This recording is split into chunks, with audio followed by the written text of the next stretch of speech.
Here's a joke. I've been trying to come up with a dad joke about momentum, but I just can't seem to get it going.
Here's a joke.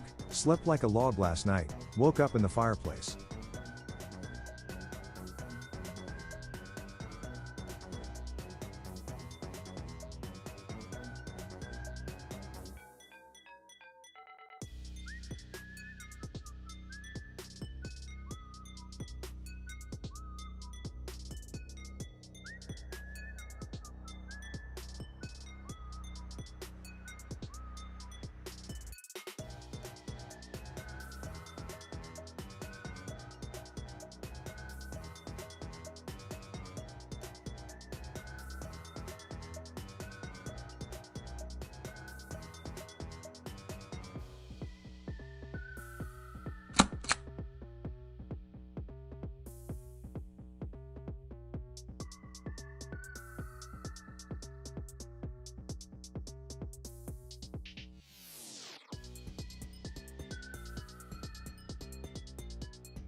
Okay.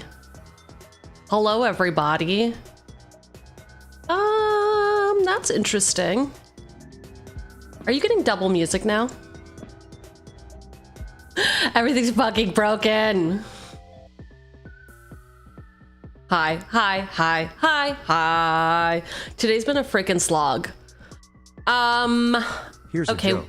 What did one nut say as he chased another nut? I'm a cashew.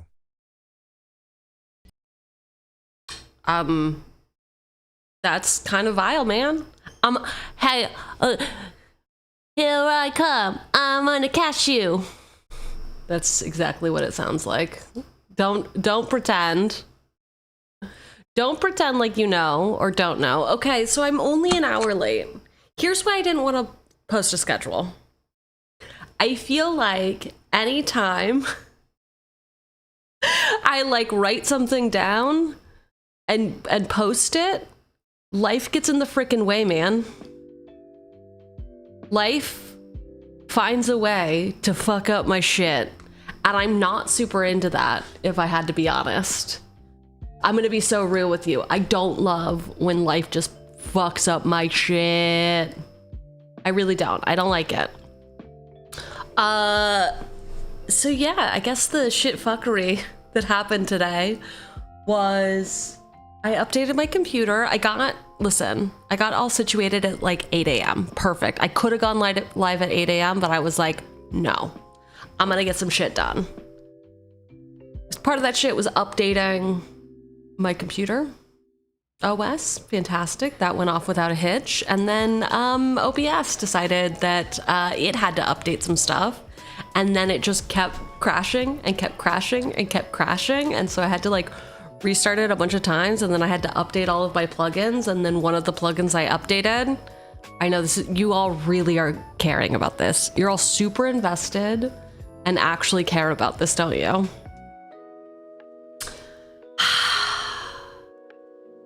Anyway, everything's in a different spot.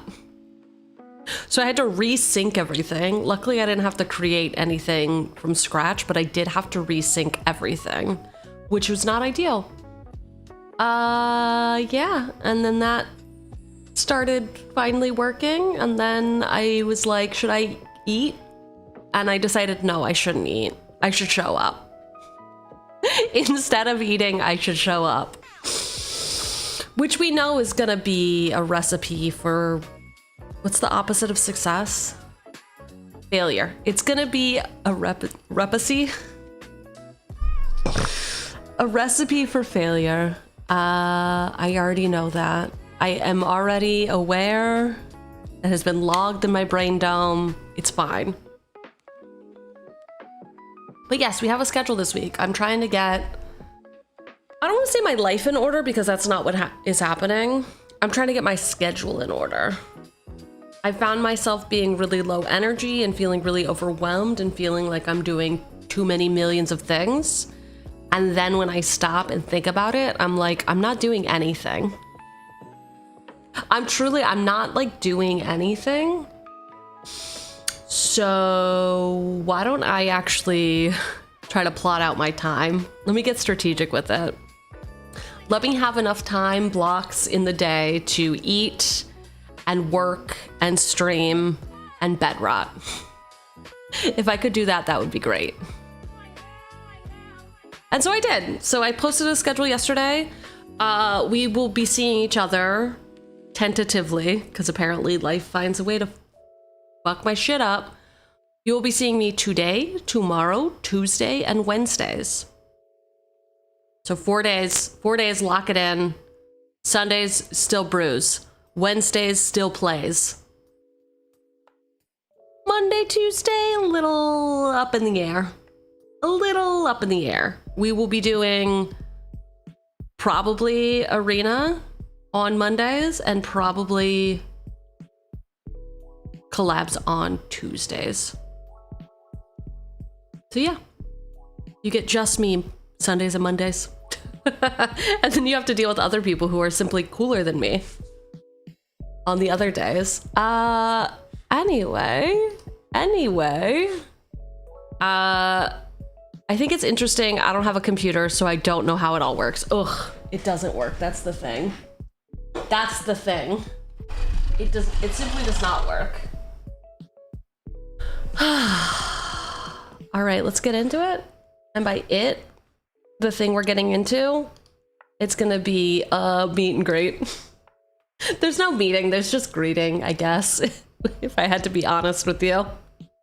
Hello, Skel. Thank you so much for clocking in. I hope that you are enjoying the amusement park. I hope that you're having the best time. Welcome in, Raj. Raj like vag. I hate myself. Anyway. Don't worry about it. No one can say it right. Fantastic. Has anyone ever rhymed it with vag, though? Oh. Well.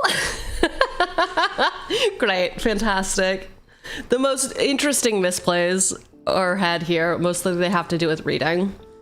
Mandog, welcome in. Diva. Slay girl. Slay.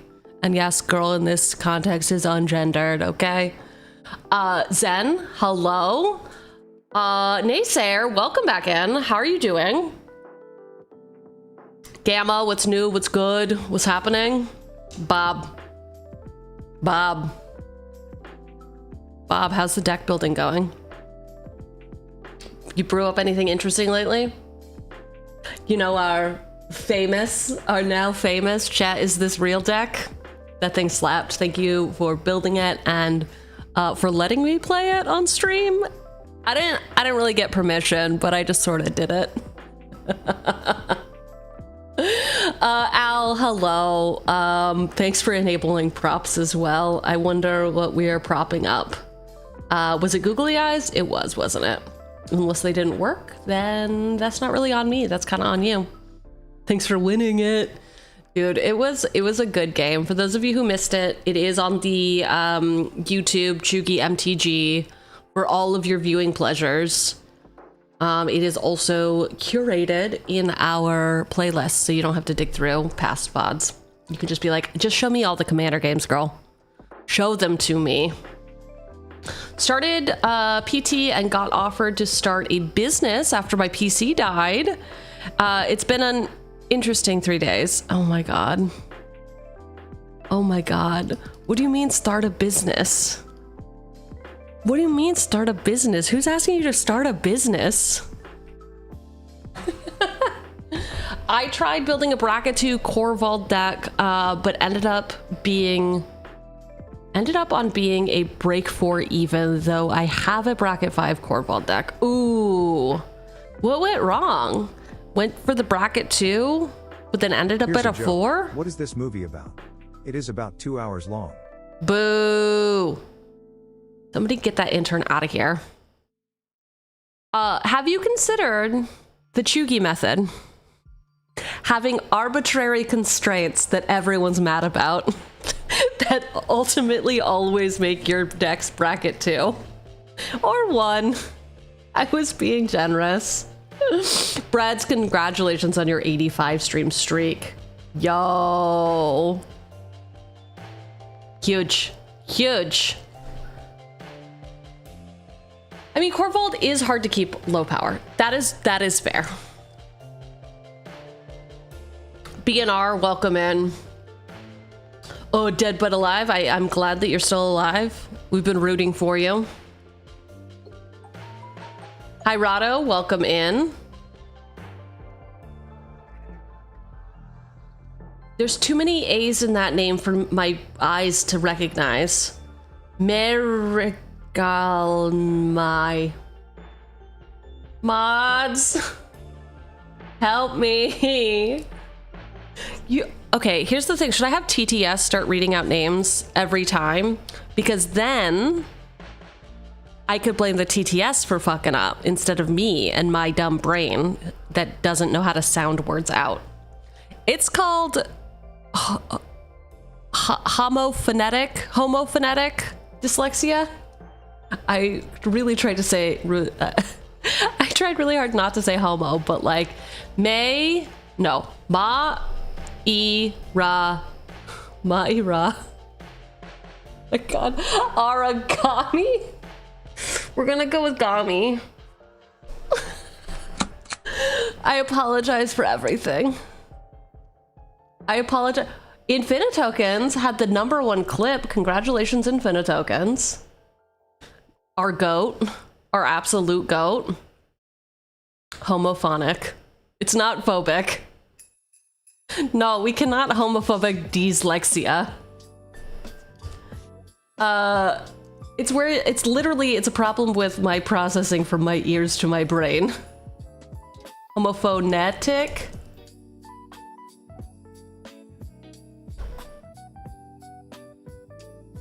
Oh wait, is it homophones? It's been homophones the whole time. It's not homo, it's homo. Well, blame that.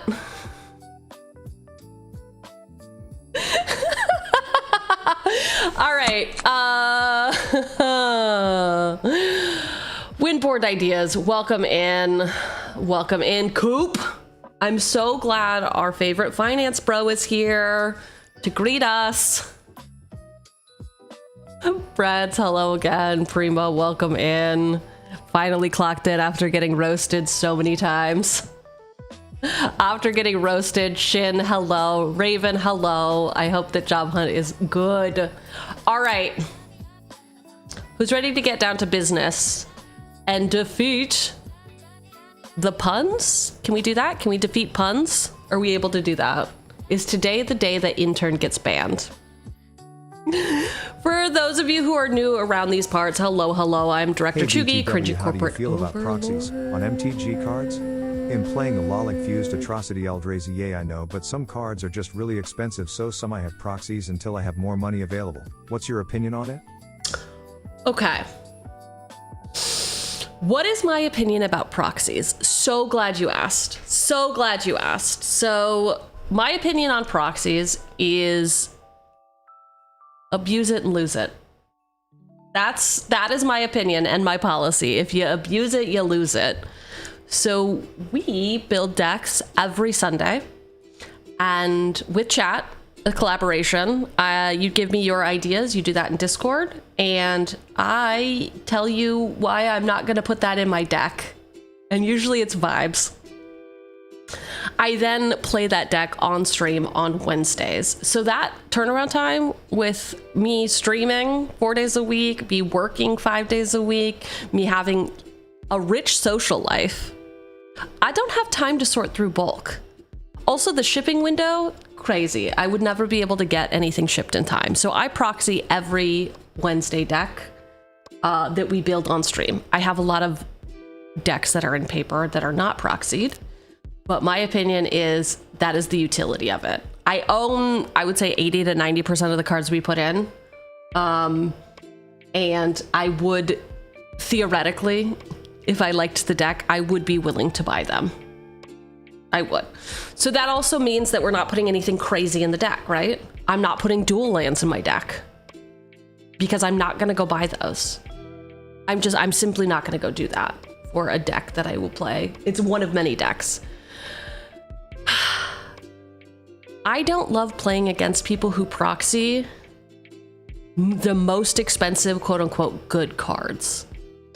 I think that it's in bad faith. Here's a joke. What's the difference between an elf and a bucket of milk, both placed in the Underdark? After 100 years, you'd expect the milk to have developed a culture. That one's really good. That one is really good. Congratulations, Bob. Yeah, so my thought is proxy, definitely proxy. I think it eliminates cost barriers. It eliminates time barriers. I think it's good. I think it in bad faith if you are strictly proxying because you want the most powerful cards and you just simply don't want to buy them. Like if you are a pub stomper who also proxies, I guess I have no patience for you. But if you would like to proxy a card from Arabian Nights that is on the reserve list because it's funny, I support you. I do. Here's a joke. What's the difference between a poorly dressed man on a tricycle and a well-dressed man on a bicycle? A tire. Attire. Anyway, that was the intro I was gonna do. Is basically we brew on Sundays, we play on Wednesdays. In between, we do whatever we feel like it. Whatever, whenever, we'll always be together. Let's go over here. Where am I going? Brewing. Today we are brewing. Hey, what's up? What's up? What's up? What's up? Oh shoot. Listen, I've been a little all over the place today, okay? I was going to add the brew to our commands and I just simply did not do it. Do you want to know why? I hope you don't, because if you weren't paying attention, I really don't want to have to repeat myself. I've already explained it. I've had a day. All right, edit. We are currently brewing a bracket 3 deck helmed by... I know this, I can spell it, everything's fine. Trelasarra, oh my God, wait. Trelasarra.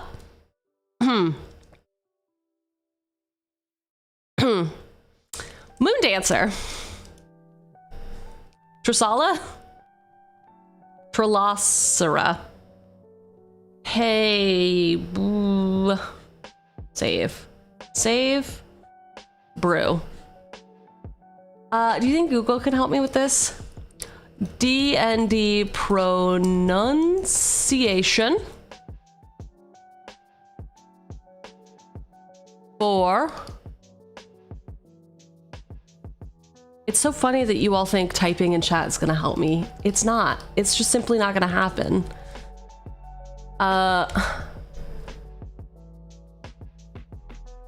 50 monsters? What are some names that you mispronounced? No, I don't want that. Okay, wait. Trelasarra. Okay, this doesn't really help, does it? This is what Google says.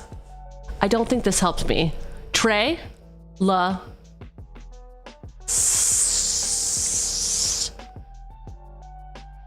just gonna go with Trey, because I'm an idiot who can't be trusted around words.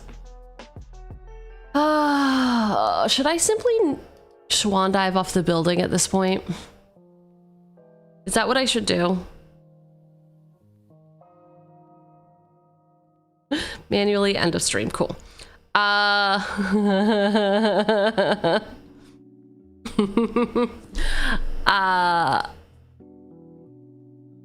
Yeah, I can listen, I can put her in my deck, I don't have to pronounce her. That would be a crazy barometer. Maybe I should start doing that.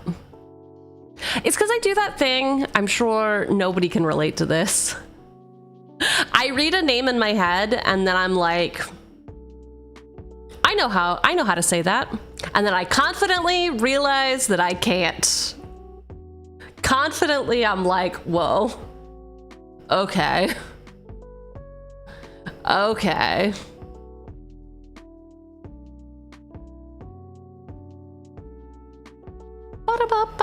Strongest proxies in your deck are the reason why to proxy. Well, I mean, if that's... I don't know. I mean, does it spark joy? Is it really needed for the deck? Or were you like, what's the most powerful thing? I'm gonna put this in my deck. And then you're like, oh, it's how much? No. That just, it feels a little bad faith to me. It just feels like if I sat across the table from you, I wouldn't be a happy camper, but other people might be. A lot of times, the proxies in your deck are just very expensive printings of mostly cheaper cards. Yep, yes. We put an alpha counterspell in one of our decks the other day.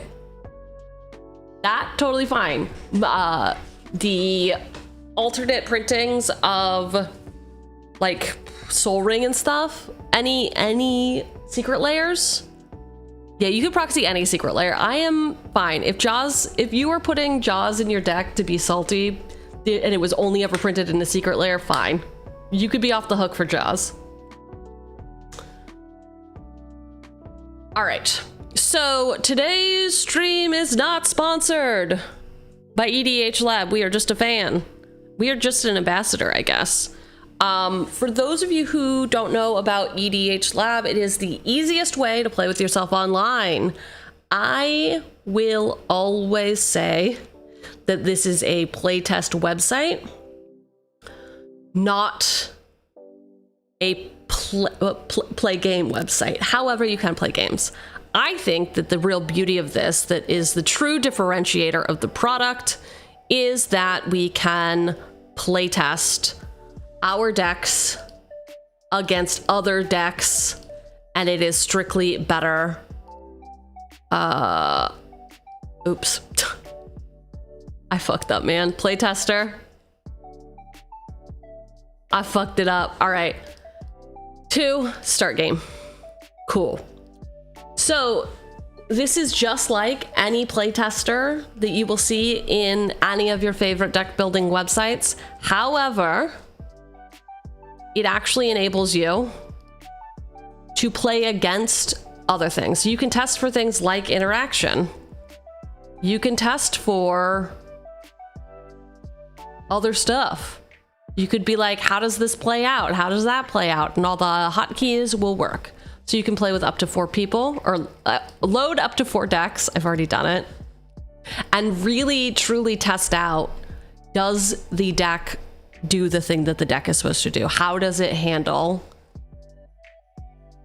matchups? You can also multiplay. So if you do want to use digital cards only and play against IRL people, do it.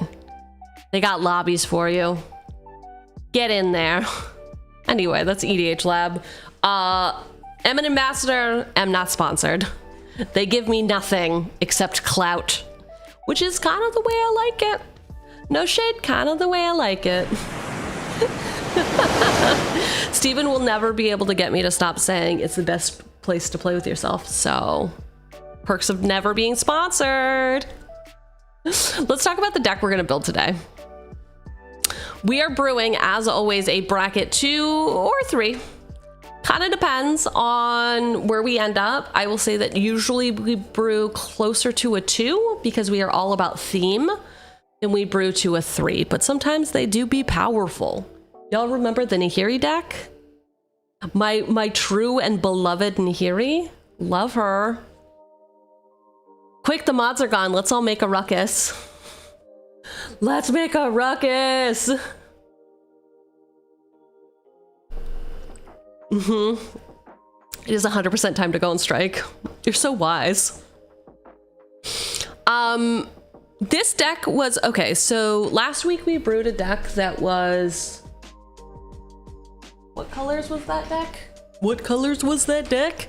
It was Grixis. So it was blue, black, red. So this week I was like, all right, listen, I love building with black. I do. I love a black pip. Director Cheugy to the hour department. The mods found your stash again. What's stash of what? What am I stashing? Are you implying that there's like pornography? What are we doing here? What is the stash, man? I do not understand. I do not understand. So I knew I wanted to build green-white this week because they have been left out. Selesnya, everybody hates Selesnya. It's not true. We only have one other Selesnya deck, and it is our... Who is she? She's retired, and she lives in the forest, and her name is Jasmine Boreal of the Seven. That is the other deck that we have. We have the Jasmine Boreal, Oops All Vanilla Creatures deck. So I knew I wanted to build another Selesnya. I was watching Prof's video on commander damage. Did y'all check this out? Ooh. Whoa. It was this one. Should we get rid of commander damage? Excellent video. essentially was really just going over, should we? It says it on the tin. Listen, should we get rid of commander damage? And the answer was no, because commander damage makes other strategies viable. And it also can deal with some other strategies that don't really have an answer, like life gain. So I had life gain on my mind, I had commander damage on my mind, and I thought, why not brew both? Why not brew a life gain deck that actually is just trying to do commander damage for the win? So that is essentially what we are doing. We are building Trey, Moon Dancer. This is a commander damage deck in a life gain trench coat, and a few cards we are including. I did this so you didn't have to use these as your own recommendations, because we do have a limit, a soft limit of 10 recommendations before I just stop reading them. I do not need you to build the deck for me. I simply need you to show us some interesting cards that we might not have thought about. That's really the premise of this. Let's all read some interesting cards, which now that I say that out loud, I realize I am not qualified for. I simply am maybe the worst reader of the bunch. The absolute worst reader. So, what are we gonna do? I guess we just must move on. We must continue. So the cards that I am including are Chalice of Life, because obviously we are wine drunk. Sword of Light and Shadow, because obviously she's a sword dancer. Also, this one is themed for the moon versus sun. So, you know, like I had to pick a sword that like is, you know, light and shadow. Hello. And then also Test of Endurance, because obviously we need a wincon. I mean, we're gonna need stamina for the drinking and dancing all night. We're gonna need stamina. If you are unfamiliar with those cards, let me pull them up real quick so that you can see them. So, Trelasarra, our commander, she is a green-white 2/2 elf cleric. Whenever you gain life, put a +1/+1 counter on Trelasarra, Moon Dancer, and scry 1. Cool. She gets bigger, and we can scry. Great. Aetherflux Reservoir I also preemptively put in here, but I didn't have a good lore reason. But it is a wincon that I'm sure several of you have recommended. So life gain wincons, Aetherflux Reservoir, 4 mana for this artifact. Whenever you cast a spell, you gain a life. For each spell you've cast this turn. I'll be lurking. Don't think I don't know when you talking smack, Lady Direct 156 coffee. Okay. Whenever you cast a spell, you gain a life. For each spell you've cast this turn, you can pay 50 life. Aetherflux is going to deal 50 damage to any target. Very hype. Very hype. Y'all see that new Smog? Have you seen the new Smog that just got spoiled at MagicCon? Let me pull it up for you. I know you're so curious. Moxfield. Your decks. Lies. Cards. Okay, I like using this. They're not on here. The Hobbit. It's a box topper. It is a box topper. I think these were just spoiled yesterday, right? The Hobbit. Ah, here he is. Okay, Smaug. Not this one. The one that's in the...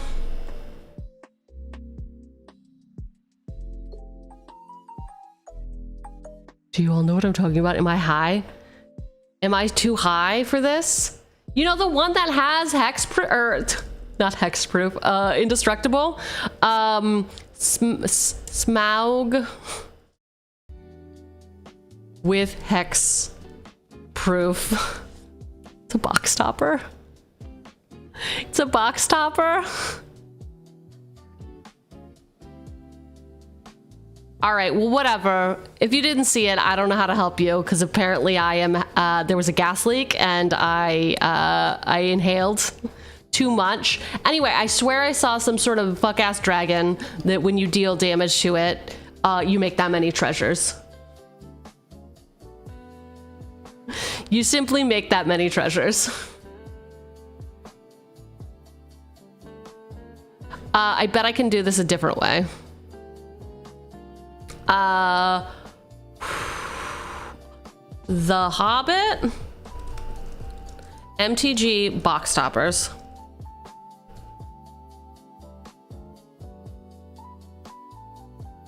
One day ago.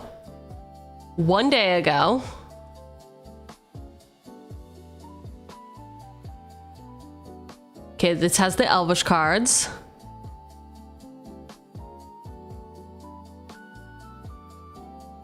I think I was hallucinating. Does that make sense?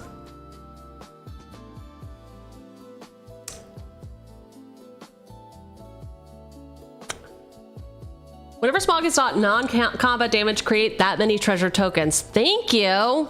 Okay, yes, finally. Look we finally did it. Bam.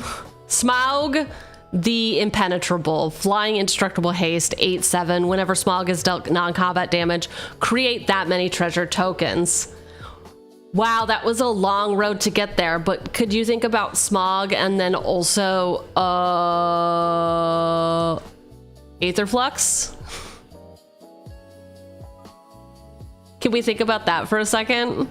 When would you have that much damage in a Rakdos, or that much life to give in a Rakdos deck? I don't know, man. Holy ramp, Batman! Yeah, also there's a lot of people have been talking about like the Dawnshire, that spaceship that can also deal 100 damage to something. So anyway, Aetherflux, not technically a wincon, not technically an all wincon, but it is a deal a lot of damage to an individual target. And then we have Test of Endurance, which is an alt wincon. Test of Endurance, 2 white, enchantment. At the beginning of your upkeep, if you have 50 or more life, you win the game. Test of Endurance. Chalice of Life and Death is an artifact. It's double-sided. It costs 3. You tap it, you gain a life. Then if you have at least 10 life more than your starting life total, transform it, and it becomes the Chalice of Death. Tap, target player loses 5 life. I needed this for wine reasons. for wine reasons, okay? You don't need to be concerned with that. We also gave her a sword. 3 for this artifact hyphen equipment. Equipped creature gets +2/+2 and has protection from white and from black. Whenever equipped creature deals combat damage to a player, you gain 3 life, and you may return up to 1 target creature card from your graveyard to your hand. Equipped for 2. That is the Sword of Light and Shadow. And to start us up with lands, I just have a command tower, the D&D version of the Forest and Plains from Secret Lair. And that is what is starting our deck off. And you all get to decide where our deck goes from here. There are a couple caveats. There are just a few simple set of rules I've put on, because otherwise y'all would do this. I also put sound alerts on for when you redeem something that I don't see. So here you go. Is this what you wanted? Derpy Cheugy? Cheugy? Cheugy. You used to call me Chuggy, but now you call me Cheugy. Cheugy.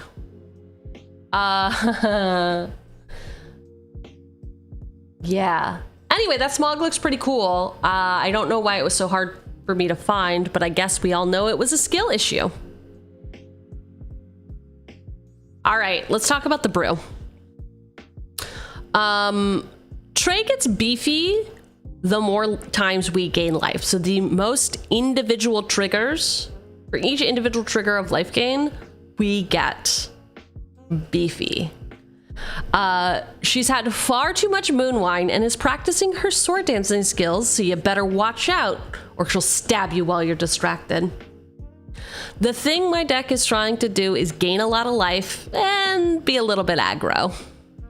Early game, I want to focus on getting a life gain engine online and maybe a few value creatures. So that I am set up to gain life from multiple independent sources, artifacts tapping, creatures entering or attacking, and combat damage, so on and so forth. We're looking for individual triggers here. Bonus points if we can get a flavor win based on the lore. So here's a little bit about her lore. She led the followers of some sort of tree.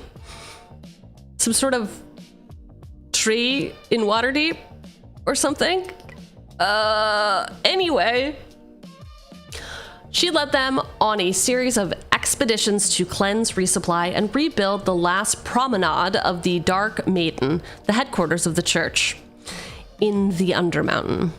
After the restoration of the temple, she, a dozen clerics of the Dark Maiden, 4 novices, and 9 lay warriors moved there. They established a new base of operations linked to the Dancing Haven in Waterdeep. Tag your creatures with the following categories to make boss happy, which we all know you don't want to do, which is fine. Oh, Bob. Oh, Bob. Oh, Bob. It ain't never gonna happen. Eily is try. Elis trey.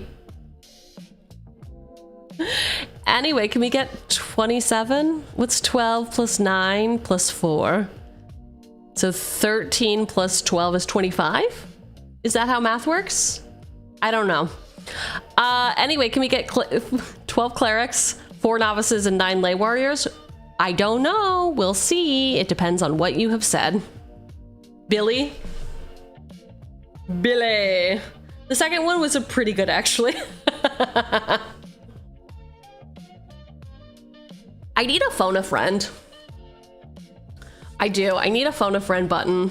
At a certain point, I just need Puppet to just start calling me on Discord and to be like, what the fuck is wrong with you? And just tell me how to say it and then hang up. That would be great.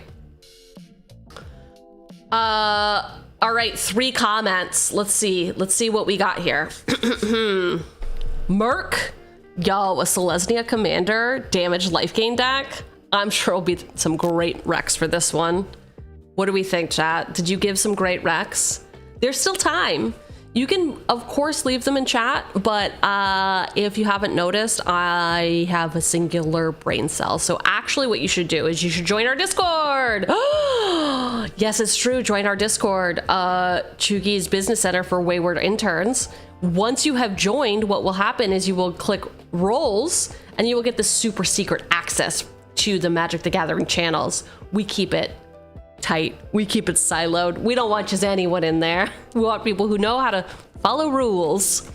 And if you want to get pinged anytime we do a new deck brew, you can hit the yellow one and you will get pinged. But once you have access to this beautiful world of Magic the Gathering, there's a bunch of channels in here. However, right below that is Boss Brews. We have a little readme down here about sort of like the vibe for how I brew. TLDR, I don't love tutors. I like inconsistency. I like chaos. I like sticking to the vibe. I'm not looking for strictly best or strictly cheapest. It's all vibes. It's all vibes. We play over webcam every week with some other fine folks. So there are certain restrictions on what I will put in the deck, just because it's a little easier for my brain, my small tiny brain, to be able to talk to you, engage in banter with my collaborators, as well as actually play the game. So we have no theft effects and no like storm, anything that's going to take really long turns. We will limit that for any of these deck brews. If you have an idea for a commander you want me to brew, you can stick it in commander ideas. We've got a lot of good ones in here, and I'll usually pick something from this list. And then each week, like I said, I will post a new boss brews. It'll have that recap, just like I said, but really we're gonna dig in and we are going to get all of the recommendations in here. Mark all is red. Oh, hi, Mark. Oh, hi, Mark. And we actually have the Scryfall plugin bot, so you can easily tag all of your stuff and we can get direct links. It's a little easier for boss. than copying and pasting. She can just literally click the link. We could talk about the card. It's a win, win, win, win, win, win, win. All I do is win, etc. Okay. We'll see if we have good recommendations. I don't know. I don't know. The World of Warcraft ping is very active. How dare you? How dare you? You know what? Just for that. Bam. Now what are you gonna say, huh? Huh? What are you gonna say about that now? Nothing. Absolutely nothing.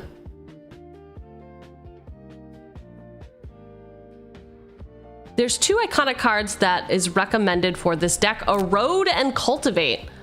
Whoa, is Erode already iconic? I simply must know.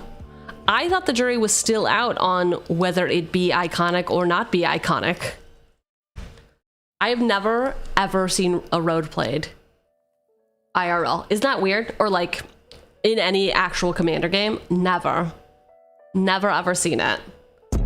So we got, yo, Lemony, thank you for the resub. Welcome back.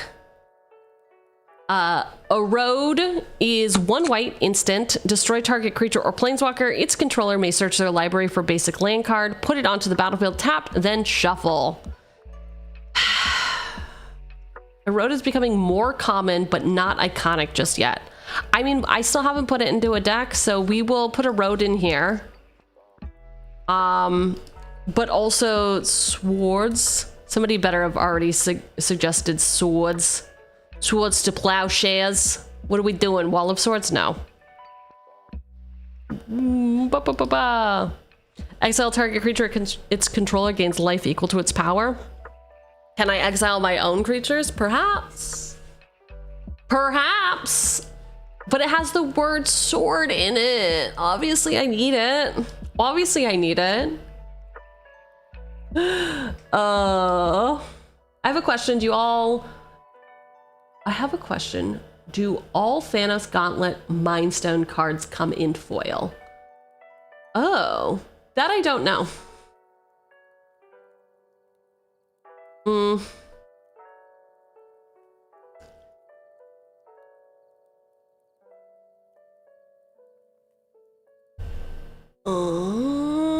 special. Oh, where did we end up? It's not what I wanted to do. Hi.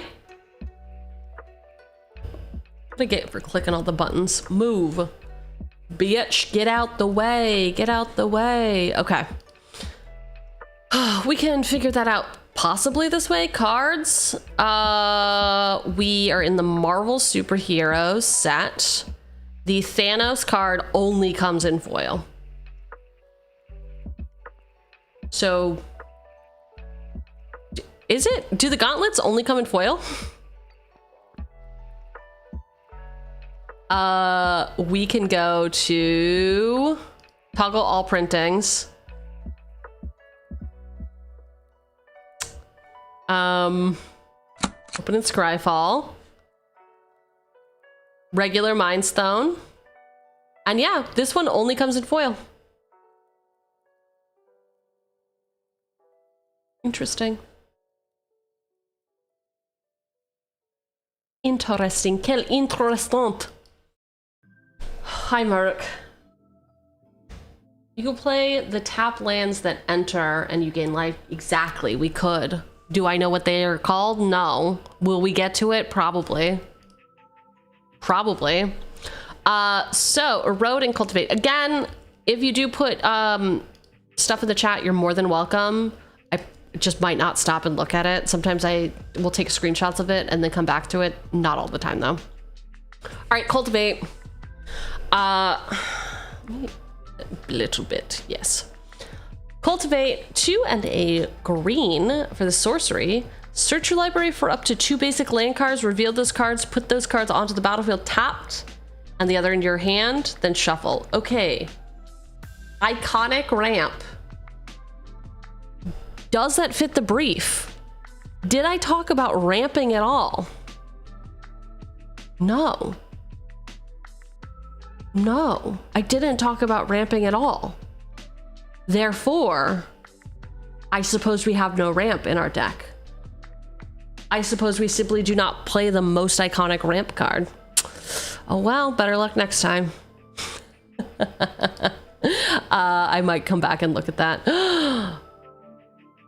Far-fetched ideas? I thought this was going to be a whole novel, but it's not. All right, Trey seems like the type to use a benediction of moon's ceremony as an excuse for her and her clerics to dance and drink like blossoming bog beasts. She takes her sword, Excalibur II, and celebrates through the wheel of sun and moon under the shadow of the winter moon mesas, moonlit wake. Just remember to grab a fortifying fortifying draft to recover the morning after such a plain-wide celebration. Yo, all right, we got some bangers in here. Let's look at Benediction of Moons.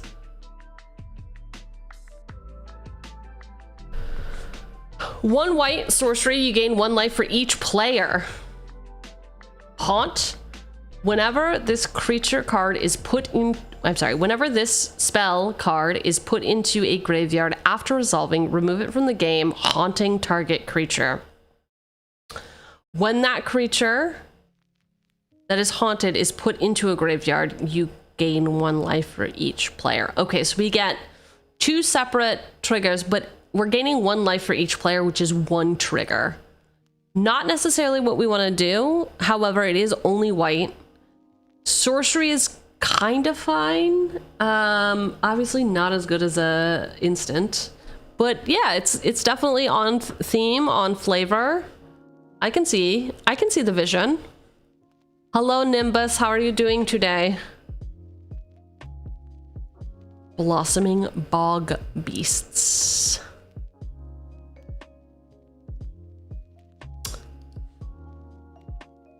Blossoming bog beast. 4 and a green, 3/3 beast. Whenever this creature attacks, you gain 2 life. When this creature, then creatures you control gain trample and get +X/+X, where X, +X/+X until end of turn, where X is the amount of life you gain this turn. Interesting. Okay. Okay. So it's gonna give our commander trample, which is great for commander damage, and she's gonna get big. I'm pretty into this. I am pretty into this. You're good? How about myself? I'm okay. Shit got a little out of hand today. Things broke. I was not satisfied. And yet I must persist, which is never fun.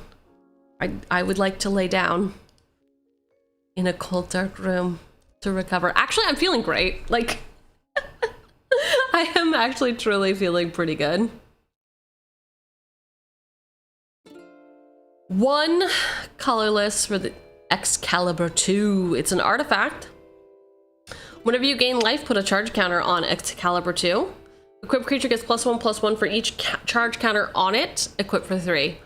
Okay, so I like this add because it does not have to be equipped to a creature to accrue the life gain. So we could lay this down turn 1, say, and then each subsequent life gain, it's gonna keep getting bigger, and those counters will stick on the actual artifact as we move it between creatures. All right, Excalibur, you're in. You've been recruited. Wheel of Sun and Moon. Wheel. 2 Celestia hybrid for this OG Lorwyn. No, it's Shadowmoor. OG Shadowmoor card. It's an aura. Enchant player. If a card would be put into enchanted player's graveyard from anywhere, instead that card is revealed and put on the bottom of that player's library. If a card would be put into enchanted player's graveyard from anywhere, reveal it and put it on the bottom of your library. Okay, so I never have a graveyard. Is that on theme for the D&D bullshit? I don't know. Is it? Clearly I have not D&D'd enough. I have not D&D'd.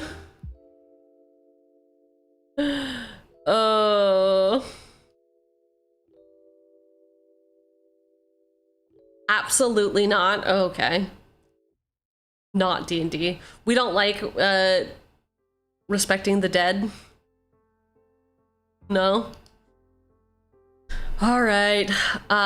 Winter Moon Mesa. I don't know. I thought it was maybe like part of the temple or something. Oh, it's a land, everyone. Winter Moon Mesa comes into play tapped. You can tap to add one colorless to your mana pool. You can pay 2, tap, sack it, tap 2 target lands. This one is not for me. I like the story that it tells. You painted a great picture, Far-Fetched Ideas. I don't know.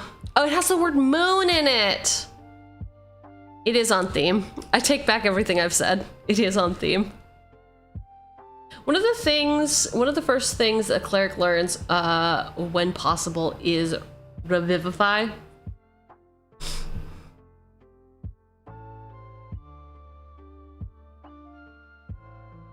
Revivify. Moonlit Wake.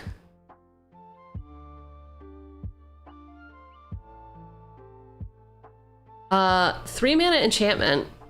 Whenever a creature is put into a graveyard from play, I gain a life. This is Chef's Kiss. It's a flavor win. We have the word moon in there. We have individual life gain triggers.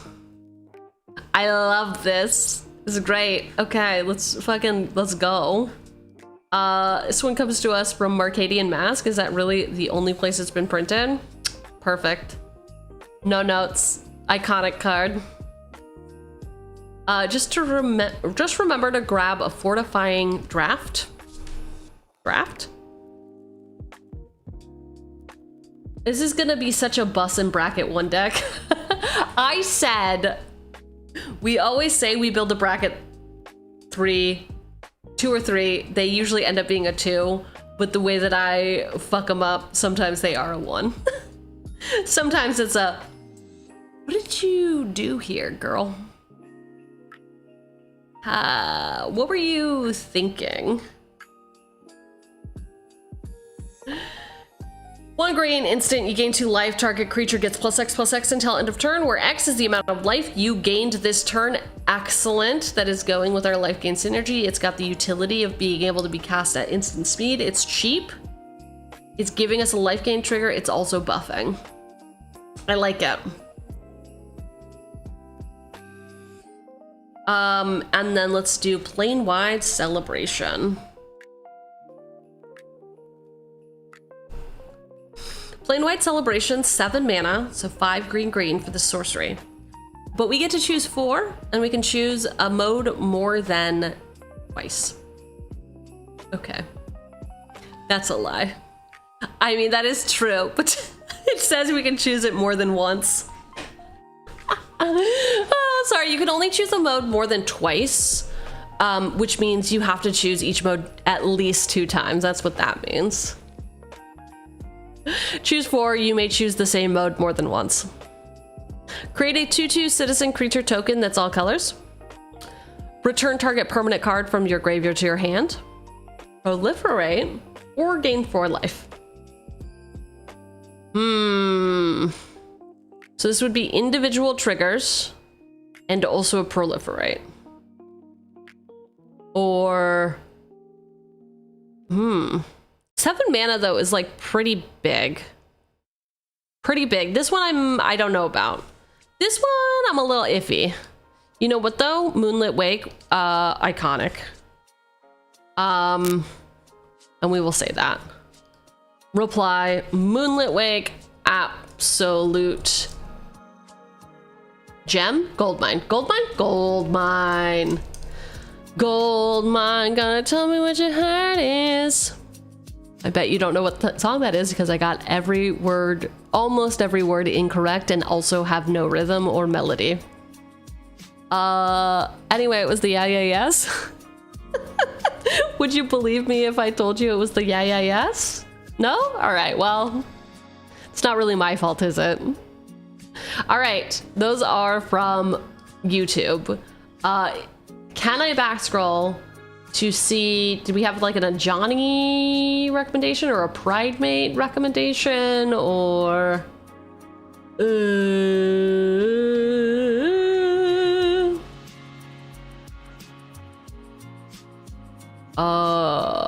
all right, I've missed it.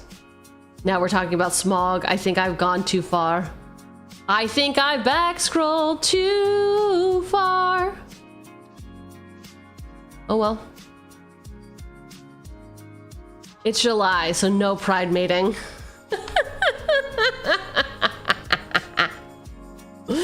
All right, fine, whatever. Who's ready to get drunk under the moon? I sure am. I sure am. All right, let's see. First up, we've got a recommendation from Breads. We got Dancer Chakrams. Dancers Chakrams. Is that what they're called? Chakrams. I think I had it right the first time. 4 mana, so 3 and a white for this equipment with job select. When this equipment enters, create a 1/1 colorless hero creature token, then attach this to it. Equipped creature gets +2/+2, has lifelink, and other commanders you control get +2/+2 and have a lifelink. And they're a performer in addition to their other types. Reds, never have I ever seen you deliver on so many of the flavor points. This is great. It's got the word dancer in it. We're doing sword dancing. It's got lifelink in it. It has words about commander in it. It's great. It's fantastic. I love it. All right. We will put that Final Fantasy card in here. Because why not? Ceremonial dancer weapon life gain BS. As you, yep.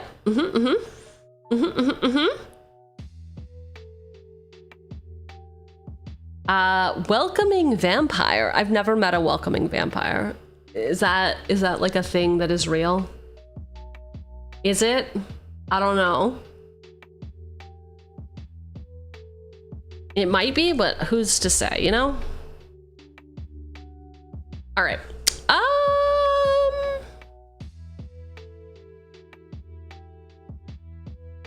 2 and a white for this 2/3 vampire with flying. Whenever one or more creatures you control with power 2 or less enter, draw a card. This ability triggers only once each turn. Man, why would you put such a good card and then I don't even know what to do about this? What is this? This doesn't fit at all. Were you trying to sneak this in? You were like, all right, I know what's gonna happen. I know what's gonna happen. I'm gonna let boss get really high expectations, and then I'm going to knock her back down to reality so fast it's not even funny. It's just simply not even funny. Every vampire is welcoming if you just offer enough arteries.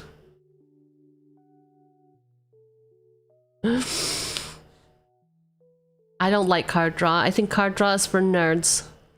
And there's not even an explanation. Oh, bread. Ellen, how about some life gain and aristocrat cards that you like? Daxos, Blessed by the Sun. Daxos, Blessed by the Sun.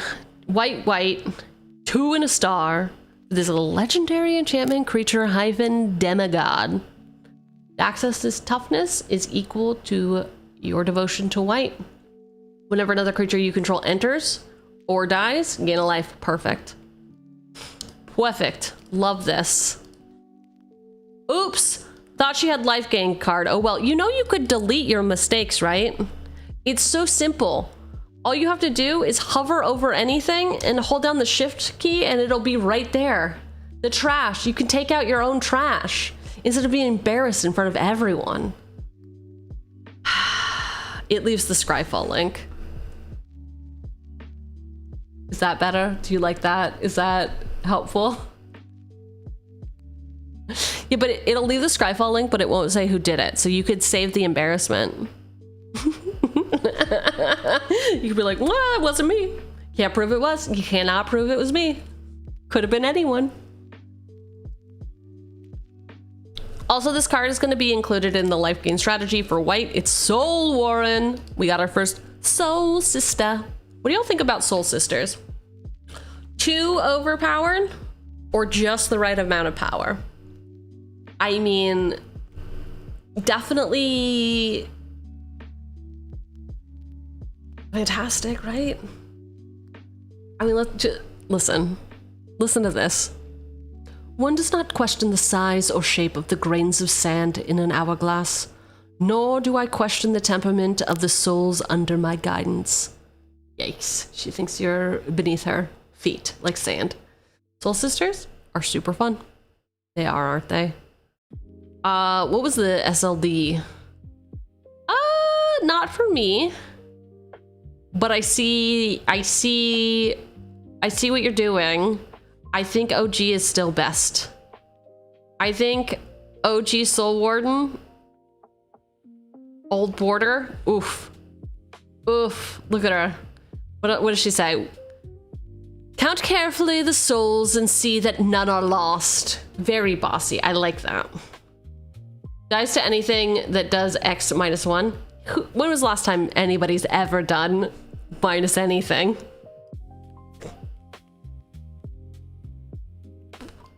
Name a time. Oh, you know what I should do? Did this last time and it actually ended up working out really well. I'm gonna put the commander here in case we need to refer back to her. Toxic Deluge would like to speak with you, boss. Yeah, for whatever reason, people have not played Toxic Deluge in a while. I guess not a lot of pod mates play black, maybe?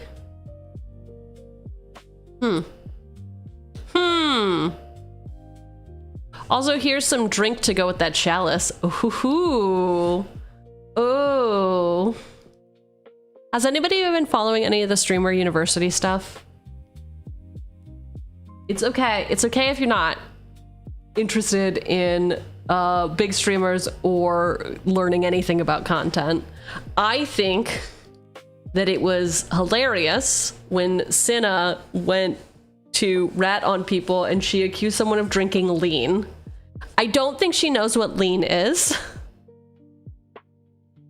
And I was like, what do you mean he was drinking? Okay, all right, girl. It's fine. It's fine. Just so many bits. So many bits and bytes. All right. Cosmos Elixir. 4 for this artifact. At the beginning of your end step, draw a card if your life total is greater than your starting life total. Otherwise, you gain 2 life. It's Cosmos Elixir. Yep. I mean, listen, we gotta put something in it. Do we have a Halo fountain to set to anything for this deck? I just remember Halo is definitely a drink that you can have, right? Right? Yeah, I know. I know. There'll be days like this, Mama said. Mama said, Mama said.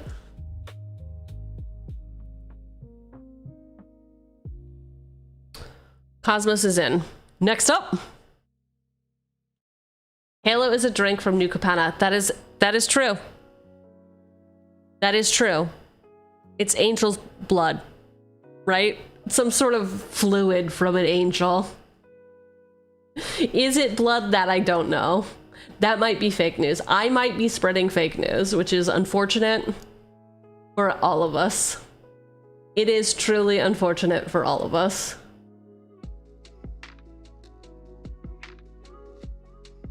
Halo is totally a drink and not crystal meth. Oh, I see. Okay. Whilst talking about angel fluids, yeah, I would, yeah, I am. And what of it? What of it? And here's the carf. What is a carf? Someone explain carf. That is almost in your white color deck, but you must get the Wilds of Eldraine Enchanting Tales one. Smothering Tithe.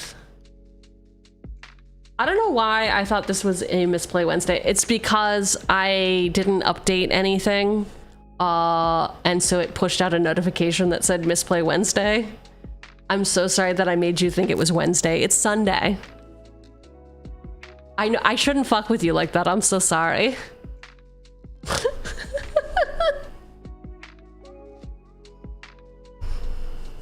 I should be more responsible, but I'm simply not.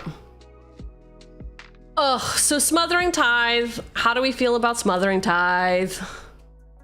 I mean, okay, why do good when we could do evil? Who doesn't love a crab on a pile of cash? Me wildest dreams finally come true. Is he a pirate? Has he been a pirate the whole time? Probably. I have this one. I really like this one. I also have this one. I also have this one. I have a lot of them. I have too many Smothering Tides. I don't have this one though. It is very good. Mr. Krabs was canonically a sailor. Oh, you could be a sailor without being a pirate. That's on me. I'm so sorry. I should have known better. I can't just put people in boxes. That's crazy. That is actually insane. Smothering Tide, 3 and a white enchantment. Whenever an opponent draws a card, that player pays 2. If that player doesn't, you create a treasure. Dang, apologize to the entire sailor and pirate communities. I'm scared to I'm scared. I'm so scared. I don't know if I can apologize to the pirate community. They might get the wrong idea. I don't think Smothering Tithe belongs in this deck. I will put it in here. We are a lot of game changers, but flavor-wise, I'm having trouble making the connection. Again, we are trying to get wine drunk under the moonlight and practice sword dancing. Tell me how going to a tea party and bullying people is that. We're supposed to be a priest. Okay, actually, that is true. That is true. I said that you could make me happy if you put it into a category. What were those categories? View channel? Videos? Nope, this is a post. Oh, she's not even a creature. She's just some sort of dumb enchantment.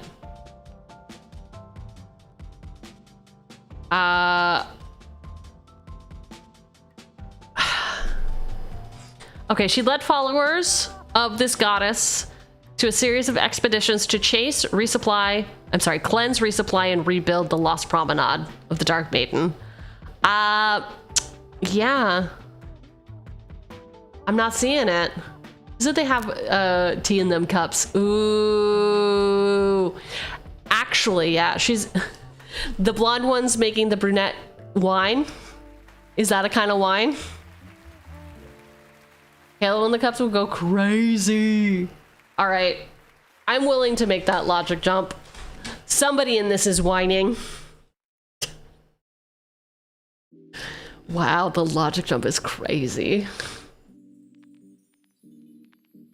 Guide souls, Oscillate Pride tokens that get out of hand and guide souls to help life gain. It's from BNR. Guide of Souls, 1 white, 1/2 human cleric. Whenever another creature enters the battlefield under your control, you gain a life and get an energy. Whenever you attack, you may pay 3 energy. When you do, put 2+1/+1 counters and a flying counter on target attacking creature. It becomes an angel in addition to its types. Turn our commander into an angel, go boom. I feel good about that one. I think that that is pretty good. Also, she's cheap. Also, she does our thing. It's fantastic. Some cats. Also, let pride. Oh, you have to pay for the rebuild somehow. That is also smart. Yes, we have a temple to rebuild. We must have funding. Please pay your taxes, lest we not be able to do some fuck-ass temple building. 1 white for this cat. It's a 1/1 for strike lifelink and ascend. If you control 10 or more permanents, you get the city's blessing for the rest of the game. At the beginning of your end step, if you gained life this turn, create a 1/1 cat token. Would you have the city's blessing? For each token you control that entered the battlefield this turn, create a token that's a copy of it. Then, if you have the city's blessing, for each token you control that entered, create another guy.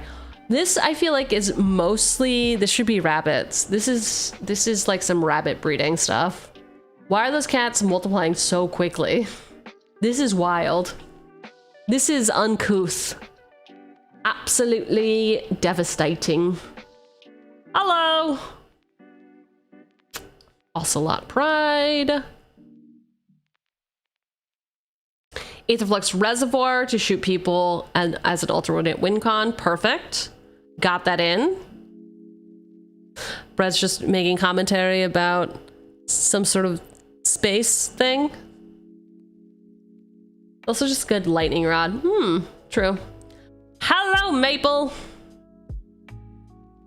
Stormwind Rider. She's hot and she gives your commander flying. What more could you want in a lady? What more could you want? I was looking at building one of the storms. Again, we were gonna build Selesnya today. And I was looking at a bunch of different ones. There was a lot of really good contenders. I was kind of surprised. I honestly thought I was just gonna go Storm, but no. I wanted to go with somebody from D&D that I simply could not pronounce their name. Because that's fun. And not embarrassing. 1 green, white, 4/4 mutant hero with flying. Creatures with flying can't attack you or block creatures you control. Whenever you cast a spell that targets 1 or more creatures, those creatures gain flying until end of turn. So she doesn't give my commander flying. I could cast a spell that targets my commander that would give her flying, but I don't have any spells that target my commander thus far. Boss wanted a commander that helps her practice reading. Wow. Wow. It's not practice if I just give up right away. It's what we call trauma. Thunderfoot Baloth. 4 green for this 5/5 beast with trample and lieutenant. As long as you control your commander, Thunderfoot Baloth gets +2/+2, and other creatures you control get +2/+2 and have trample. I didn't see any lightning. Because we're hearing thunder. Oh.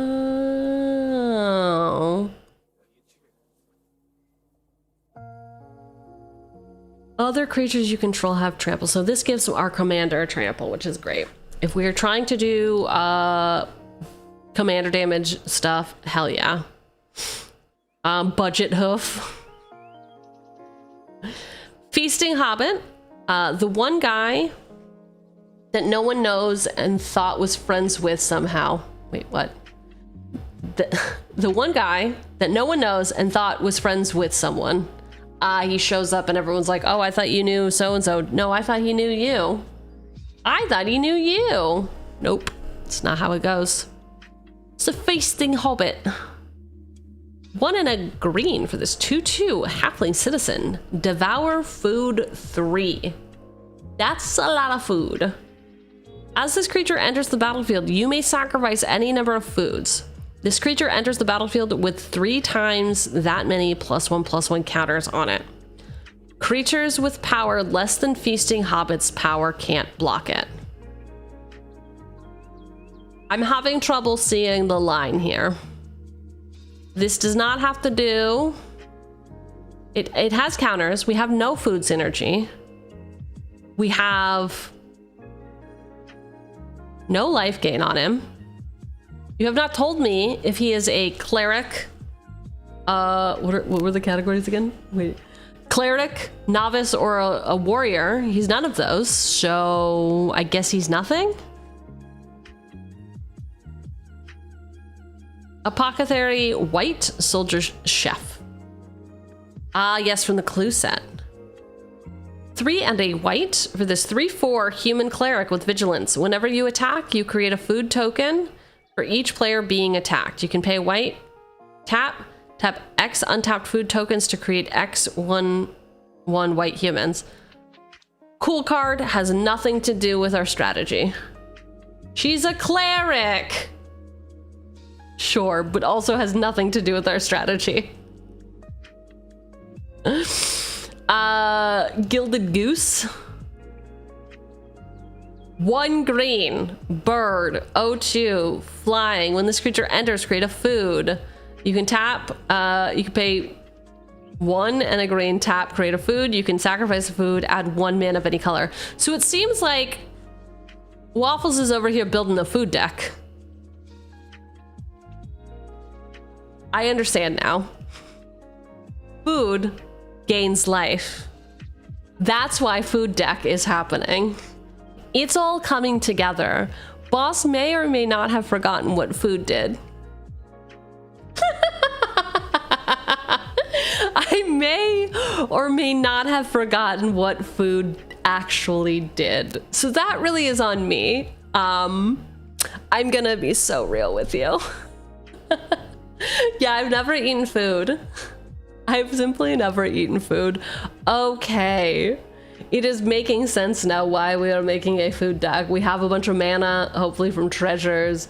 We dump those into gaining life. Cool. Wow. Plus, if you eat food, you can drink more. That is true. That is true. And yes, she is a cleric. Oh, okay. I still don't like this guy though. I don't like him. I don't like his look.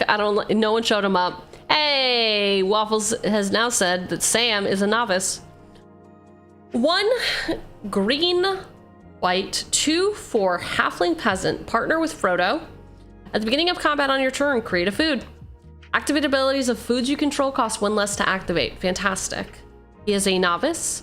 He out here cooking up a feast, ensuring that we can drink as much as we want. 3 mana for this artifact.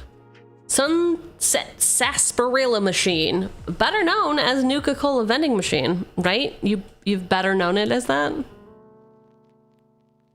Go eat food, do it. You can pay 1 tap, create a food. Whenever you sacrifice a food, create a treasure. Wow, that's pretty cool. We're getting bottle caps. We are getting bottle caps.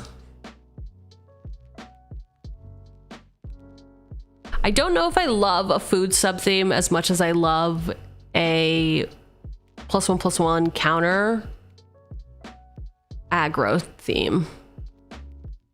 Imperial Ceratops. 4 and a white for this 3/5 dinosaur. Whenever he is dealt damage, you gain 2 life. It's our dinosaur. It's our dinosaur from the set. Oh, another dinosaur. 5 green, 5/5 dinosaur avatar. Whenever Verdant Sun's Avenger or another creature enters the battlefield under your control, you gain life equal to that creature's toughness. Okay, so this is giving us life gain each time a creature enters. Is equal to their toughness, so this does work with the token strategy for Ocelot.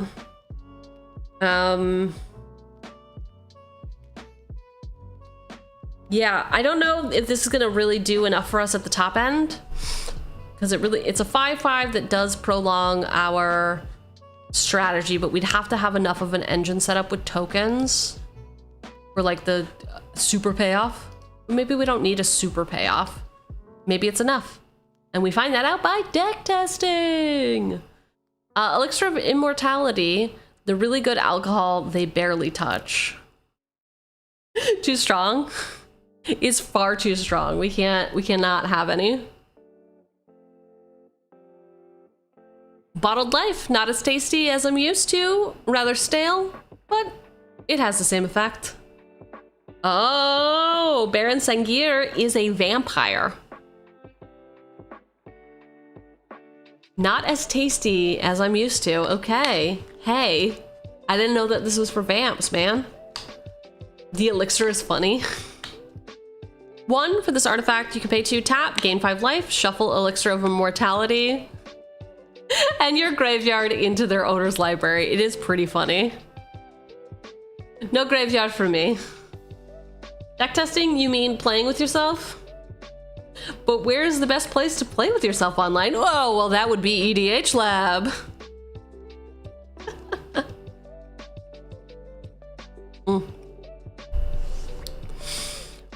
Right, Weasel.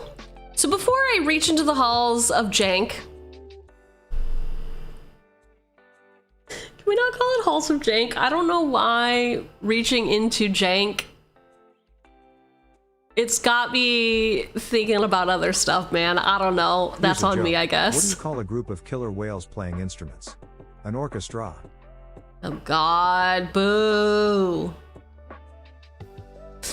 All right, so before I reach into the halls of jank, and also because D&D, delicious lore, he who must not be named must in fact be named.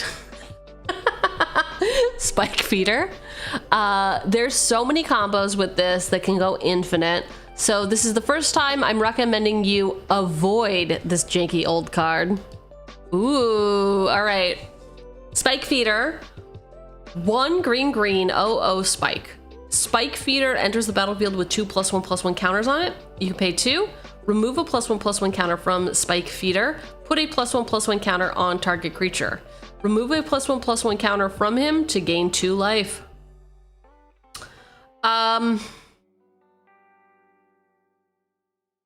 there like another spike that makes all counters move to it when it enters?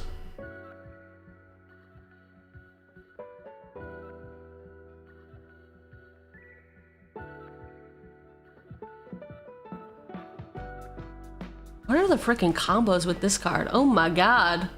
Look at all that. Sulky, that is too much for me to read through and click on. I appreciate you. But if you join the Discord, just copy and paste that. It'll take up to 5.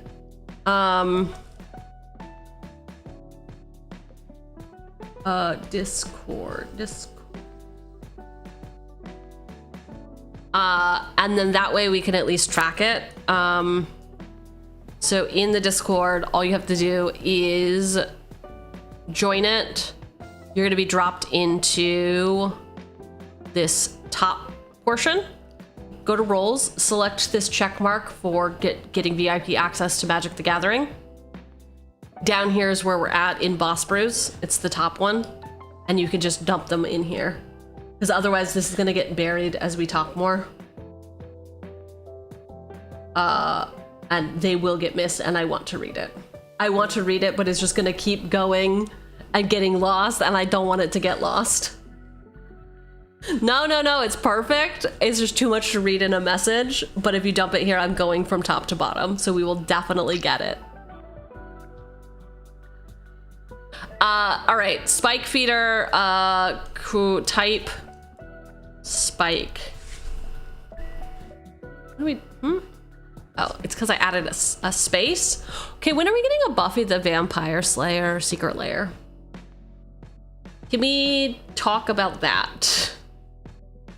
Is it because Joss Whedon has been excommunicated, or a different reason?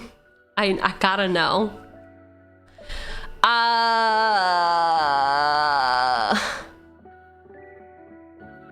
4 +1/+1 counters, enters it with 6.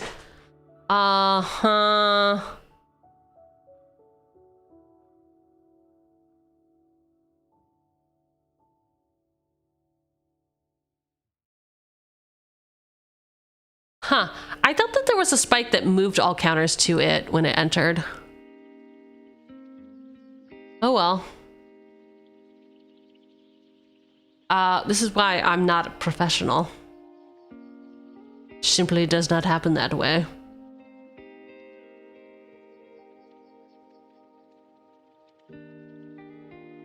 Oh, it is this one. It can't go in our deck, but Spike Cannibal, 1 green green, oh my god, 1 black black, Spike. Spike Cannibal comes into play with 1/1/1 counter on it. When it comes into play, move all +1/+1 counters from all creatures onto Spike Cannibal. That includes your opponent's creatures. Meant to be a new season of Buffy coming out this year. Oh, that I did not know. That is very hype. Very into that. Okay. I was thinking of Spike Cannibal. All right, so we're not... Weasel says no. Can go infinite and too many things. Avoid it. Must be avoided. All right, here we go. Jank. Moonlit Wake. Not sure... Oh my god. Not sure if you talked about it already, but have you seen the upcoming in-universe sets of 2027? We did not talk about it on stream, but we did talk about it in Discord a bunch.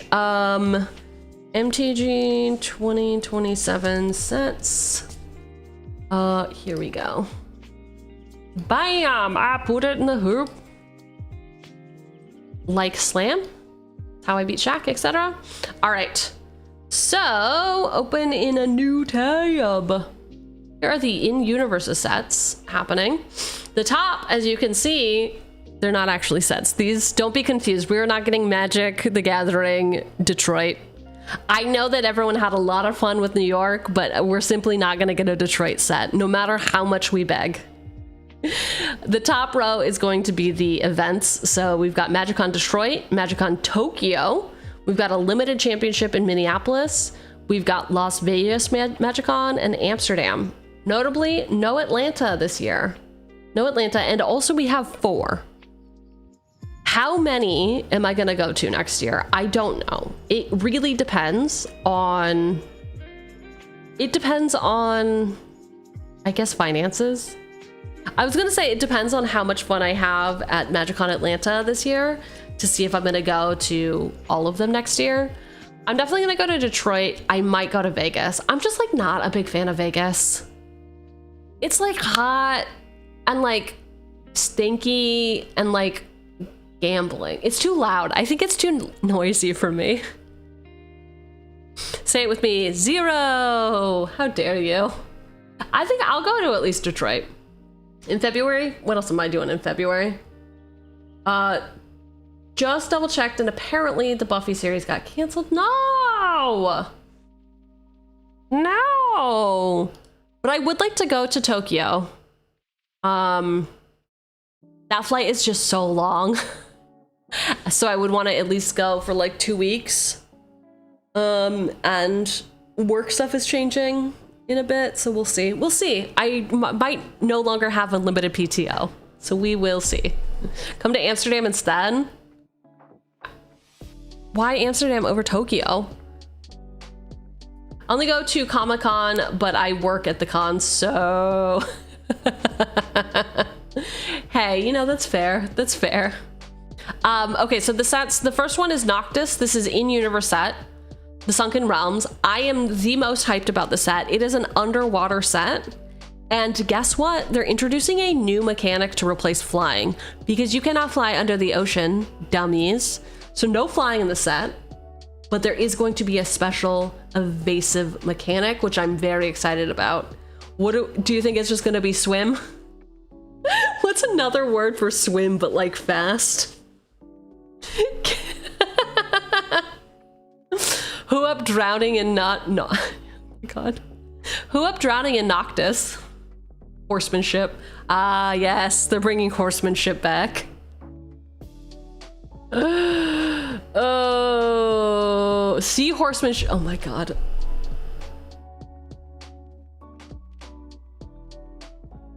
So they're introducing a new mechanic in Noctis set to replace flying.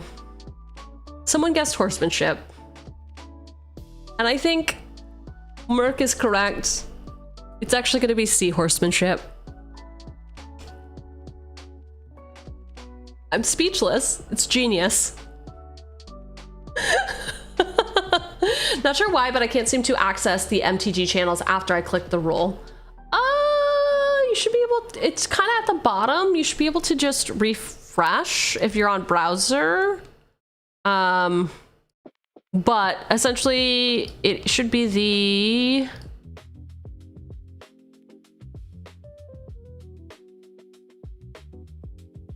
I can also just add you actually manually. So we got employee onboarding, bulletin board, mandatory team building, expense reports, employee research groups, media, and then magic. These are almost in alphabetical order. They were at one time, and then Primo has adjusted it. Interesting. Okay. Hey, Space. Will Bubbler be a damage reduction mechanic?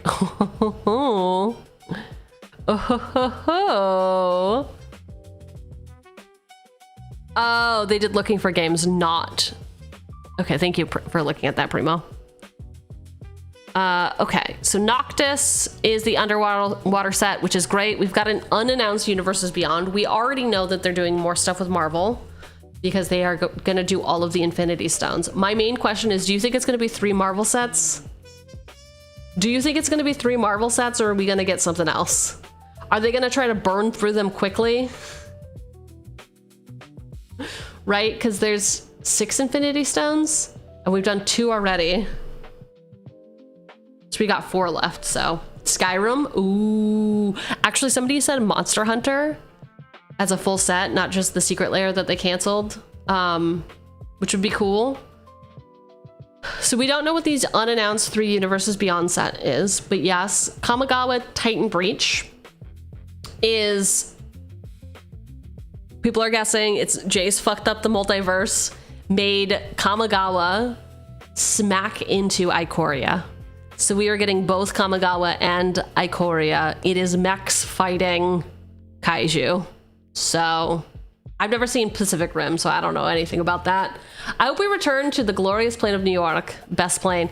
I mean, we talked about the glorious plane of Detroit. It's very upsetting that they're not releasing Detroit, and instead it's just an event. Very sad. Upsetting. 5-year contract with Marvel. We should get at least 1 Marvel set a year. Oh, did they say it was a 5-year contract? So 1 set a year, that would be more manageable. Oh, just fucked up the multiverse? Shocked. I'm shocked. We want to get a bunch of discard effects to emulate muggings in Detroit. Why does everyone say Detroit is a bad place? Detroit is a wonderful city, okay? I'm sick of all the hate about Detroit. Detroit is wonderful. Fucking low-hanging fruit. God.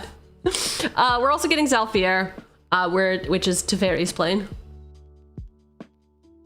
That he is fucked off of. All right. We have successfully talked about all of the stuff for the sets. There are some awesome trailers that do a much better job at talking through what I just recapped for you. But yeah, what set are you all excited about the most? I've already said Noctis is my go-to, what being a mer person and all. What being a siren of the sea. Hate is a meme. Like there's this old comedy where they drag this guy away screaming after they take him to try it. Have you seen Detroiters? I'm a big fan of I Think You Should Leave, and Detroiters is a Tim Robinson show before that. It's excellent. I mean, they're doing business, so what's not to love? I think most people are excited for Kamigawa, which I think is interesting. I'm not excited for Kamigawa. I'm just more excited to go somewhere that I haven't been than the same old place over and over again. Noctis is pretty good, but I am a fan of Ystala personally.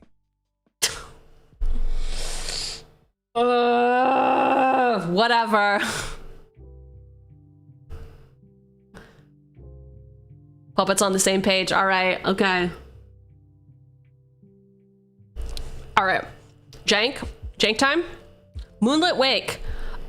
Tre's deity, the goddess, covers the domain of life, light, and the moon. So a Moonlit Wake in her name is flavorful. Amazing. We have got Moonlit Wake in already. It's an absolute peak gem. Love this jank. Anyone who wasn't here earlier, let me tell you what Moonlit Wake does. I guess it still does it. It did it, but then it continues to do it. This is from Mercadian Masks. It is 2 and a white for this enchantment. Whenever a creature is put into a graveyard from play, I gain a life. Very nice.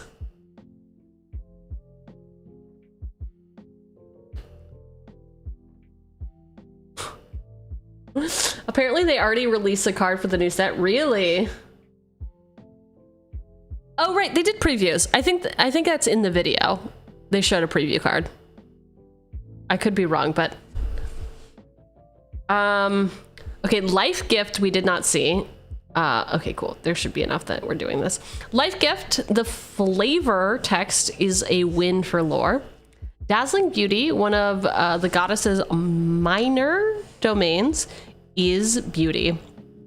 The Oracle text, cast this spell only during the declare blocker step. Target unblocked attacking creature becomes blocked. The spell works on creatures that can't be blocked. Oh. Draw a card at the beginning of the next turn's upkeep. Golden Glow Moth. Her 2 sacred animals are moon moths, Helpful Hunter, and Tabby Cats. Add hunting. And hunting is another domain. Look at this rich lore. Look at this rich D&D lore we're getting. You gain 1 life. If you dare to gain 2 life, so help me. What do you mean? Whenever a creature is put into the graveyard, get a life.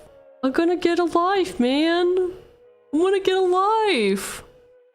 Life Gift. 2 and a green enchantment. Whenever land comes into play, you may gain a life. I would. And it's anybody's land. It's not even under my control. This is insane. This is too good. Am I mad about how good this card is for this deck? Maybe? I might be too mad. But I do also like the idea of punishing people for just playing the game.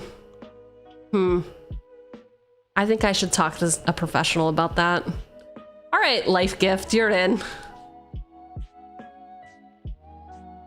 Dazzling Beauty.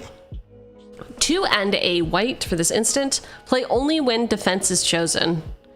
Target unblocked creature is considered blocked. Duh. Draw a card at the beginning of the next turn's upkeep. Okay. So it does the thing that we said it was gonna do. We can block a thing with an instant. Not even a body. So much for your unblockable creatures, everybody. Mirage. And yeah, that includes ninjutsu. It does, doesn't it? Yeah, because, well, wait. So... it says play only when defense is chosen.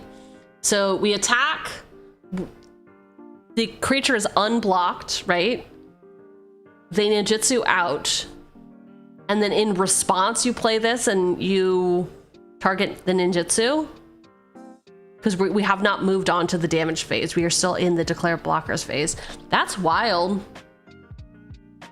That's some interesting tech. The description, my description above gives you the oracle text. I saw that. I did read it. I just,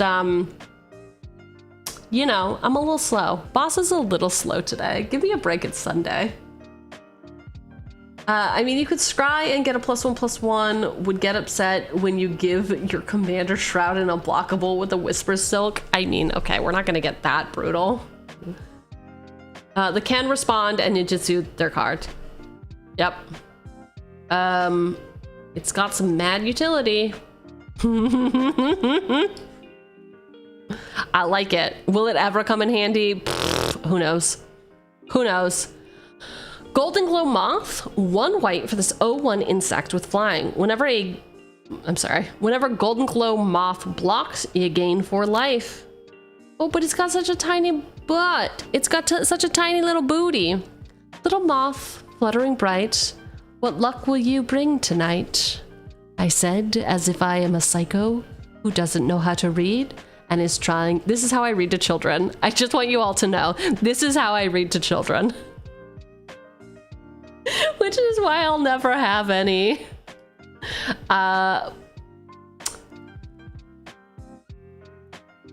Ordinary moths follow it, drawn to its light. I like the M11 flavor text best. Can't give you a break, so wine is best I can do. Did it not work? So earlier, see, like I'm saying, shit has broken down. Communication has broken down with what is happening. Arms, wine. In response, did I get you? Okay. Am I doing it right?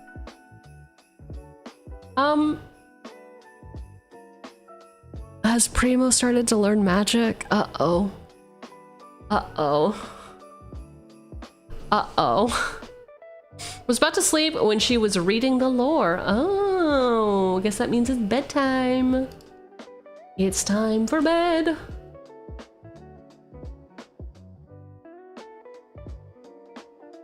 I'm not sleepy. Don't make me sleepy. Helpful hunter. 1 and a white, 1/1 cat. When this creature enters, draw a card. Is that the right card? I don't remember saying helpful hunter. No, you did. And tabby cats. And hunting is another minor domain. Okay, it has to do with the minor domain. I understand. I understand. We are hunting. So cute. It's so cute. Hi, Baba. I don't know why I went that way. Badot.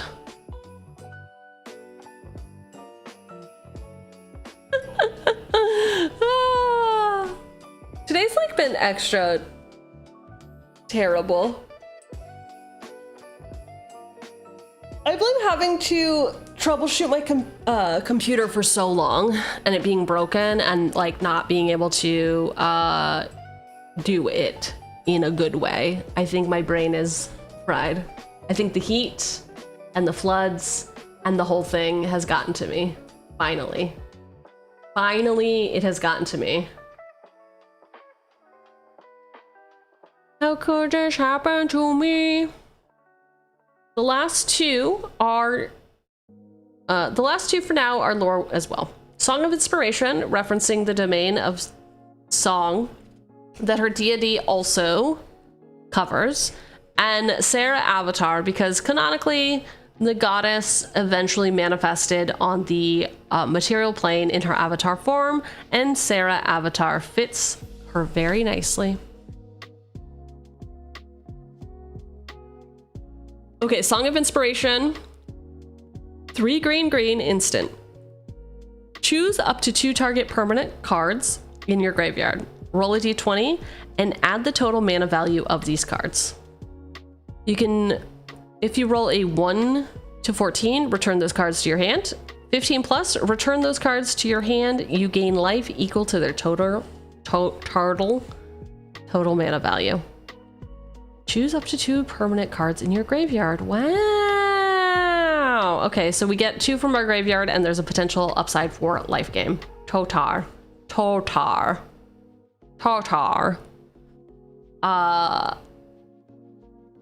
I was reading something earlier and I kept, or like I was recording something earlier and I kept misplayed a mythic over and over again, and I cannot remember how I butchered it, but it was like I could not get both words out. Myth play to mythic, I think is what I kept doing. Myth play to mythic. God. An absolute, yep, absolute travesty. Wow. Just wow. Sarah Avatar. 4 white, star avatar. Sarah Avatar's power and toughness are each equal to your life total.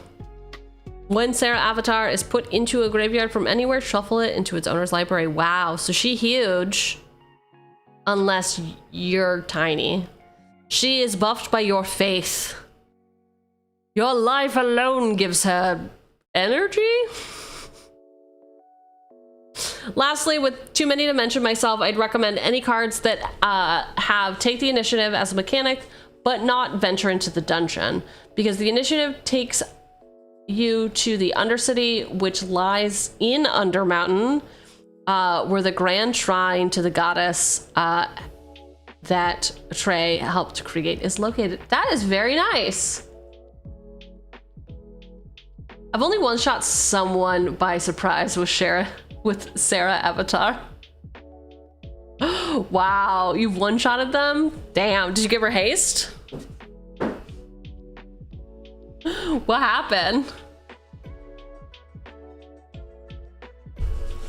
Arthur Marigold Knight? I'm unfamiliar with his vibe. Oh, he's a little mouse. I missed this set. I took a little break from Magic. I said, no thank you. And I missed some real powerful stuff. 2 blue, red, white for this 4/5 mouse knight with haste. Whenever Arthur Marigold Knight and at least one other creature attack, look at the top 6 cards of your library. You may put a creature card from among them onto the battlefield tapped and attacking.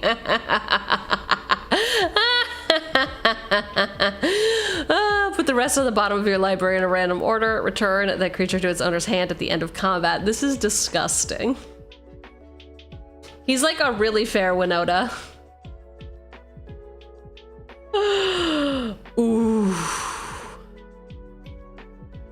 Yeah, I mean, I say this is nasty, but I also run Kalia, so I mean, hype. He can be very strong, but mostly play him to make me laugh. Cause he's so cute. He's just so cute riding on, like, what is he even on? He built a little horse out of sticks.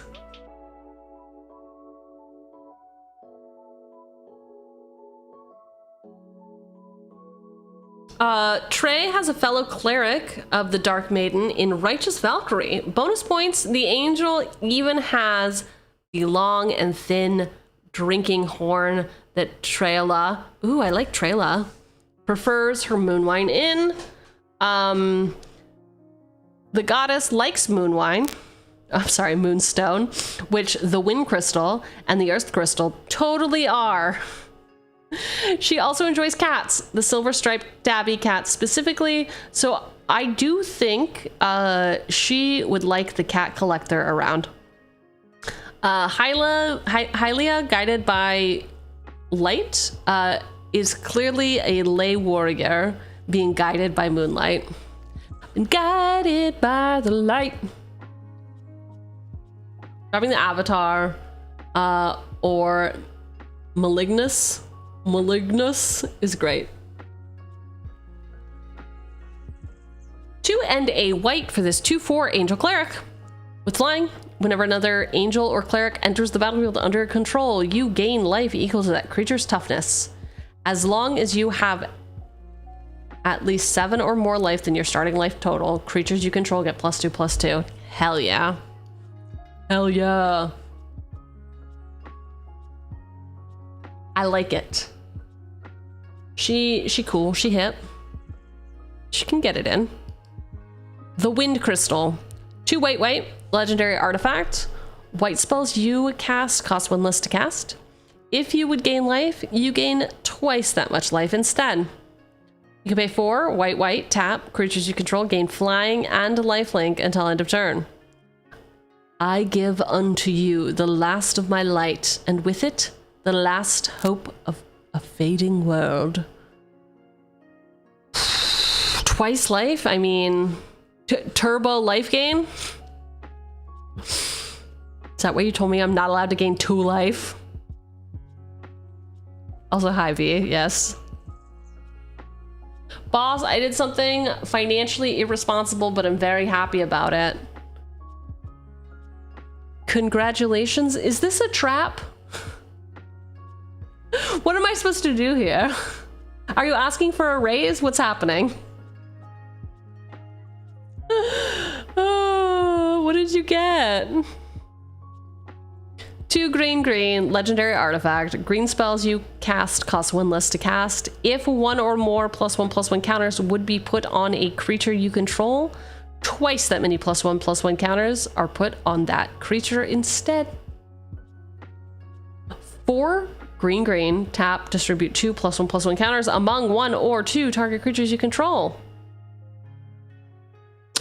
Okay. These two feel like they were made for her, which is weird.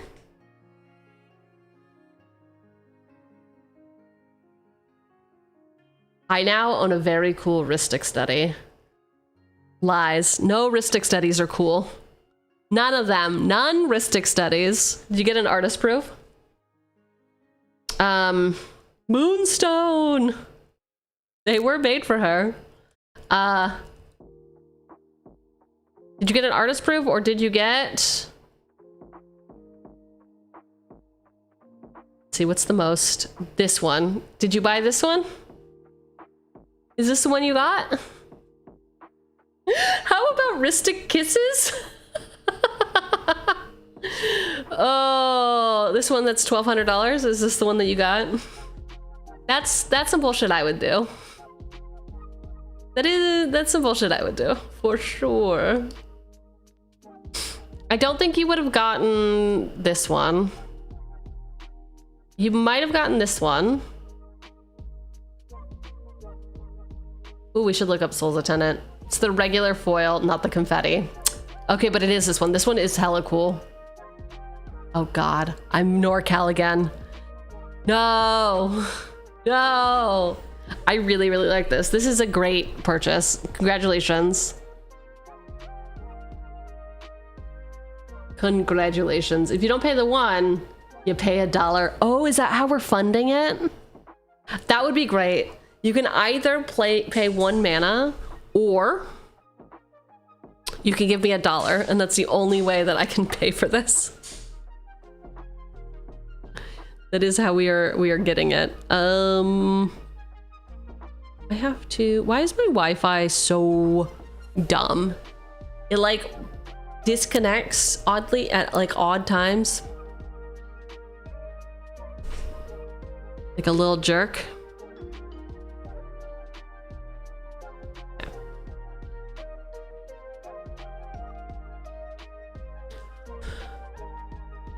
And Soul's Attendant.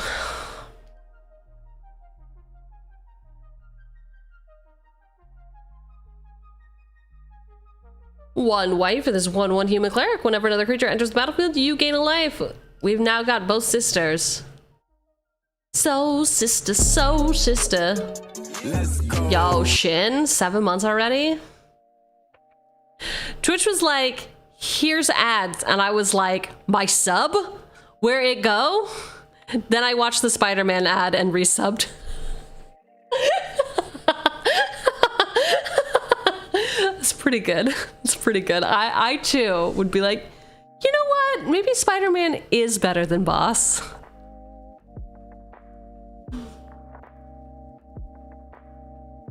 Get him out. Kick him out. Come on, you gotta. If you're talking about football, you gotta talk about kicking people out. That's how it goes. Those are the rules. I don't make the rules. I just enforce them loosely. Cat Collector. 2 and a white for this 3/2 human citizen. When this creature enters, create a food. Whenever you gain life for the first time during each of my turns, create a cat. I mean, I guess he would have been too powerful. Too powerful. All right, Cat Collector. Only 1 printing and foundations, huh? You love Cat Collector so much. I mean, yeah. He is a vibe. This is what I would like my retirement to be. Just kidding, I'm gonna work until I die.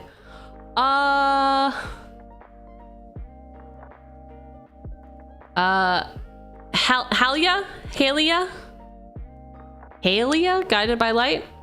2 and a white for this 3/3 human soldier. Whenever she or another creature or artifact you control enters, you gain a life. At the beginning of your end step, draw a card. If you've gained 3 or more life this turn, you can also warp her out for a white. Beyond the edge of faith lies eternal hope. Does it though? Does hope actually exist? That's my main question. Hi, Waffles. I did not understand your food strategy, and then someone pointed out that food gains life, and I went, oh yeah, it does, doesn't it? That is what food does. Oops. Also, Leonin Elder, a lot of token artifacts enter, and you gain a lot of life. Triggers in 1 turn around the table. You want to put an old guy in on my deck? Are you sure? Some old cat daddy? 1 white for this 1/1 cat cleric. Whenever an artifact comes into play, you gain a life. A lot of token artifacts enter, and you can gain a lot of life triggers. Who makes token artifacts? Oh, because of all the foods I was just talking about? All the foods? And then Righteous, Cause, and Patron of Kitsune trigger off individual attacks.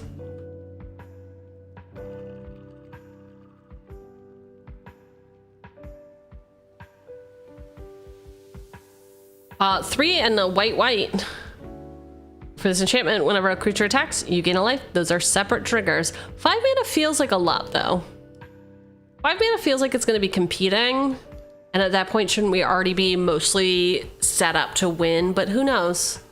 This feels like a win more card to me. But that is why we deck test. Because I am frequently wrong. Which feels great. I was talking to someone who plays a lot of fighting games. And they were talking about how there's different fighting game players, like types of players. You can play with your head, your heart, or some other part of your body, apparently. And the head players are very like cerebral. They're the blue players, right? They're overthinking everything. They're like really, really intellectual about it. And then the heart players just like go with their gut, right? They play off vibes. They do whatever feels right to them, and I'm like, yeah, I'm a heart player, I guess. I know you's head. I know you's head. Any D&D players here, are there like anthropomorphic people in D&D, or are they like a community build? Oh. Interesting. Yeah, beast folk. Are beast folk or something like it community built?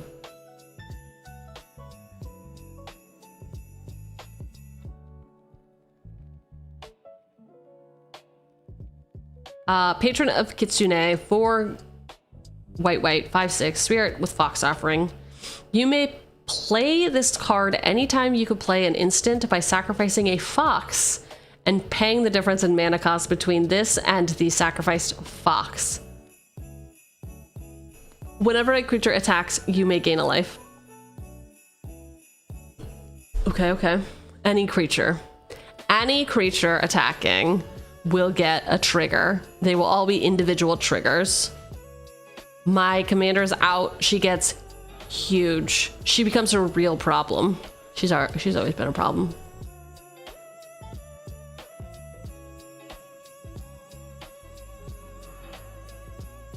All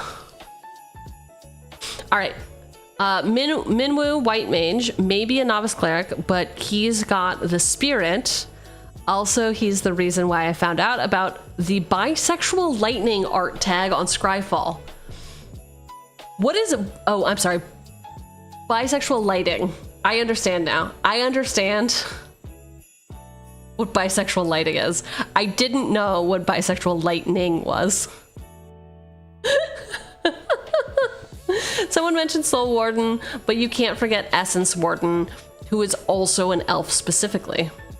Unfortunately, there's no drow in white-green except Drist, but he's agnostic formally believing in some other person, and bows are out of the picture, given bows are out of the picture given the goddess abandoned it after being tricked into nearly killing her father.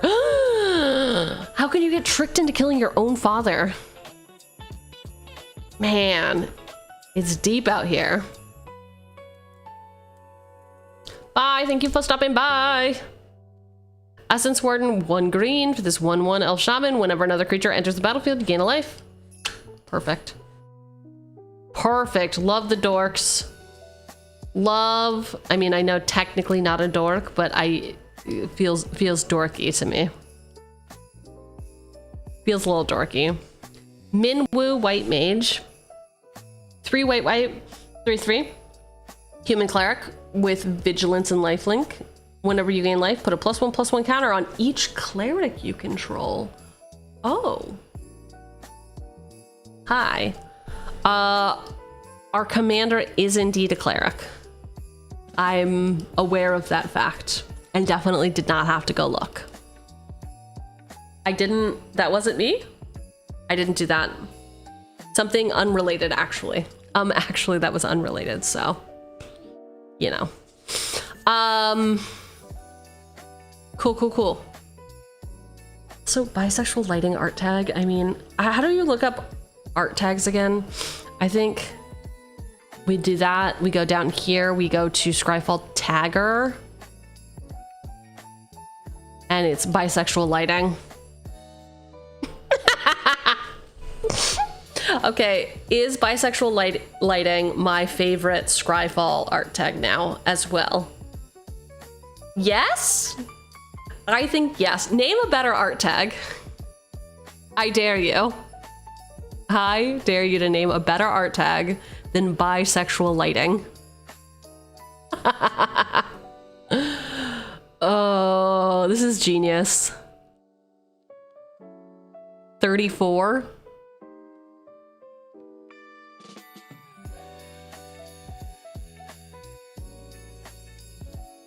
Results for 34.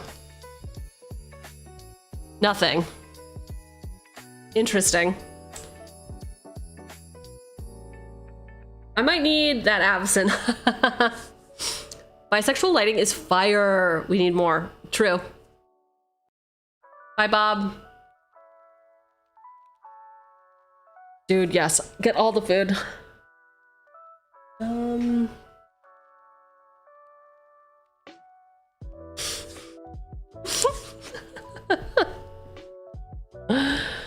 All right.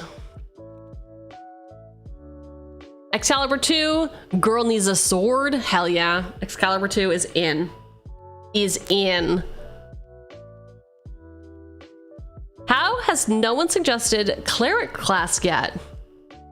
Either Trey took a class or was teaching the class. Ooh. Cleric class being an actual educational endeavor. Not just something, not like a... I have to blow my nose, 1 second. Ugh. I hate this weather. Whether or not, here I come, I'm gonna find you. No? Is that not anything? I don't think it's anything. It's fine. I don't need it to be. Cleric class, 1 white. Enchantment. If you would gain life, you gain that much life +1 instead. Whenever you gain life, put a +1/+1 counter on target creature that you control.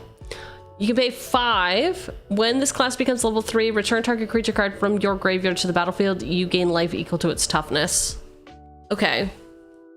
So at level 5, so we get, okay. Who's that dumb lady? Who's that big dumb lady? That's an avatar. Who's the big dumb avatar? Who's the big dumb avatar? She is here. Sarah Avatar.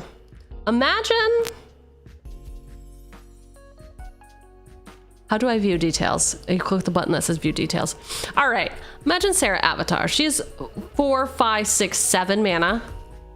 This is gonna be a total of 6 mana if we level it up. Oh wait, you can't just go from level 1 to level 3. You have to pay for level 1, then level 2, then level 3. Huh.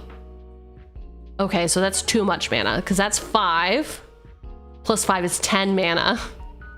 Imagine a world in which we have 10 mana. Sarah avatar is in our graveyard. We get cleric class out. We auto it up to level 3. Targeting Sarah avatar comes back to the battlefield. She would never be in our graveyard is the issue. Ugh, it says it right here. It says it right here. She will never be in our graveyard. This is the worst day of my life, actually. This is worse than when I dropped out of college. This is worse than when my mom died. This is worse than when I got kicked out of my house. This is the worst thing that's ever happened to me. How's your day going? No? Nothing? All right, cleric class, I'm not totally sold on because if we don't get an individual trigger of if you would gain life, you gain that much +1, right? We just get extra life, which is fine. But I don't know about that. I'm gonna add it now because it goes with the theme. Even worse than when you ran out of wine? Well, no, it's not worse than when I ran out of wine. I guess that was the worst day of my life. Honestly, I think Soul of Eternity is better. Let's take a look.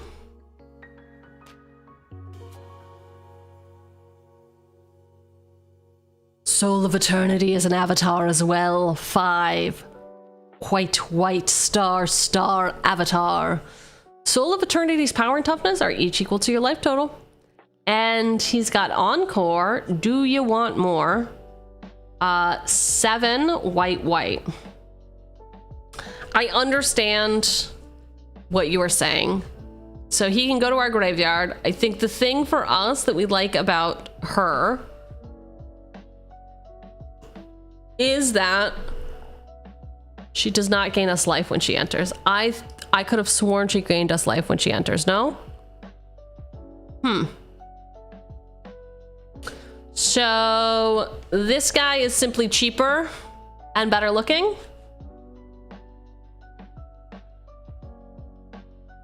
We added Sarah avatar for the flavor of the goddess coming back down to earth.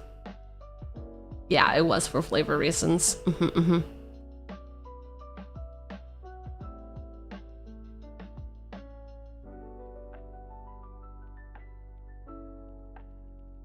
Drinking also isn't always peaceful, especially for adventurers.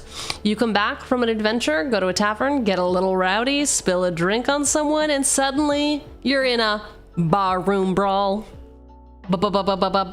I guess that's a ballroom blitz? I guess it has nothing to do with a barroom brawl.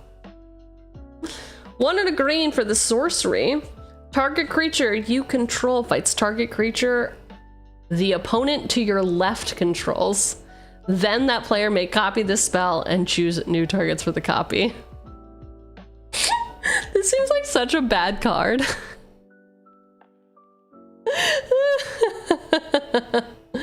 But yeah, fucking go off, right? Because it can just keep going around and around and around forever.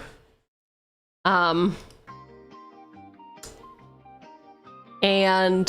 come back to you, and then they could snipe one of your creatures. Damn. I like it for flavor, though. Listen, if we can't play dumb cards, what's the point of living? What's the point?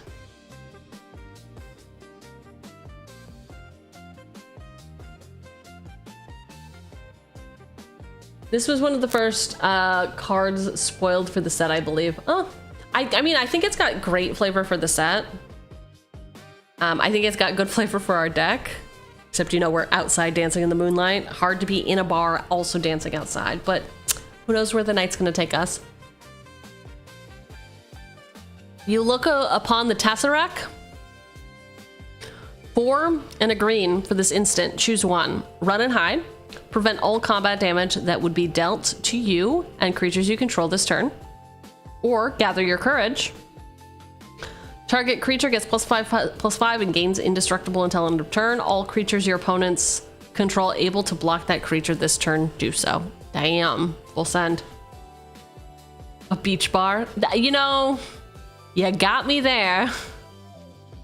Hey, look at this. Finally an overpowered card that has no, everyone can collectively understand. Too strong. 4 white, 4/6 cat beast with vigilance and lifelink. At the beginning of your upkeep, if you have 40 or more life, you win the game. This is not obviously the one I was thinking about. I was thinking about Ocelot Pride. No, I was thinking, what's the one that makes a bunch of cats? Felidar Retreat, obviously. Anyway, alt wincon, fine.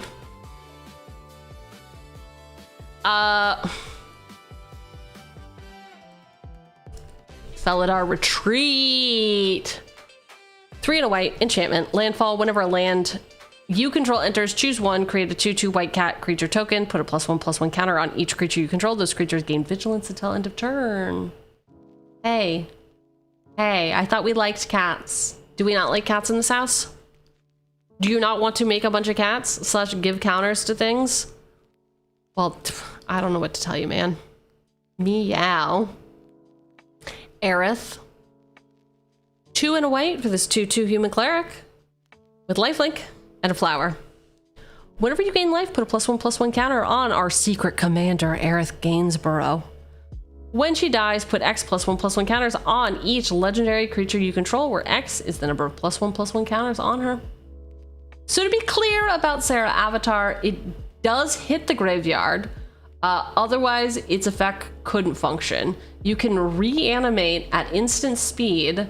You just couldn't combo it with the cleric class because leveling it up as a sorcery speed.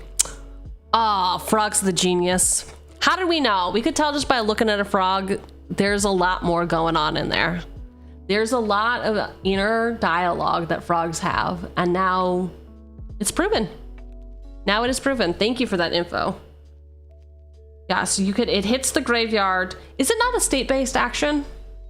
Well, I guess, whatever. I believe you. I believe you. I just think I knew fancy words like state-based action. Anyway, 2 and a white for this lady. She's cool.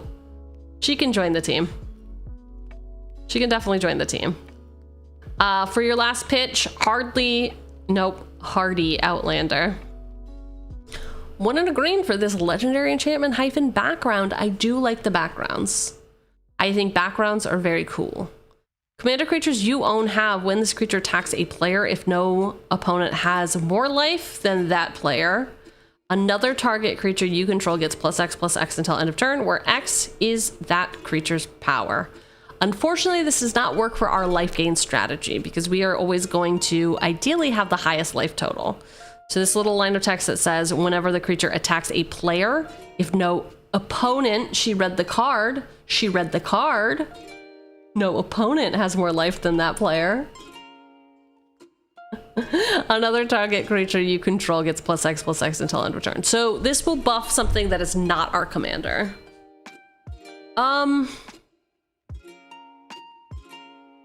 Do we want to buff something that's not our commander? I don't know. It's possible. I'll take it under consideration. Type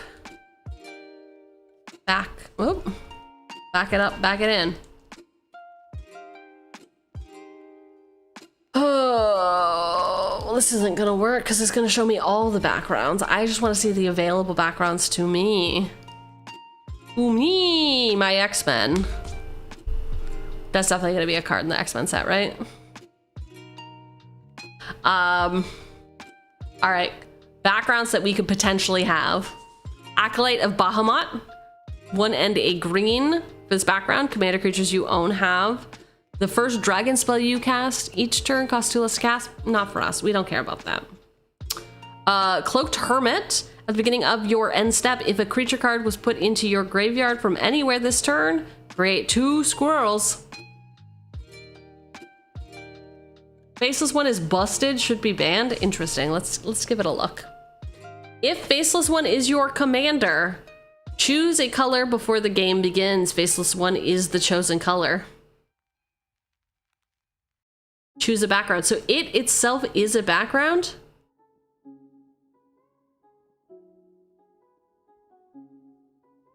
What? It's useless? Interesting. It is... Okay. Interesting that it is a background.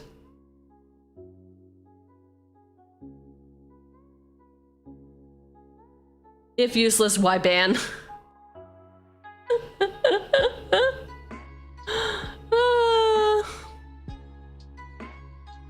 All right, Far Traveler. At the beginning of your end step, exile up to 1 target tapped creature you control, then return it to the battlefield under its owner's control. Flaming Fist. Whenever this creature attacks, it gains double strike until end of turn. I mean, Flaming Fist totally goes with our commander damage strat. Whenever you cast a spell that shares... I'm sorry, Folk Hero. Whenever you cast a spell that shares a creature type with this creature, draw a card. This ability triggers only once each turn. So for every cleric that I cast, I can draw a card.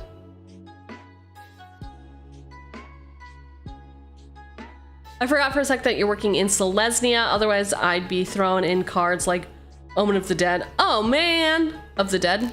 Or the lulls. Cleric or Elf. Yeah, thank you for that. Cleric or Elf.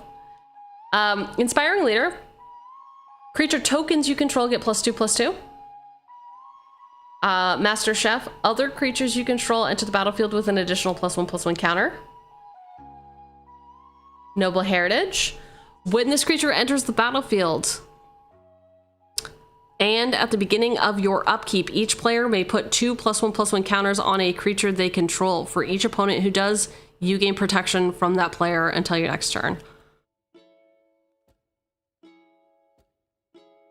I mean, I think Noble Heritage is pretty good for us. Beginning of our upkeep, we can put 2 +1/+1 counters on our commander.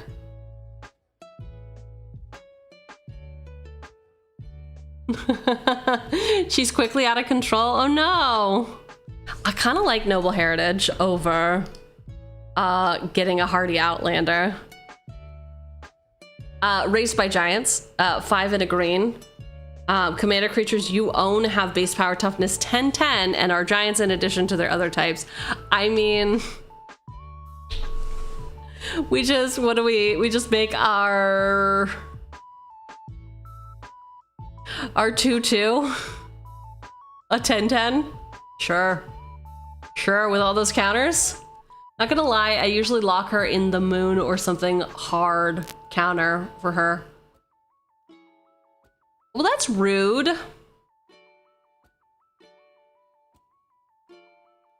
Insert we're already halfway there meme. I used to dislike elves, but since building an elf ball deck, I've been converted. Hell yeah. Oh, crowd control.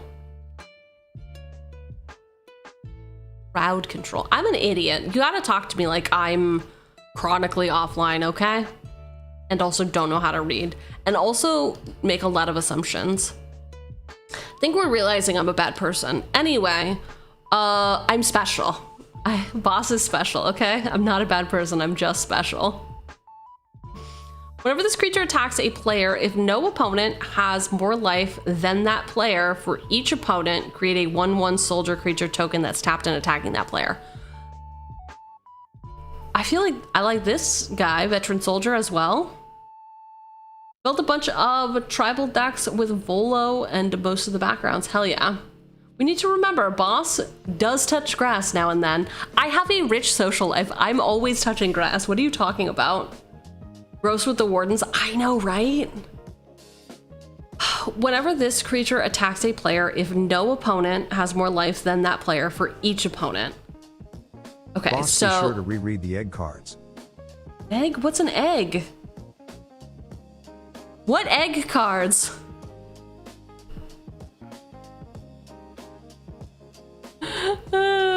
Oh, 1,000 backgrounds for no reason. What eggs? You work for big government, big egg government. O-tag egg? You want me to go through all the O-tags for eggs? What do you mean reread all the eggs? Why would we do that? Make it make sense. I'm also quite happy with Mayhem as a mechanic because I enjoy madness shenanigans, and it's like we have not built a madness commander, so I think we may do that, and I will definitely remember that because these are trying times for the eggs. Okay, all right, trying time. Can I offer you an egg in this trying time? Sure. Frankly, the person in Lapse of Certainty kind of looks like they're having a really bad hangover. Me when I drink too much. Lapse of Certainty, not sanity, certainty. What's the difference? Who knows? 2 and a white. Instant, counter target spell. If that spell is countered this way, put it on the top of its owner's library instead of that player's graveyard. If you're fast summoning little guys or tokens, maybe a Johnny's Welcome. Ooh. I started building one of the Asmo, calling it Cooking Madness. Oh, Asmarandina Goldakar. I'm missing so many things, but I get the beginning and the end. Okay. Lapse of Certainty, hungover, sure. A Johnny's Welcome. 1 white for this enchantment. Whenever a creature enters the battlefield under my control, you gain a life. Okay. I mean, it's not as good as Soul Sisters, but it's not nothing. It's not nothing. Yeah, no one expects the white counter spells. There's another white counter. I feel like I saw recently. It's like older. How about some world building with the temple itself with Authority of the Consuls and Fountain of Renewal? Do you hate people? Do you want people to hate me? Creatures your opponents control enter tapped. Whenever a creature an opponent controls enters, you gain a life. Does have the fucking life gain though. That's the issue. It's not silence, it's something else.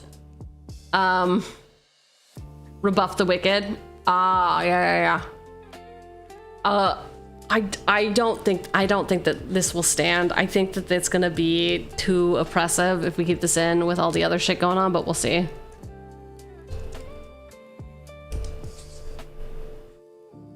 Rough the wicked.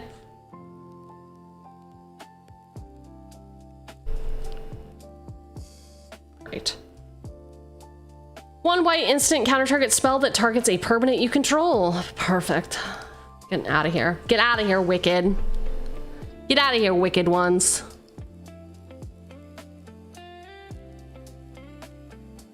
Fountain of Renewal. 1 colorless for this artifact. At the beginning of your upkeep, you gain a life. You can pay 3, sacrifice Fountain of Renewal, draw a card.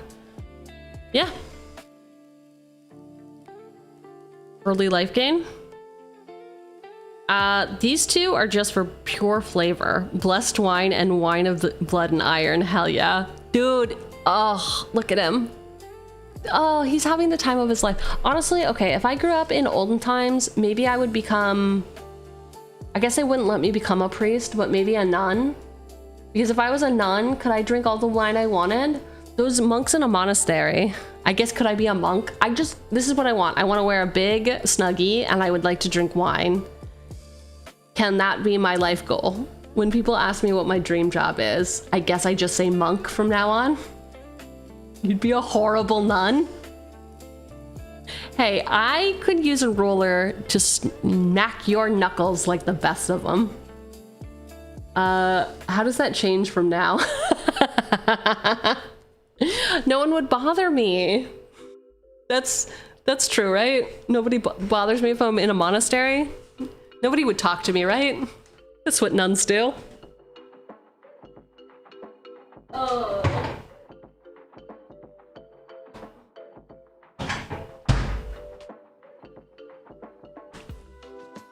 Bam. One of these days I'll program a, hey, boss is walking away, she should hit a hotkey.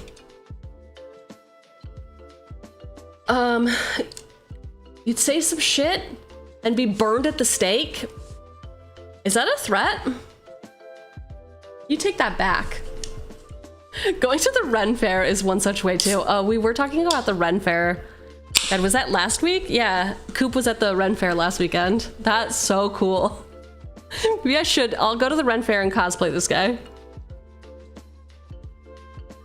Witch, she plays blue. Look at Primo. Primo is making so many good magic jokes. I'm concerned. Has Primo been replaced?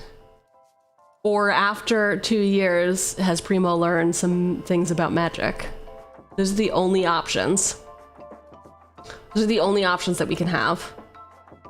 I went as a monk to the Ren Fair. All the monks are in on it and say, hello, brother. Nice to see you, brother. Next month starts Ren Fair season for you. Oh, nice.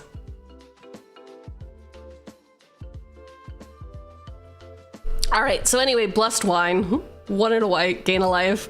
Draw a card at the beginning of the next turn. I mean, yes, how could I not do it for the memes? We're obviously blessing this wine.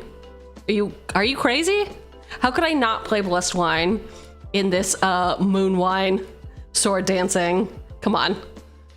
Come on.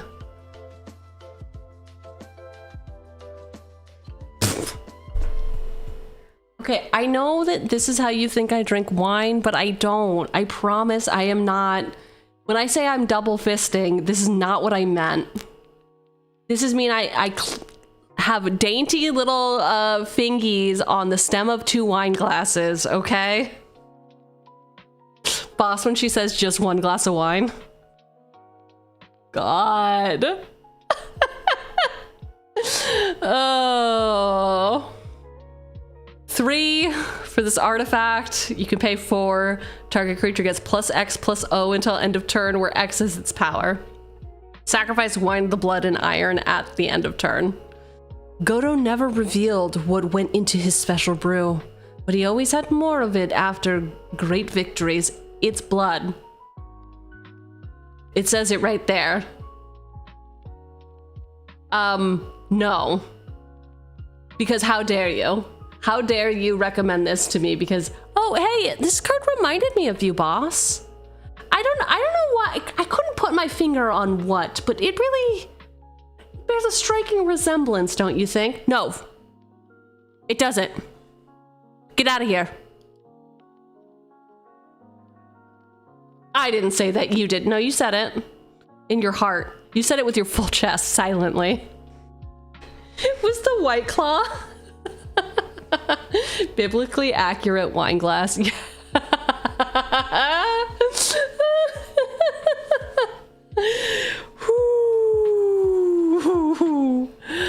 Okay, yep. Welcome in officially, Frog. It's good to have you. If you're going to lean into +1/+1 counters, then there's also Elfie Pop, Evolution Witness, and Robo Pop, Ratchet Field Medic. Ratchet Field Medic? Do they know what ratchet means? I don't know. Here's a joke. Yo, Knight. I gave all my dead batteries away today, free of charge. Okay. Okay. You're not supposed to throw those away. Giving them away? Who did you give them to? Babies? Did you go to the orphanage and give them batteries again? Business intern, you're a menace to society, and you need to be stopped.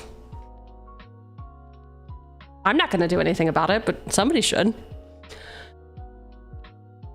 Ratchet Field Medic for Recursion. Evo Witness can easily be labeled at one of the clerics. Labeled? One of the clerics, and Ratchet is obviously a novice. Oh, labeled as one. Yeah, okay.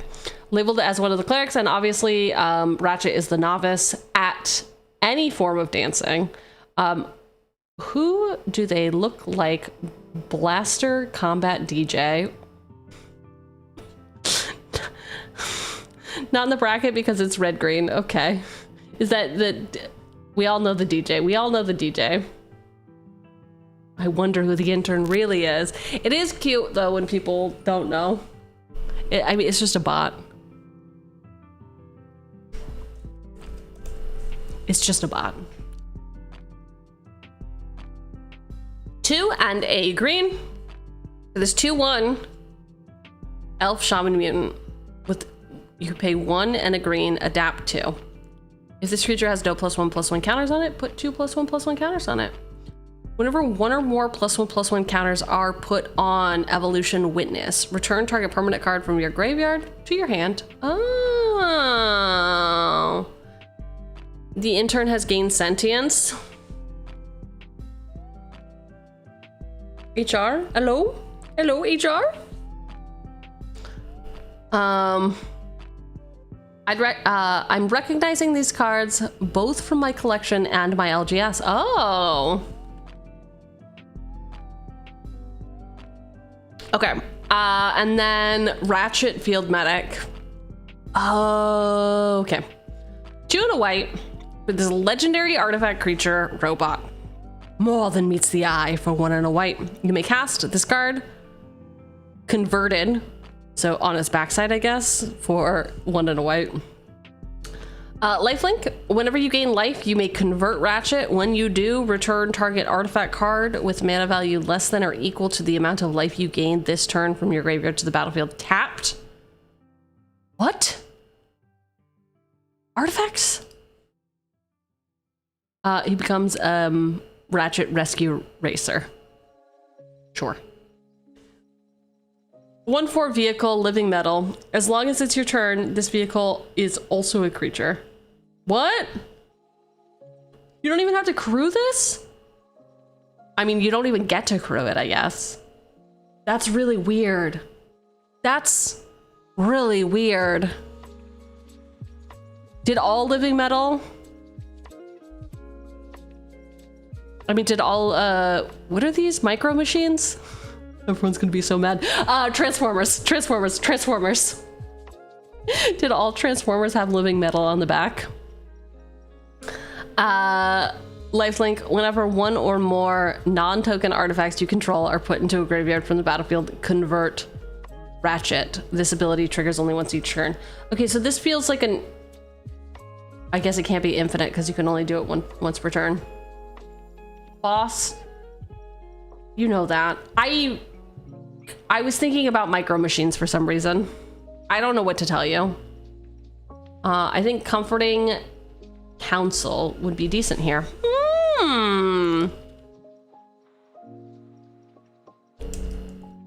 Come. 14 Council.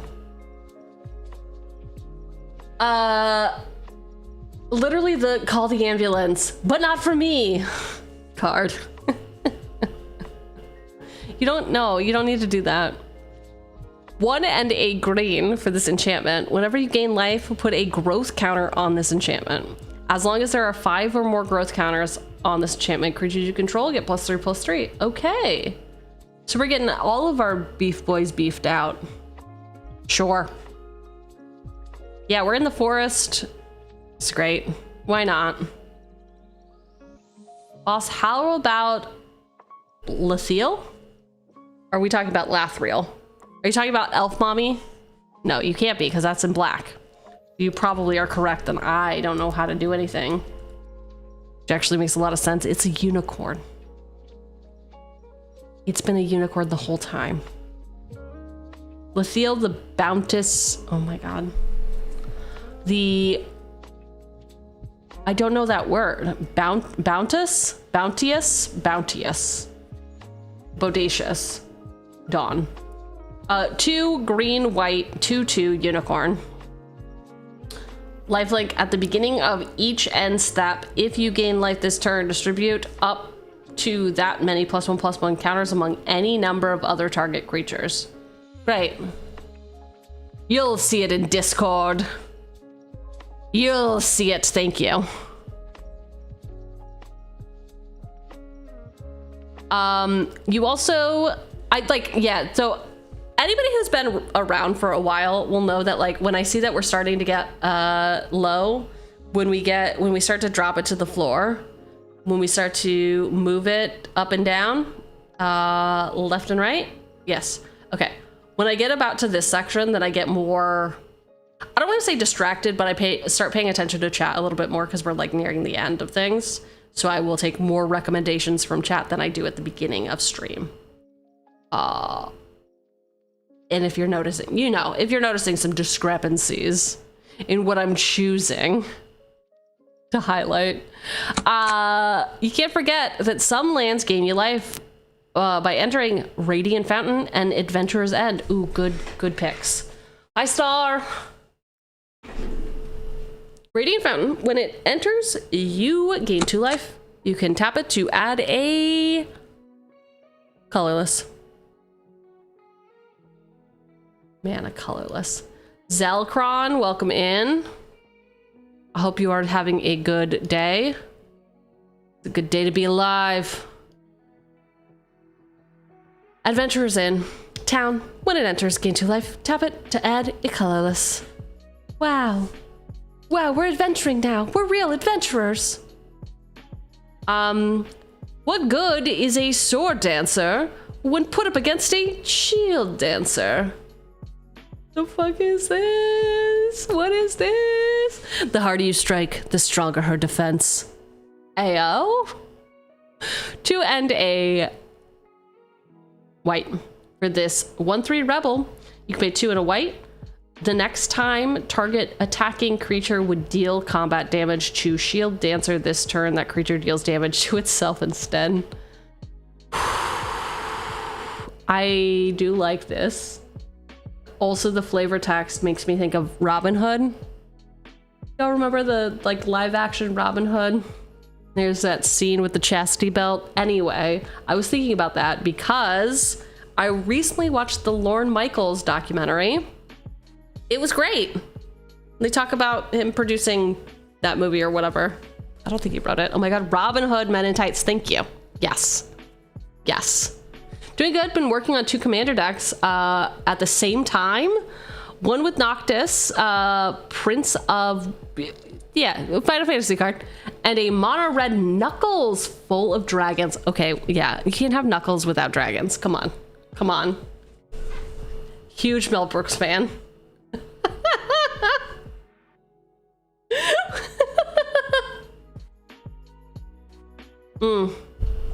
That's awesome. I hope it's going well. I could never build 2 decks at once. I'd get confused about what we're trying to be doing. I like Shield Dancer. I think she's funny. Prophecy? Prophecy.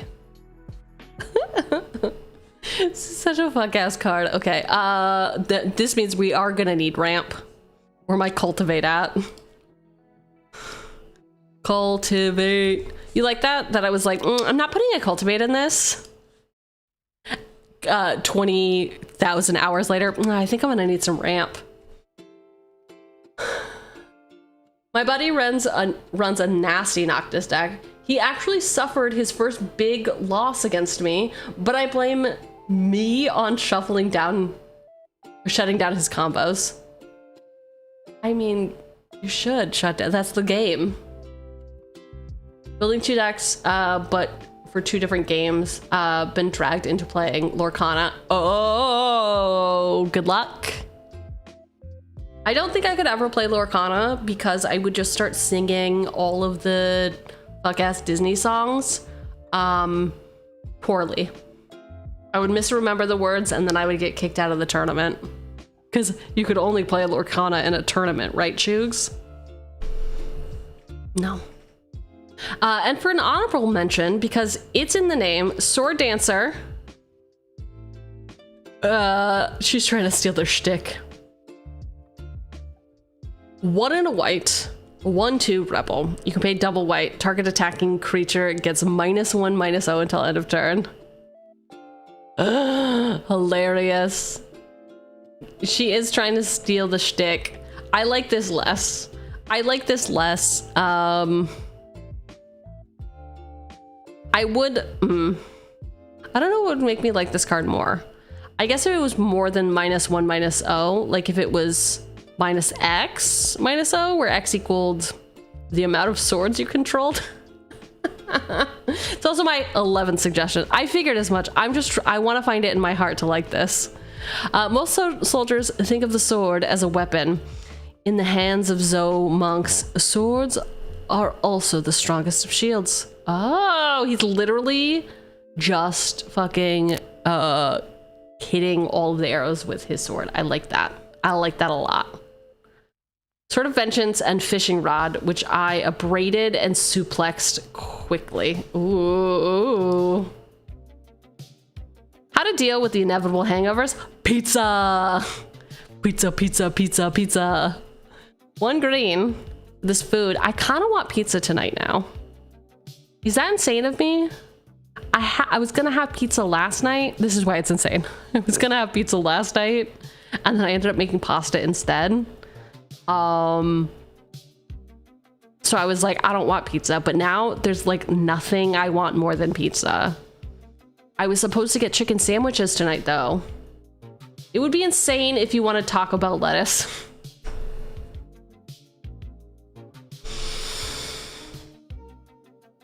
Oh my God, a calzone? Did you have it at the calzone zone? Oh yeah, I forgot that. Why is this whole world, what's happening? Air quality is terrible. There's floods in my area. I can't even get lettuce.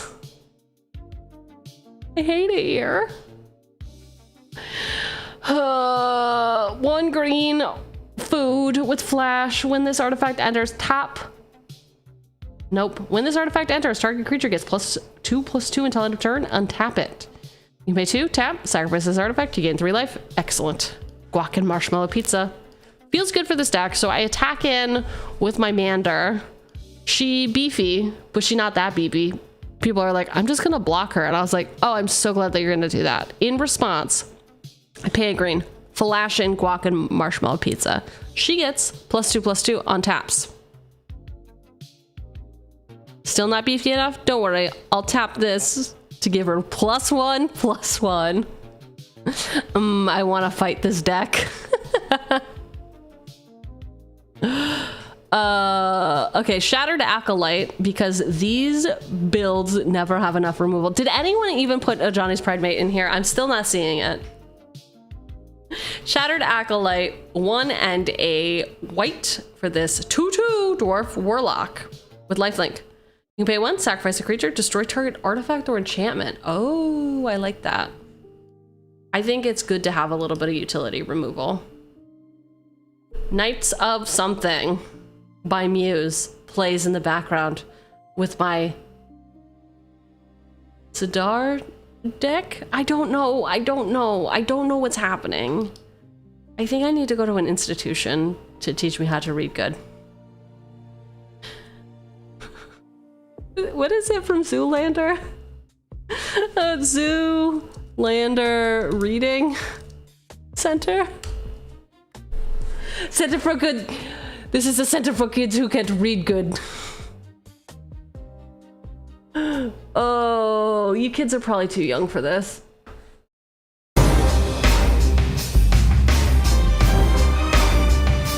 You kids are probably too young. I was a little hesitant at first, Mr. Mugatu. I mean, you've never hired me before, and I've been around for ages and ages. You've been around for a long time. I never wanted anything from you. And now you're retired. I can't have you. He's so good. And it's funny how it switches like that.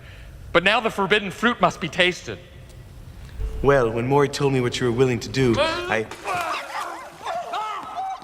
Disgusting. Todd! Are you not aware that I get farty? I'm not. With a... What happened? Yeah. Willing to do for you. Let's get back to the reason that we're really here. Look at him run. Without much further ado, I give you the Derek Zoolander Center for Kids Who Can't Read Good. And want to learn how to build magic decks good too. That's all I want. I want to learn how to read good and also build magic decks good too, okay? Is that too much to ask? It's gonna need to be 3 times bigger. This is Center for Ants. Anyway, you have to watch the movie yourself. I'm not giving you. You'll understand those jokes if you watch it. Small boss. All right, Sarah Ascendant. 1 white life link. As long as you have 30 or more life, he gets +5/+5 and has flying. Perfect. Perfect turn 1 play. Fucking get your face absolutely wrecked. Okay, this is a staff. 2 and a white for this equipment. Equipped creature has lifelink. As long as you have 30 or more life, equipped creature gets +5/+5 and has indestructible and prevent all damage that would be dealt to this creature. What? All damage? Good luck deck running. Thank you. Have fun on Convoke.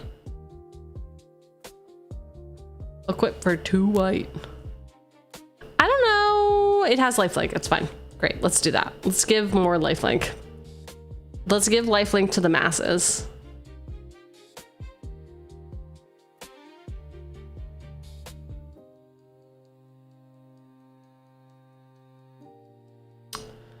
Two white, instant, exile target artifact or enchantment. If you cast this spell during your main phase, which I would always cast an instant during my main phase, it is a power move.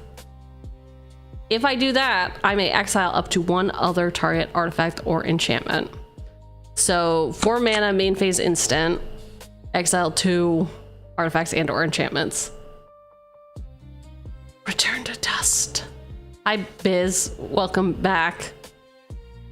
The Biz is back and you're gonna get in trouble. Hey now, the Biz is back. 2 and a green, instant, split second, destroy target artifact or enchantment. This is probably gonna be necessary for the Voltron stuff. If it gets, my commander gets enchanted with an aura, then I'm absolutely toasted. There's a lot of things. There's like fucking the lands that are like when this land enters, exile target whatever until this leaves the battlefield. I know we don't play with a lot of like meanies like that, but I feel like this is a sword. Therefore I add it. Regardless of everything I just said, it's sword. It is sword, right? Come on. Super state. For the cheeky 1-punch win. Who wants to be One Punch Man? Show of hands. Show of hands. 7 mana for this legendary enchantment -aura. Enchant creature you control. Enchanted creature has base power and toughness 9/9 and has flying, first strike, trample, and haste. Whenever enchanted creature deals combat damage to an opponent, it deals that much damage to each other opponent. Okay. So this wouldn't technically be a turn, or we couldn't kill with combat damage, right? Or like commander damage. Does this, whenever enchanted creature deals combat damage to an opponent, it deals that much damage to each other opponent? Each other opponent doesn't count as combat damage, so commander damage does not apply. I feel like Ulner has called me out on this before because we put super state in Nahiri. I love how I'm like, if it was something that somebody said was smart, it was Ulner. If it's something somebody did that was mean, it was Blight. Inside of us are 2 commander players, and it's those 2. Good for the avatar you have in your deck. It is very good. Not for me. Hi Ben. Okay, Merc, you got it. Lathiel, my favorite card in Selesnya Lifegain deck. And hey, a proper lay warrior would have a fighting horse, right? Ulner has an evil side, don't doubt that. Oh, we don't. Yeah. Ulner is something hiding in the body of just a silly little guy. A terrorist, I think is the word I'm looking for. Yeah. Light of Promise. The promise that Trey made to rebuild the lost promenade. Oh, I'm gonna cry. Okay, it's fine. To end a white for this aura. Enchant creature, enchanted creature has. Whenever you gain life, put that many +1/+1 counters on this creature. Hell yeah. It's a little guy, terrorist, same little thing. Same thing, right? Damn. Conclave Mentor has a nice value piece. In lore, perhaps one of the clerics who helps rebuild the Lost Promenade and became a mentor afterwards. Aww. 1 green, 1 white, 2/2 Centaur Cleric. If 1 or more +1/+1 counters would be put on a creature you control, that many +1/+1 counters are put on it instead. When Conclave Mentor dies, you gain life equal to its power.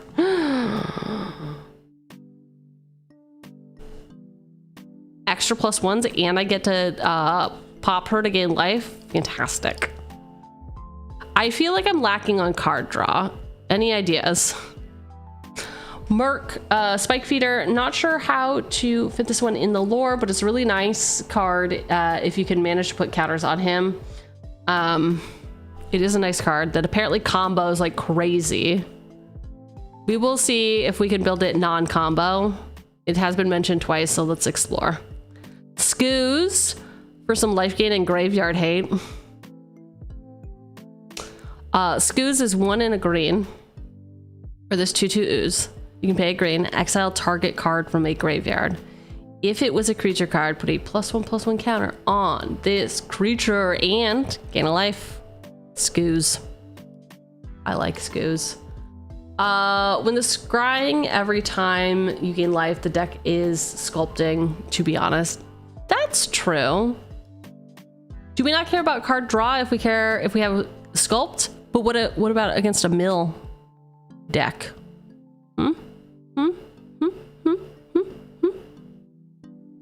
For some more removal, invoke the Divine and Inscription of Abundance. Invoke the Divine, 2 and a white for this instant. Destroy target artifact or enchantment. You gain 4 life. Feels like that's flavorful. We're building a church after all. Inscription of Abundance, 1 and a green. Kicker for 2 and a green. Choose 1. If the spell is kicked, choose any number. Put 2 +1/+1 counters on target creature. Target player gains X life, where X is the greatest power among creatures they control. Target creature you control fights target creature you don't control. Oh. I like that. I like get big, gain life, get big. Fight. If you're going for commander damage focus, Tamiyo's Safekeeping might be a nice way to protect your commander or other valuable pieces. No idea how to fit this in the lore though. Tamiyo's Safekeeping is 1 green instant. Target permanent you control gains hexproof and indestructible until end of turn. You gain 2 life. Fantastic. How about, what's the Snakeskin Veil do? Veil? 1 green, put a +1/+1 counter on target creature control. It gains hexproof. Let's add it. I knew it did some shenanigans. Selvala Explorer returned. A fun card that has both ramp and card draw. I guess Selvala was convinced to come along the trip and has now returned? Good card though. So Selvala was actually in the running to be the other commander that we were going to build in Selesnya this week. And then I was like, I'm just going to build her a different day. Blight wanted to do a collab, so maybe I'll have Blight help me with the Selvala build. Might be fun. Might be interesting. Excuse me. So Selvala, 1 green, white, 2, 4. Elf Scout with Parlay. You can tap her. Each player reveals the top card of their library. For each non-land card revealed this way, add a green and gain a life. Then each player draws a card. I mean, it's great. I just tend not to put things in that I'm going to build later. But she is fantastic. And for my last rec, may I suggest Price Pig? Sure. Yeah, you can. A really nice ramp spell for life gain decks. All expeditions need their provisions. 1 and a green 0/3 boar. Whenever you gain life, put that many ribbon counters on Prize Pig. Then if there are 3 or more counters on him, remove those counters and untap it. You can tap him to add 1 mana of any color. Wow. What a little oinker. Everybody needs a Prize Pig. With 5 Rex left, I'll present another Aerith with some recursion, Aerith the Last Ancient, and we might as well turn all health we gain into raw power. Interesting. Wow, you know it's bad if the mods are just greeting each other over and over and over again.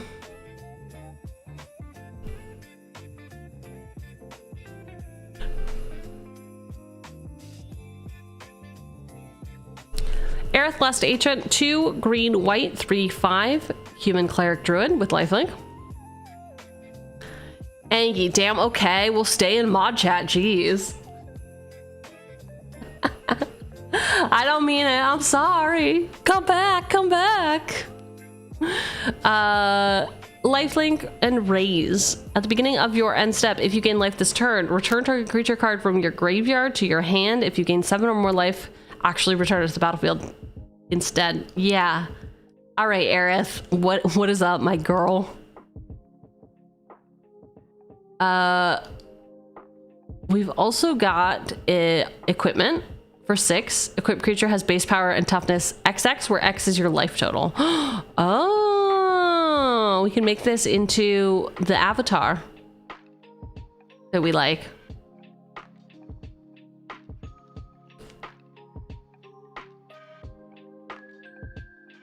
Grand Crescendo. If we're going with a bunch of ETBs, like when this creature enters, gain 1. Token generators like Grand Crescendo fit right in, especially since it triggers multiple ETBs and gives us protection. Whilst also recruiting for the church. Is that what it's called? I think it's called Saving Poor Souls. The roar of applause drowned out the melee raging in the lobby. X, white, instant, create X, 1/1, green and white citizen creature tokens. Creatures you control gain indestructible until end of turn. I love it. This is great. Because those are each individual creatures entering, which would trigger individual things on any of the Soul Sisters that we have. This is fantastic. I love this. Then we get indestructible. Too bad it didn't give hexproof as well. That would be great. Those poor souls don't need a religion, they need a raise.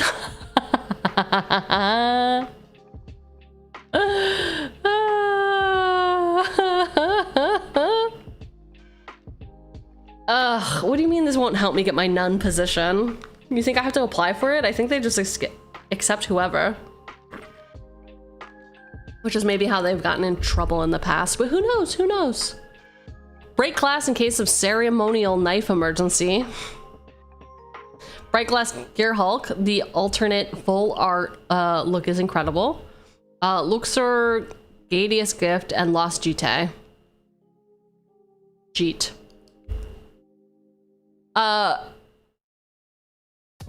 Bright Glass Gear Hulk, green, white, 4/4 construct. First strike and trample. When this creature enters, you may search your library for up to 2 target creatures and or enchantment cards with mana value 1 or less. Reveal them, put them into your hand, then shuffle. I like this. I do. I do like this a lot. But also I hate it. Okay, wait. First strike and trample. When it enters, we get a soul ring and something else. Oh, the enchantment. We get a soul ring and an authority of consoles. Put them into our hand. Make everyone be like, you're the threat. We're gonna murder you now. And then we're good to go. I love it. I mean, listen. We don't do a lot of tutors here because I don't love the consistency. But I mean, the things that we can grab. I guess I could grab a sword. Oh, I could grab pizza. All right, there's some shit I can grab. Yeah, there's a lot of shit I can grab. Okay. Bright Glass Gear Hulk, welcome. Oh, Luxior Gyada's gift. 1 for this legendary artifact equipment. Equipped creature gets +1/+1 for each counter on it. Equipped permanent isn't a planeswalker and is a creature in addition to its other types. Equipped planeswalker for 1, equipped for 3. This feels like cheating. This feels like mega cheating. Okay, I guess we go find this. We make our commander huge. She doesn't like have enough evasion. But who knows? We could get there. 1 for this equipment. Whenever equipped creature deals combat damage, put a charge counter on Lost Jite. Every fucking time. It's a Jeet. It's a Lost Jeet. Remove a charge counter from Lost Jeet. Choose 1. Untap target land. Target creature can't block this turn. Put a +1/+1 counter on equipped creature. And you can equip it for 1. Instead of a soul ring, use soul talisman. Instead of being the threat, you can be a sad little guy.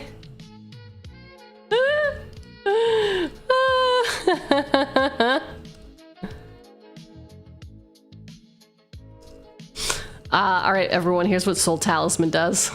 An artifact with suspend 3 for 1. So it is a soul ring in 3 turns. Listen, we could have a soul ring in 3 turns. That's pretty good with me. Caliber 2 we got in. Esper Origins. 1 and a green for this sorcery. Surveil 2, you gain 2 life. If this spell was cast from a graveyard, exile it. And put it onto the battlefield transformed under its owner's control with a finality counter on it. Flashback for 3 and a green.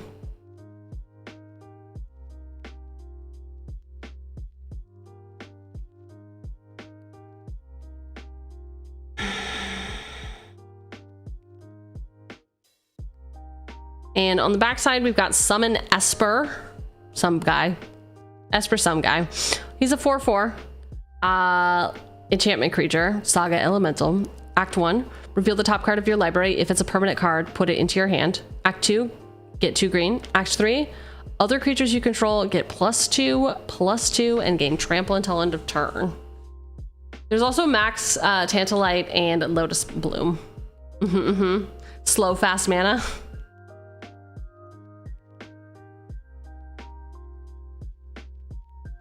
All right, Esper Origins.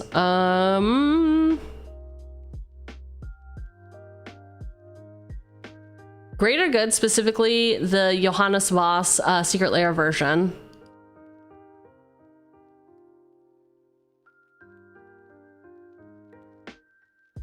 Is it this one? Yeah, it is. Okay. 2. Why is that in a...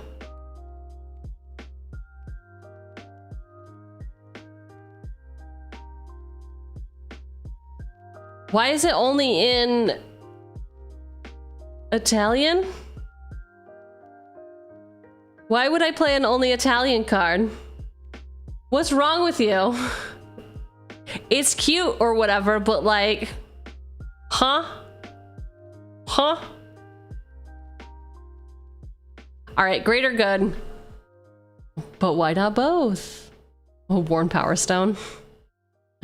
2 and a green. For this enchantment, sacrifice a creature, draw a card equal to the sacrificed creature's power, then discard 3 cards. Oh, Jesus. Okay. You can do that in instant speed, and it's based on power, not CMC. It's excellent. Okay. Healing leaves because it's essential. No other reason. There's no other reason that we would want this card. 1 green for this instant. Choose 1. Target player gains 3 life, or prevent the next 3 damage that would be dealt to target creature player this turn. The elves of Llanowar don't trust in alchemy. They rely instead on pure herbs harvested from the forest Sacred Heart. Yeah, I see the vision. Only in planar chaos. Listen, why use a healing salve when we can have a healing leave?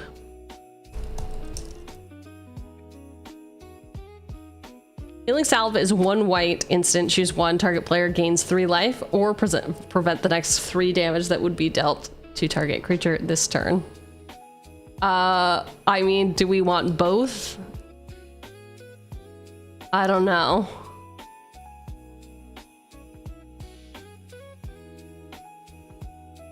Whoa. Whoa. All this art is so cool. Anyway. Yeah, we can use it. We can do this. We can get jiggy with it. Mana na na na na na. Na na na na na na. Both heals. We got both healings. That's some old ass magic.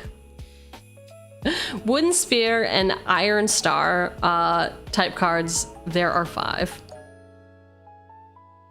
Yo, welcome in, Anti-Sama.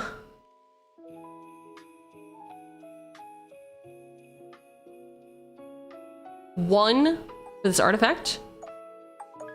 Whenever a player plays a green spell, you may pay 1. If you do, you gain a life. Okay, pay 1, gain a life. Also, Kelly, welcome in. How about no on that one? Iron Star. I mean, I like the jank. Listen, I love the jank. Don't get me wrong. Don't.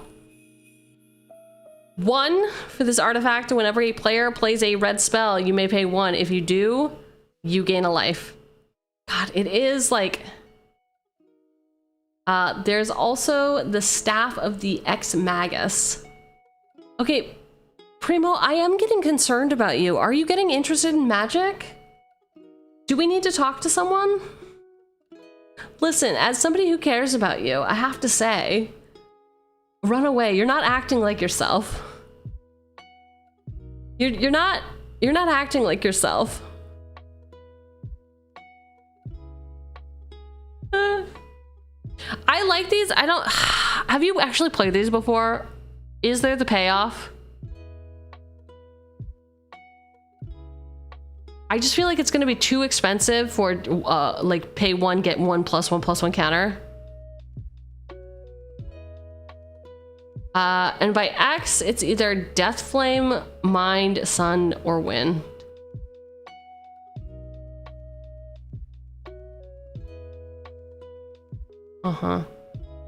Hardened Scales, like it, Ramble. Okay. Tablet of Guilds. 2. For this artifact, as Tablet of Guilds enters the battlefield, choose 2 colors. I think maybe we'll choose green and white, but I haven't read the rest of the cards, so we don't know. Whenever you cast a spell, if it's at least one of the chosen colors, you gain a life for each of the chosen colors. Oh, 2 mana? Gain a life every time we cast a spell. At least 1 life we can gain every time we cast a spell. Yeah. Turns all of our spells into life gain spells. We simply must add Buster Sword at the end of the night.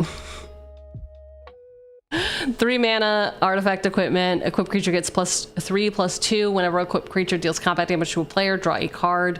Then you may cast a spell from your hand with mana value less than or equal to that damage without paying its mana cost. I mean, iconic card, epic, so overpowered. I'm just simply not interested. It's in my Nahiri deck. We know what it does. We've seen it get in. It's fantastic, but no. Simply no. Swords to Plowshares, excellent add. I will get that in. Aether Spark, fuck you. Fuck you. She needs her bling at the club. Lemony, we've got Archangel of Thune, Inspiring Overseer. Boss mentioned something about angels. I've never said anything about angels. Ever. In my life, I've never talked about angels. 3 white, 3/4 angel with flying and lifelink. Whenever you gain life, put a +1/+1 counter on each creature you control. Well, I mean, I guess she's got to be in here. I guess she got to the party. She's already in my life gain angels deck.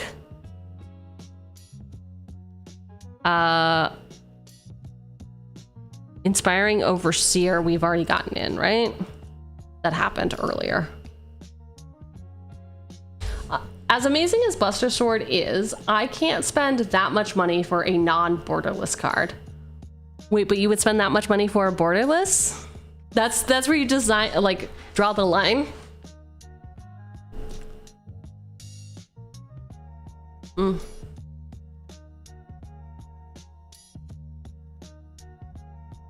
We used to have like an anti-singles rule in our house. So you weren't allowed to buy any cards over $1. I think it was over $1. But you were allowed to buy as much sealed product as you wanted. That led to some very interesting issues, as you could imagine. Not allowed to buy anything over $1. That got raised to $5 at some point. But still, like, the whole point of buying singles is so that you're not buying product, but that's not what we did. Yes, we do have Inspiring Overseer in the deck. I said confidently, and then I will scroll to validate.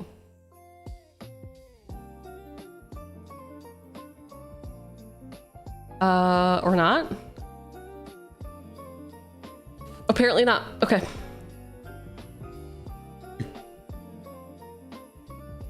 Engulfing Slagworm?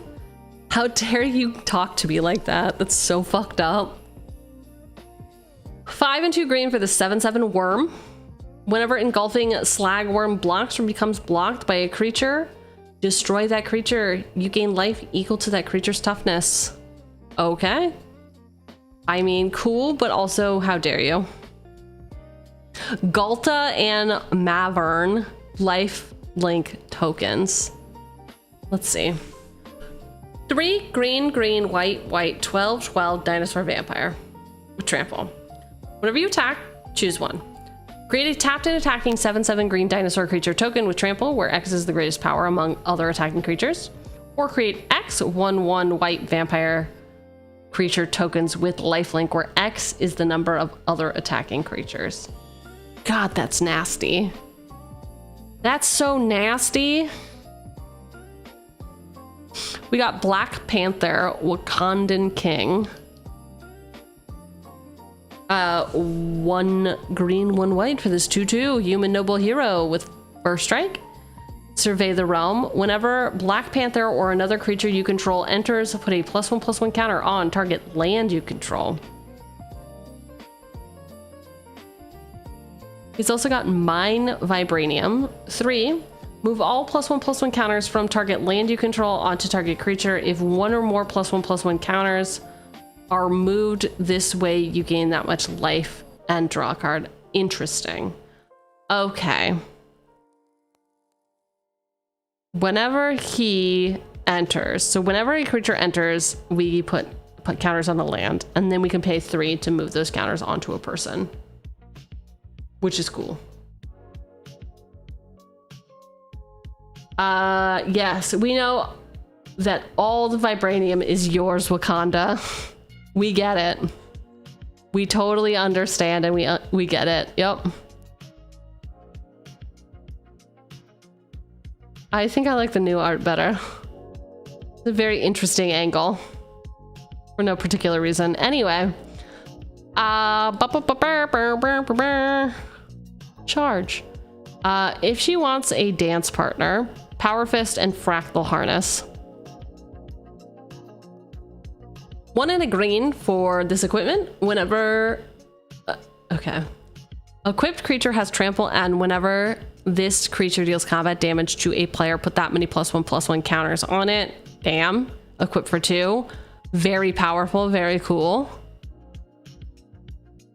And the Fractal Harness. X, 2 and a green. Equipment. When this enchantment enters, create a 0/0 green and blue fractal creature token. Put X +1/+1 counters on it and attach this equipment to it. Whenever a equipped creature attacks, double the number of +1/+1 counters on it.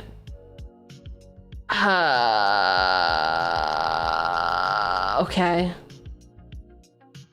Welcome in, Kasu. This is disgusting, and I love it. It's disgusting, and I love it. We're gonna get Trey so beefy. Everyone's gonna be like, why did you kill me on turn 3 with commander damage? And I'll say, I don't know. Head empty, just smash. Head empty, just smash. All right, we can't forget ram through for removal. If the creature is big enough, it can be player removal too. Oh. Bossing Say, this land enters tapped unless you control basic land. You can pay, or you can tap it for a green. You can pay 2, tap, Earthbend 2, activate only as a sorcery. Why? Why do you want Bossing Say in here? Ram through 1 and a green. Instant. Target creature you control deals damage equal to its power to target creature you don't control. If the creature you control has trample, excess damage is dealt to that creature's controller instead. It needs trample though. We only have a few things that are giving trample. I will add it for now, but we're gonna have to take a look at our trample. There is no war in Bossing Say, but there's absolutely a party.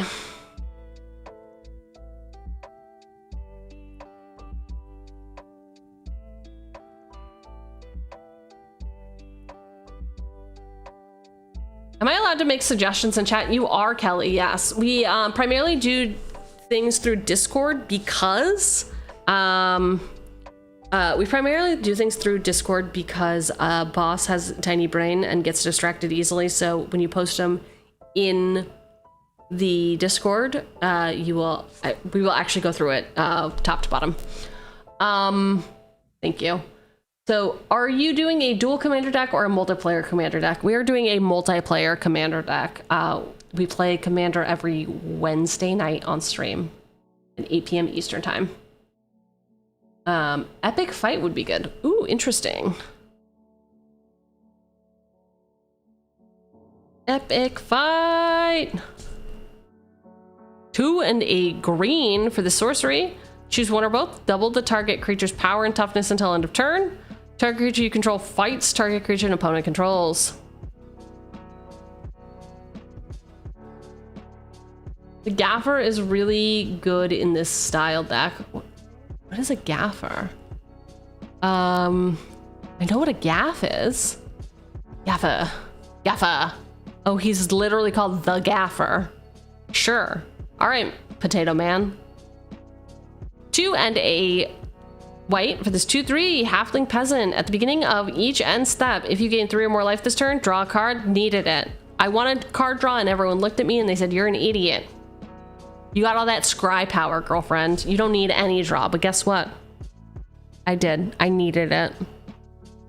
Voltron strategies need a lot of protection. Fortunately, you are in green and white. Yes. Yes. And we do have the alt wincon for life gain. Let's just not forget about that. Heard you're making a food deck. Lemony. Vidaran Revel. 1 green enchantment. Whenever an artifact is put into an opponent's graveyard from the battlefield, you may draw a card. Well, it's an opponent's graveyard though. I do really like this. This is very cool. I like this a lot. I think this should go in my treasure deck. My group hug treasure deck. You need the usual suspects: Mother runes, Giver runes, Sklev. My dictation is perfect. 1 green for this 1 and a green class. Oh my god, 1 green for this class. When this creature enters, each player creates a food. You pay 1 and a green whenever an artifact an opponent controls is put into the graveyard from the battlefield. Draw a card.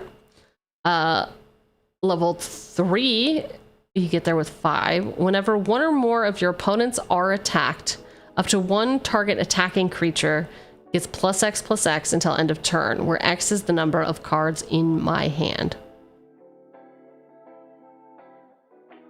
Interesting. What a party dude. What a party dude. Mother of Runes, 1 white, 1/1 human cleric. You can tap her. Target creature you control gains protection from the color of your choice until end of turn. She's great. She is a cleric. She goes with our cleric theme. Giver of Runes. 1 white, 1/2 core cleric. You can tap her. Another target creature you control gains protection from colorless or from the colorless color of your choice until end of turn. Excellent. Sklev.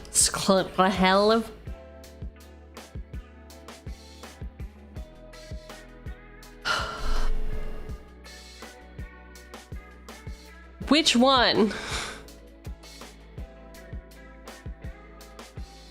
Why are you trying to get me to be toxic? The defector.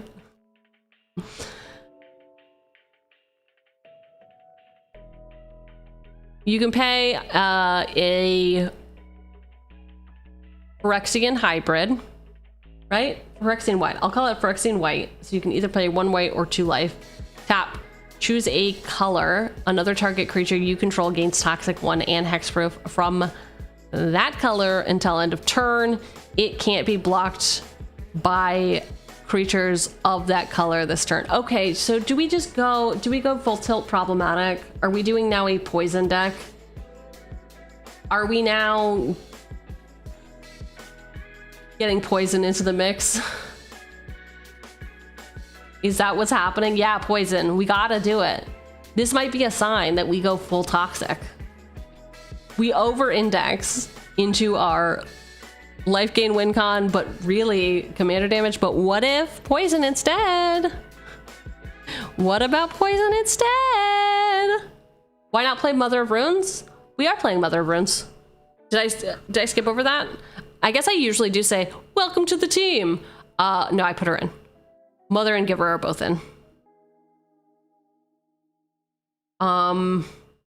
There is no infinite combos in the mill deck. Are you sure you want to go that way? No, I really don't. I'm sorry. I know you're new here. I'm a bit antagonistic, and I would like to see the same for you. Puppet, no, no. Great Henge. Okay, Bread. Bread's just out here tossing out whatever. 7 green legendary artifact. The spell costs X less to cast, where X is the greatest power among creatures you control. You can tap it to add 2 green. You gain 2 life. Whenever a non-token creature enters the battlefield under your control, put a +1/+1 counter on it and draw a card. Fine. I see the vision. The Henge does give us life, and also we are outside dancing in the moon. Technically it works. Technically it works. We have both of those. Yes, we have both of those. So the deal is each week what I will do is we will, no, let's go Discord. Which cord? Discord. I also post something on YouTube, but it's like not. Okay, so if you do end up joining the Discord, you do not need to, but if you do, in roles, you hit the green check mark and you get access to Magic the Gathering stuff. At the bottom of the Magic the Gathering new stuff, what you will have is this section called Boss Brews. We have a little bit of our deck brewing philosophy. Basically, we play on webcam, so things that are easy for webcam, and also we stream for entertainment. So keep that in mind. In Boss Brews each week, what I will do is I will post a new commander, and at the top of this, actually I'll just do, top of this, I will always give an outline for what we are trying to do with the deck. So the thing the deck is trying to do is gain a lot of life and be a bit aggro. So that is primarily the brew that we're going into. We are not doing toxic. I'm just trying to be toxic. And I had described this as a life gain win con. Nope, wait. a commander damage deck in a life gain trench coat is sort of what we're doing here. All right, Great Henge, yeah. Yeah. We're out at a forest rave. We get it. We're under the moonlight. We're sword dancing. Perfect rave location. Fuck you. Of course you knew it was a perfect rave location. Of course. It really is. When I went to check these rolls, I was upset that Cinnabutta wasn't there. What?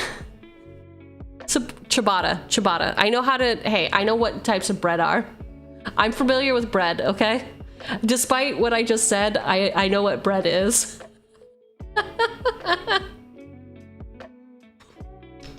Shh, it's fine. Oh. I somehow broke my water. How do you think that happened? My water bottle.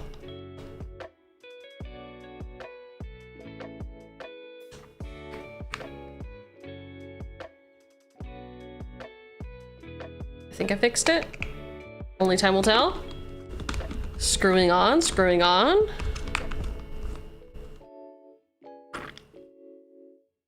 Fixed it. Apparently you don't know me. No, I don't know you. All I know is you're a real pain.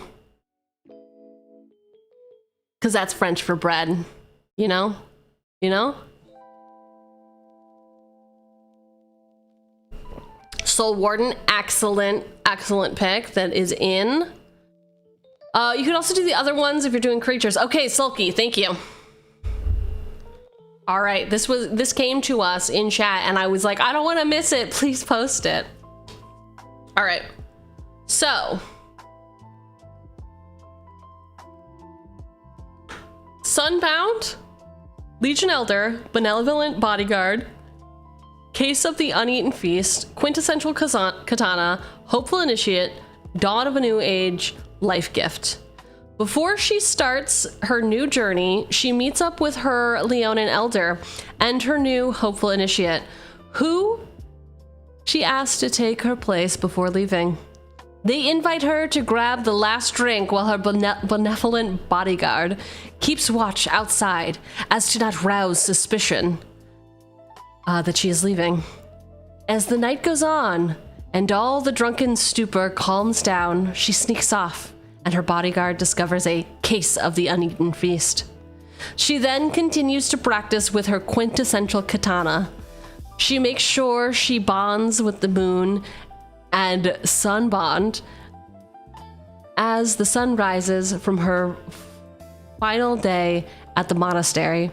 She looks out and thinks, what a life gift I have. And I had to say it exactly like that. What a life gift I have lived. I hope this journey becomes a dawn of a new age. This is my first time doing anything like this, so I hope that it makes a sort of sense. It's perfect. 10 of 10, 20 of 10, a million of 10. Scryfall only triggers up to 5 cards. Leonin Elder, Hopeful Initiative, Benevolent Bodyguard, Case of the Uneaten Face. Case of the Uneaten Face. I think that would be my card. When I win a pro tour, I will do Case of the Uneaten Face and Quintessential Katana. Thank you, Bob. Scryfall, Leonin Elder. He is in, but just to remind you, he's a cat, and whenever an artifact comes into play, we gain a life. Excellent card.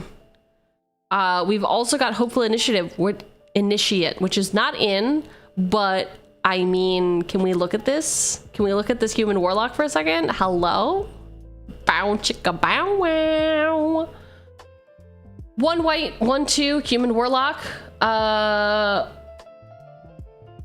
With training, do I need to be more than a follower? So no, you don't need to be more than a follower. All you need to do, I put it here, if you have not already gotten your question answered. So right above where you joined, new hire, there's this thing called roles, and in roles you're gonna get access to the Magic the Gathering category.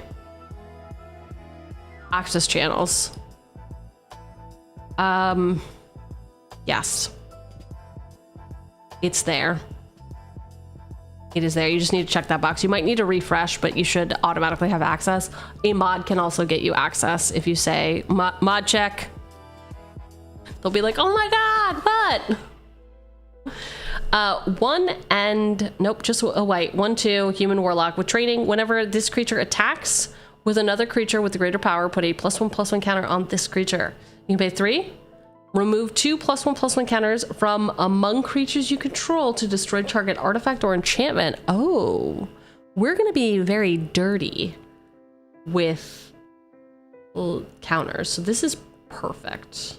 This is quite nice, actually. Very, very cool and very nice. Very cool, very nice, very happening. Ba-da-ba-ba-ba. And next up, I guess we can zoom out a little bit. Benevolent Bodyguard. This card I have not seen. This is from, okay, Eternal Masters, Vintage Masters, Judgment, and the list. Benevolent Bodyguard is a 1 white, 1/1. You can sacrifice him. Target creature you control gains protection from the color of your choice until end of turn. Isn't there a dog that does that too? Selfless Savior? Oh, my destiny is to save others, so their destinies may be achieved. I love this. Okay. Judgment. A set they based off of Boss. Yes, and what of it? What of it, man?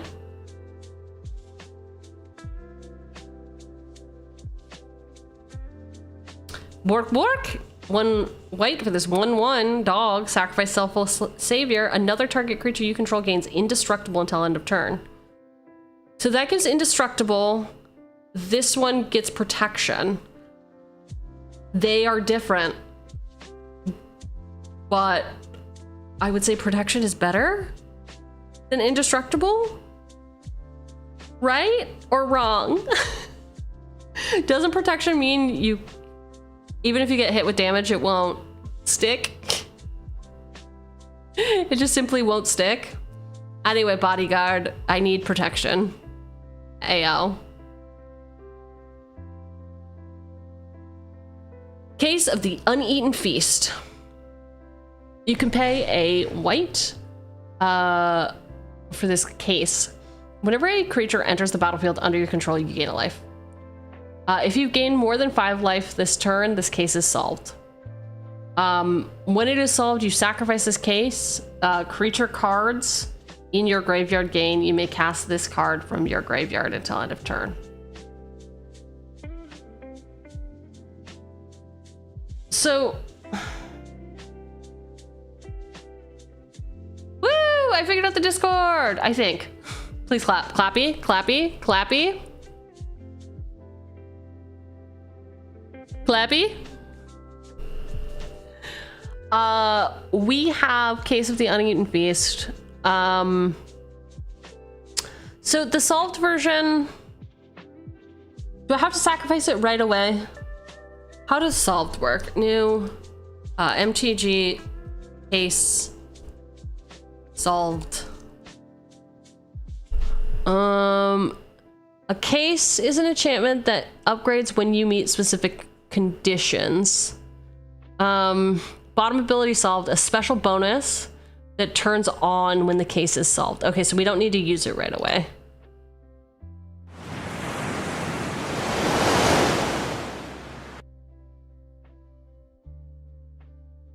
So we could just have this out here forever. So whenever a creature enters the battlefield under your control, you gain a life. Okay, and then later in the game, we can sack it. Okay, cool. Cool, cool, cool.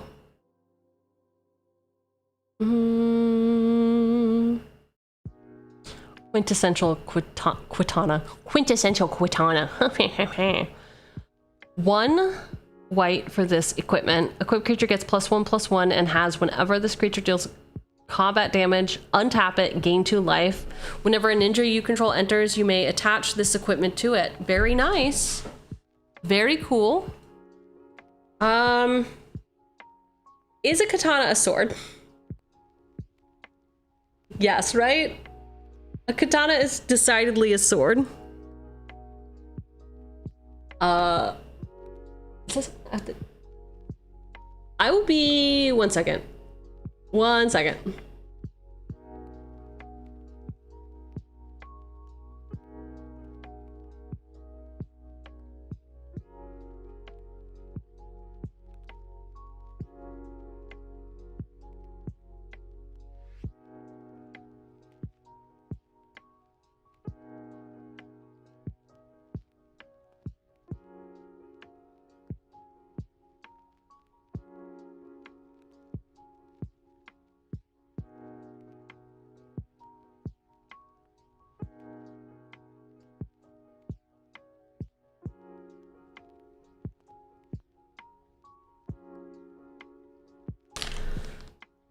Sorry, someone was at my door and I was like, is it gonna be another fire drill again?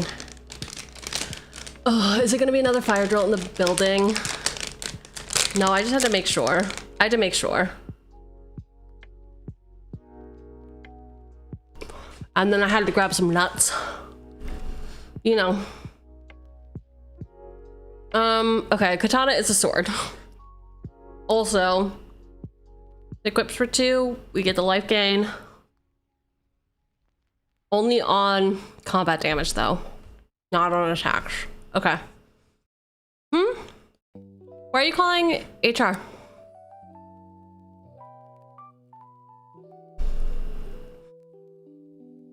I'm not doing anything.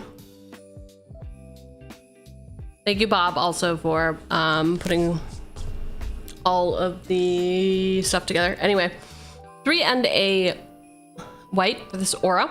Enchanted creature has, whenever you gain life, put that many +1/+1 counters on this creature. Whenever you gain life, put that many +1/+1 counters on this creature? That's too many. I guess it's 4 mana. Can be removed. Kind of brittle, but also huge. Huge. Dawn of a New Age. 1 and a white. Enchantment. Dawn of a New Age enters the battlefield with a hope counter on it for each creature you control. At the beginning of your end step, remove a hope counter from Dawn of a New Age. If you do, draw a card. Then, if Dawn of a New Age has no hope counters on it, sacrifice it and gain 4 life. Beginning of your end step, remove a hope counter. So it's not a may, it is a you must. Okay, and then we gain some life off of it. Cool. Like it. In.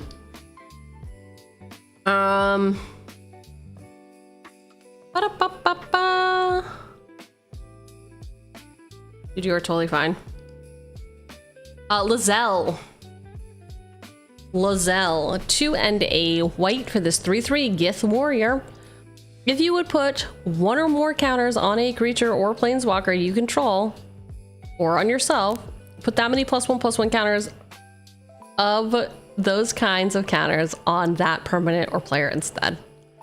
If you would put 1 or more counters, put that many +1.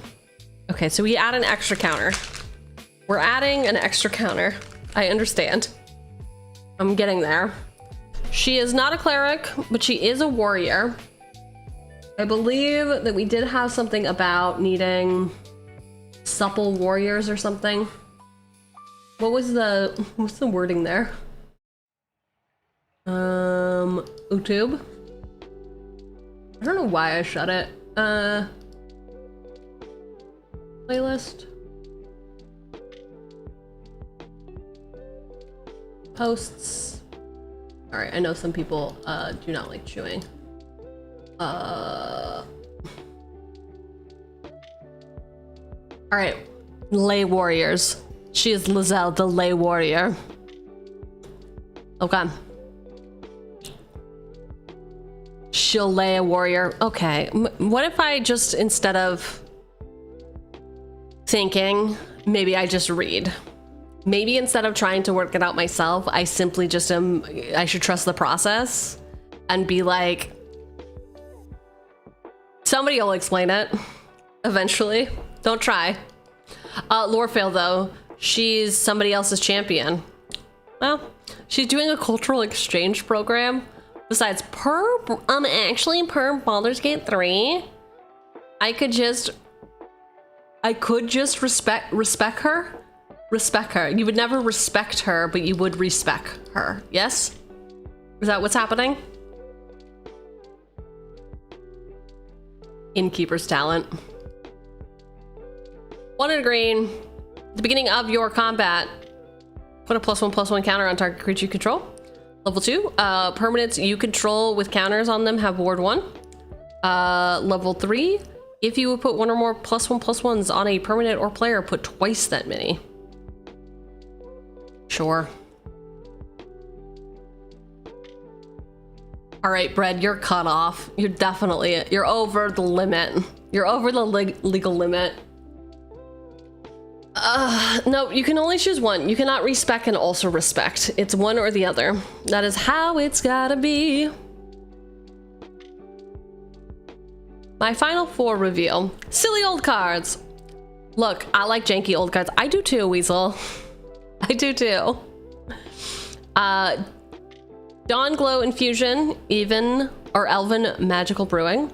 Also, this is 2 different instances of life gain on 1 card. Vitalizing Cascade, old card. Old cards have some wild art, but hey, magical waterfall and life gain spells. Seasoned Dungeoneer. Okay, she's not old, but hey, look, boss, it's the initiative. Undercity, here we come. Also, our commander is a cleric, so this supports her well. An Eternity Vessel. This is an old silly card. Have fun. You can respect her only after you spill the tea. Jesus. X and Selesnya Hybrid for this sorcery. You gain X life if a green was spent to play Dawn Glow Infusion, and X life if white was spent to cast it. Do both if both were spent. Okay, great. Double life gain for double colors. Double this, double that, double this, double that, double this, that. I don't know what that is and why I know it, but there's a hand motion that goes with it. You know what I mean? X green white instant, gain X +3 life. Okay. Okay. All right. Hey, be respectful, okay? You must be respectful here. I've forsaken. Father! Vitalizing Cascade. She hot. Don't get me wrong, she hot. Water is like breathing. Necessary for life. I don't think breathing's necessary. I don't. Hi, Felix. Seasoned Dungeoneer. 3 and a white for this 3/4. Creature, human, warrior. When Seasoned Dungeoneer enters the battlefield, you take the initiative.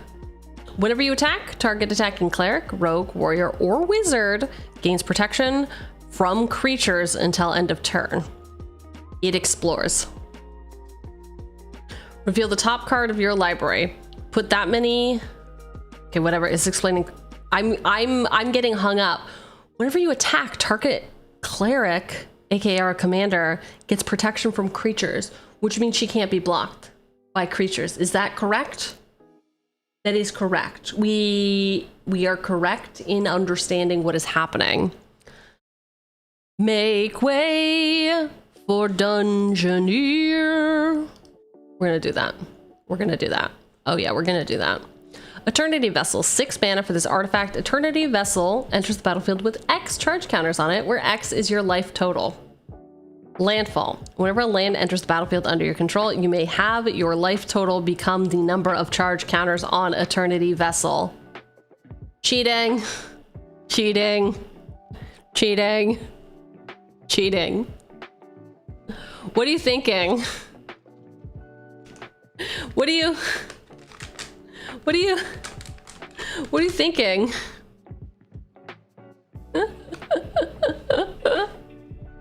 Wow.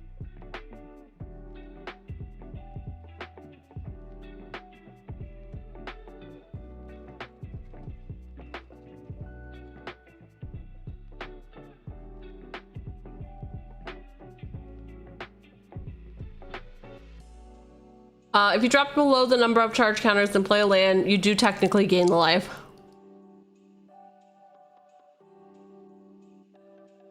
Do you? I thought life gain was not.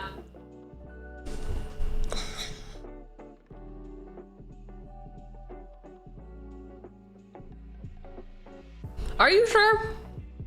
I'm gonna call bullshit on that. I don't know. The person who knows literally nothing will call bullshit on it. Very smart. Cheugy, so smart.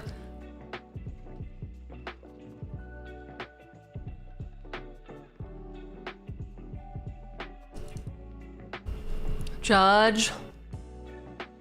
Yes, Eternity Vessel counts as life gain if your current total is lower than the number of charge counters on the artifact. Under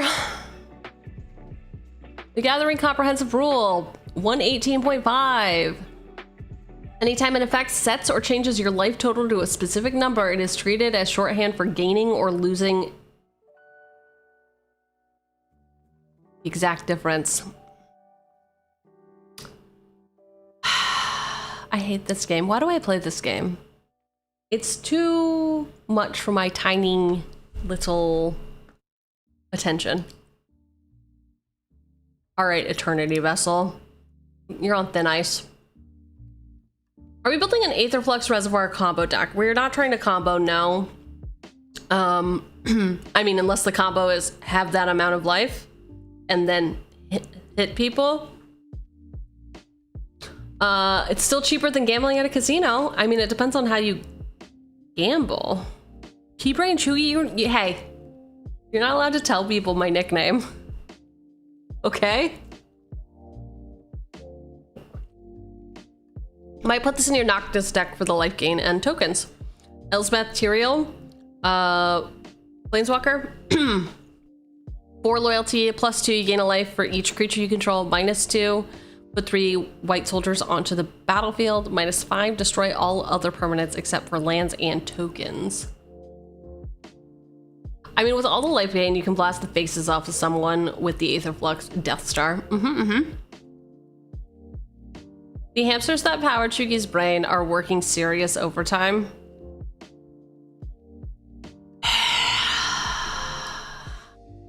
Remind me why I keep you around. Thank you.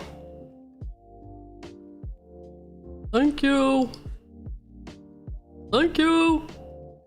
Red, you said that you were cut off. You said that you were done and you're still out here. What are you doing? I chose this life? Yeah, and I can end it at any time. As is my right in the state of Oregon. Where is euthanasia legal? Where is...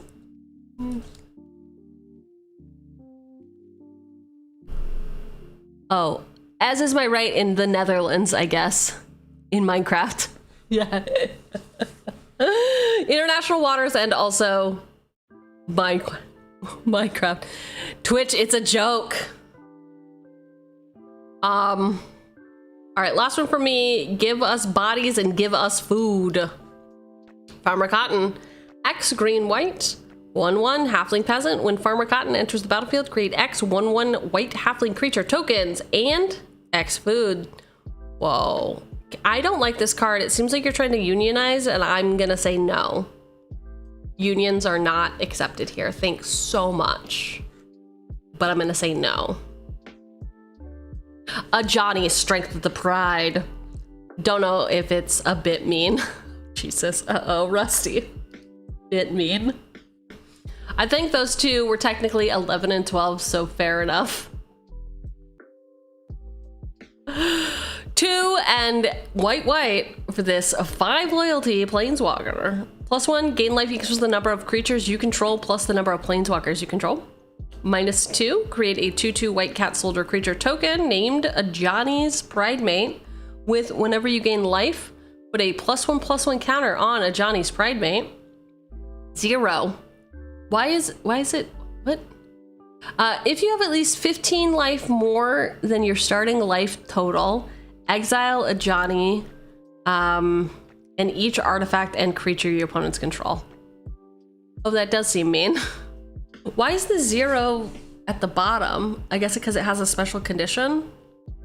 If you have exactly 15 life, Oh yeah, and now they've reworded these. Now like this bullshit static ability is like on the top now, right?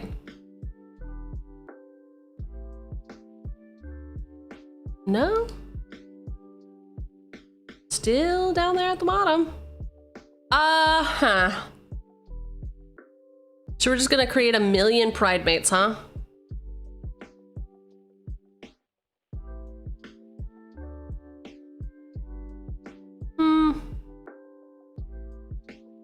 All right, we're gonna do that. We're gonna put pride mate in here.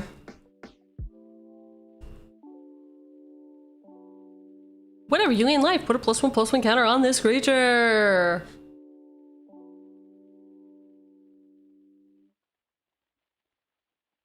All right.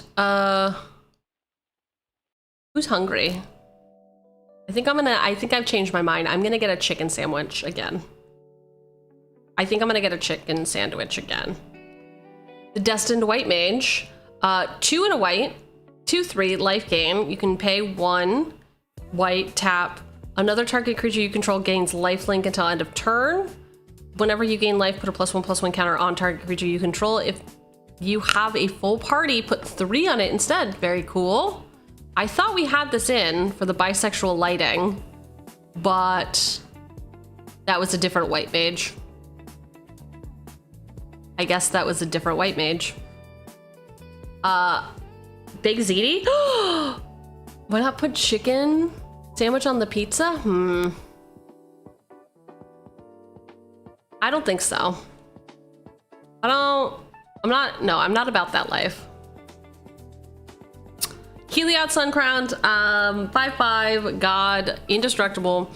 As long as your devotion to white is less than 5, he's not a creature. Whenever you gain life, put a +1/+1 counter on target creature or enchantment. You can pay 2, another target creature gains lifelink until end of turn. Heliod. We do not have that version of Heliod.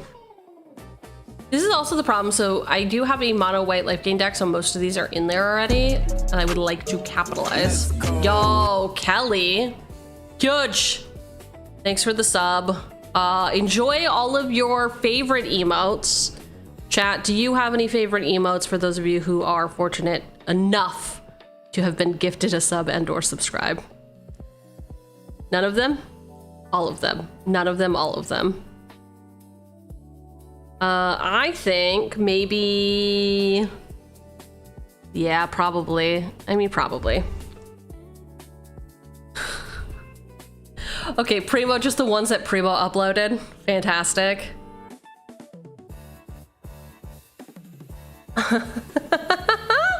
Oh yeah, that one's really good, Fred. All right, Mikey and Leo, Chaos and Order. The L is pretty good. The L is pretty good.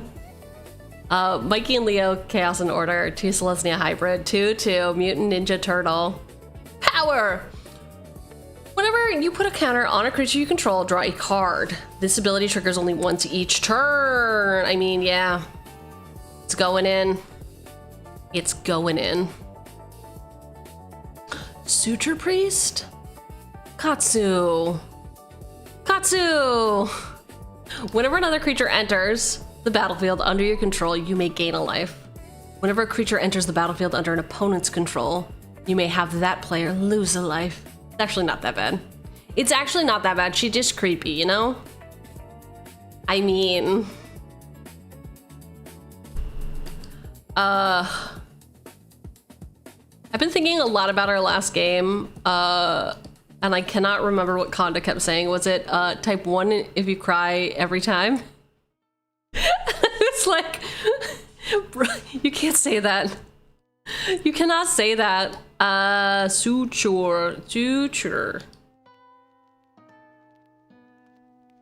Suture Priest. What are the printings we got of you, girl? None. We have only this hottie. The list. All right, you don't really go with our vibe of dancing under the moon, but you do have a moon in your hand, basically. I say you pass.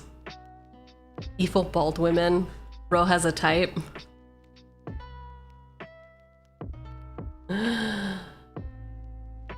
Riot control. Riot, riot, riot. Ravnikins need order. If they don't have it, we shall bring it to them. 2 and a white for this instant. You gain a life for each creature your opponent controls.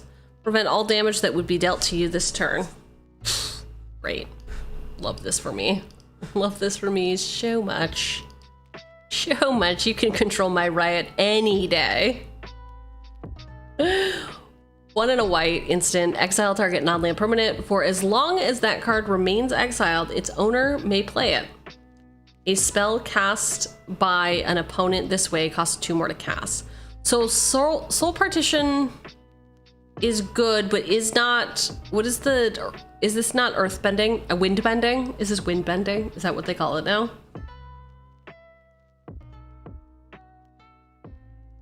Soul Partition.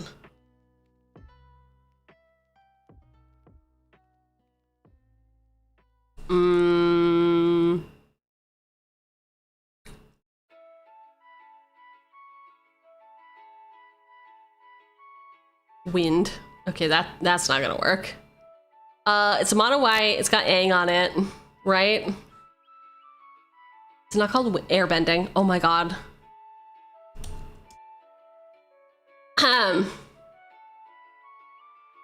I got there before you all said it, okay? I got there. When Aang enters, airbend another target creature. Oh, it's not all of them? It's probably a different card, huh? Appa! This one. Avatar's Wrath. Choose up to 1 target creature, then airbend all other creatures. Until your next turn, your opponents can't cast spells from anywhere other than your hand. This one? Appa is a good boy. Do you have the Phyrexian Processor in that soup yet? No.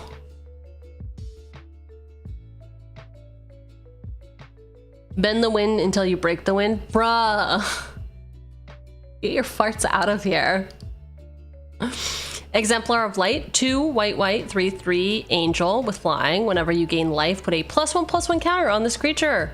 Whenever you put 1 or more +1/+1 counters on this creature, draw a card. This trigger only triggers once.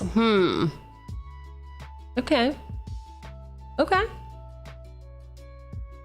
All right. Not nothing.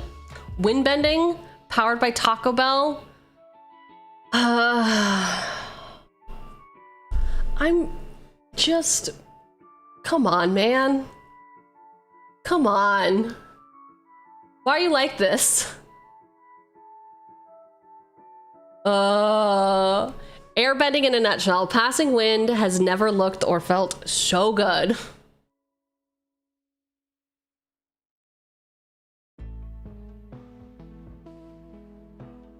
Nope. Nope. Taco Bell has moved into mud bending these days. That's fake news. Listen. It's just lettuce is fine. 3 colorless artifact. Whenever you cast a white spell or a plains enters the battlefield under your control, gain a life. Staff of the Magus. A symbol of conviction in uncertain times. I like that passive life gain. It happens on cast, which is great, so even if it gets countered, totally fine. Staff of the Wild Magus, you say?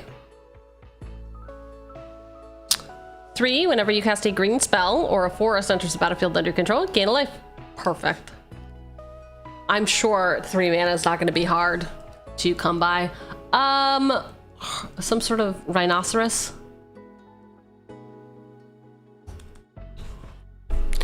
4 mana for this 1/5 lifelinker. If you would gain life, you gain twice that much life instead. We are turbo life gaining.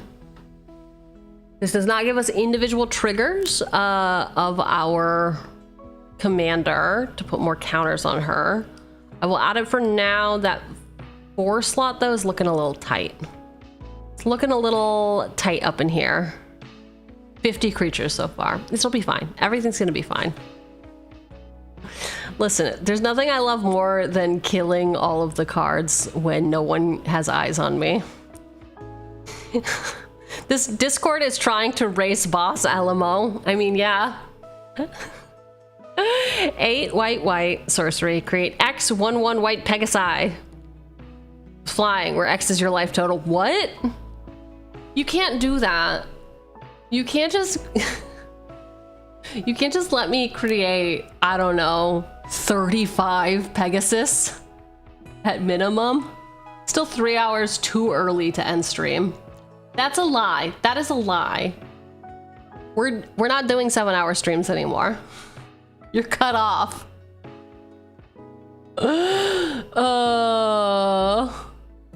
Envoy of the Ancestors is a 3-drop that gives modified creatures lifelink. And modified if we have counters. Great, it's 4 hours too soon. Stop. What about Cheugy time? Yeah, Cheugy's gotta eat though. Remember how she had to get up early and deal with all that bullshit?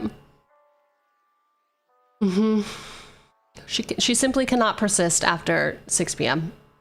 I like Stormherd. I don't know why. Call me crazy. That thing's gonna get countered so fast. But what if it doesn't? What if it doesn't? Remember how I was like, instead of eating, I started streaming? I shouldn't have to eat every 4 hours, but apparently. Envoy the Ancestors.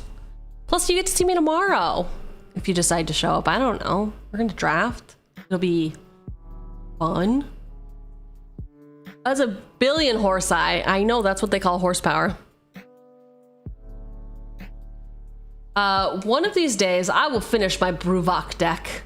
I will lose, but I will 100 mil someone out first for the bit. Oh God. Let it resolve in Rakdos Charm her. Yeah, kick me while I'm at my highest. 2 and a white for this 2/3 human cleric with outlast for 1 white. Modified creatures you control have lifelink. Hoo-hoo. And she's a cleric? Hell yeah. No Abzan ever stood alone. That sounds like codependency. The Ozolith. Oh. 1 for this artifact. Whenever a creature you control leaves the battlefield, if it had counters on it, put those on the Ozolith. At the beginning of combat on your turn, if the Ozolith has counters on it, you may move all counters from the Ozolith onto target creature. Why don't they just call this a safety deposit box? That's what this is, isn't it? I died, so I put all my valuables in a safe, and now my children can come pick it up. Bullshit. Hate the Ozolith. I'll put it in anyway. I've actually never put the Ozolith in anything. I don't know if we're going wide enough for it to... Fine. Ah, there we go. Rock's Faithbender. Thank you for that. Phyrexian Processor. 4 for this artifact. As Phyrexian Processor enters the battlefield, pay any amount of life. You can pay 4. Tap, put an XX black minion creature token onto the battlefield where X is the life paid as it enters the battlefield. This is definitely going to be... I guess I can't put this... Do you think they're going to do a new version for the Borg? We got to have something like this, right? Borg, Borg, Borg, Borg, Borg, but Borg, Borg. I mean... I don't know what it has to do with Dancing Under the Moon. I'll put it in, but it's gonna happen. I'm gonna be like, I don't know what this has to do with Dancing on the Moon. Birdson's avatar we have in Leyline of Hope. Pay 39. It's a good idea. It's a good idea. 2, wait. Enchantment. If Leyline of Hope is in your opening hand, you may begin the game with it on the battlefield. If you would gain life, you gain that much +1, as long as you have at least 7 more life than your starting life total. Creatures you control get +2/+2. I don't love this Leyline, if I'm gonna be honest. The reason that your dumb boss doesn't like this is it is only a piece, right? It can't do anything by itself. It becomes like we have a ton of stuff that's going to give us an extra 1, Really, the only thing that this does is give creatures +2/+2. What is that, an anthem, a banner, or whatever? And I think that for 4 mana, sure, yeah, it might be free, but I'd rather put that money elsewhere. Into counters, into something that like gives us a different utility than just beef. I know. Archivist of Ogma. 1 and a white, 2/2, halfling cleric with flash. Whenever an opponent searches their library, you gain a life and you draw a card. It also makes your opponents perceive that you have a threat if you get it for free. That's true. That's true. I do love being the threat. I do love showing off some stuff. Comforting Council is in. Shadow Spear is not in yet. 1 for this legendary artifact. We do have a tutor that can go find 1 mana stuff. Equipped creature gets +1/+1 and has trample and lifelink. We like the trample, especially if we're trying to get in with commander damage. You may 1 permanents your opponent's control, lose hexproof and indestructible until end of turn. We will put the Shadow Sphere in. Unfortunately, it's not a sword though, so do we have some sort of not... Give me a sword, man. Morgul Knife, okay. Hey, could we sword dance with a Morgul Knife? I think so. I think we could do a knife. A knife is more of a sword than a spear. Or a bow. We're trying to sword dance, people. Abzan Battle Priest, 4 mana, 3/2, human cleric, outlast each. Okay, we've done this one already, right? No, each creature you control with a +1/+1 counter has lifelink. I think we already did this guy. Apparently, we have not done this guy. There's just a bunch of Abzan that do the same bullshit, I guess. Abzan Falconer. 3 mana, 2/3, human soldier with outlast for 1. Each creature you control with a +1/+1 counter has flying. I just don't think I have wide enough +1/+1 support. Really, it's kind of only Aerith and my commander, right? Oh, we got a Johnny's Pride Mate up in here.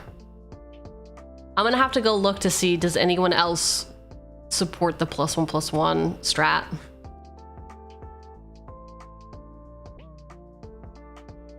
Right, because we're not going for a +1/+1 sub-theme, we are going for commander damage sub-theme. Life gain. Main theme? Main theme life gain?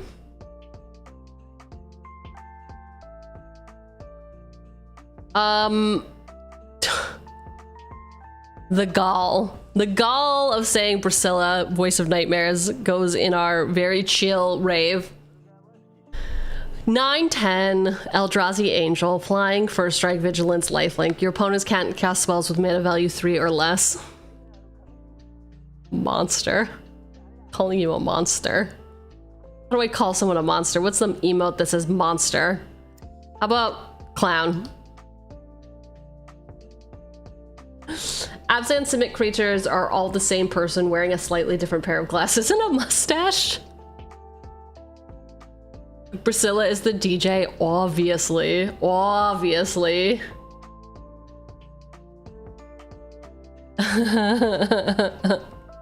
Sword of the Animist, 2 for this equipment. It is a sword. I forgot this was a sword. Equipped creature gets +1/+1. Whenever equipped creature attacks, you may search your library for basic land, put it onto the battlefield, tap, then shuffle.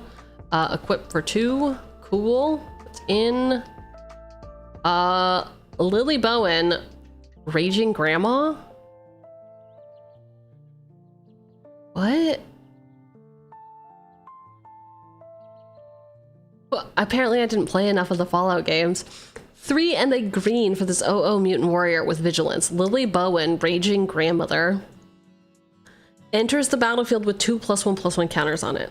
At the beginning of your upkeep, double the number of +1/+1 counters on it. If its power is 16 or less. Otherwise, remove all but 1 from it. Then you gain a life for each +1/+1 counter removed. Interesting card design, not for me. I say this as a disgusting Abzan and Simic player. Go off. Do it. Lean in. Yeah, that commander is no way chill. She's a combo engine. Mine or Lily Bowen?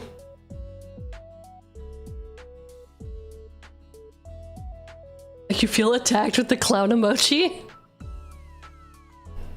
Yours? I know, that's why we're keeping it like a chill rave, man. Listen, we're doing very chill rave things, okay? It's all we want to do. We're getting wine drunk in the woods and we're vibing. Tell me, look at this card and be like, nah, she's not a vibe. She's clearly a vibe. Ugh, open image. Hello? Open image in a new tab is now on the top. Great. Fantastic. Vibes. She is all vibes. Tell me she's not vibes.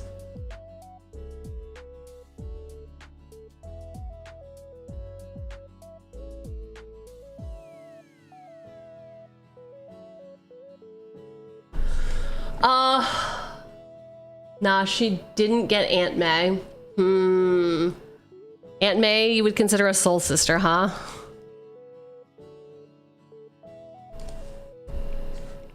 One white, 0-2. Human citizen, whenever another creature you control enters, you gain a life. If it's a spider, put a +1/+1 counter on it. Okay, well, first of all, no. Not a soul sister, not a cleric. Hi, son. Are you excited for any of the secret layer drops coming out? Some of them drop on tomorrow. I'm only excited about women. Okay, cool. I am signed out. All right, so the secret layers coming out soon are global fun for women. Great, love it. Give me some of that. Give me all of this. I would like that. Thank you. Stardew Valley, I personally think these are cute. I like Stardew Valley. I don't think it's my vibe. I don't think I'm gonna get this. I like, no, it's very, listen, I like the, okay, I was wondering, where is the Gambit secret layer card? None of you can post a link, I guess, but I was Googling it. I guess I could just do it on a Google. Gambit X Rogue secret layer. It's 1 second from the bottom. In this one? Oh, the Lo-Fi Girl. Okay, listen, I want Lo-Fi Girl. It's not the Chaos Vault. See, I wish that they had shit up here for a little while so I could preview the cards. Cheugy,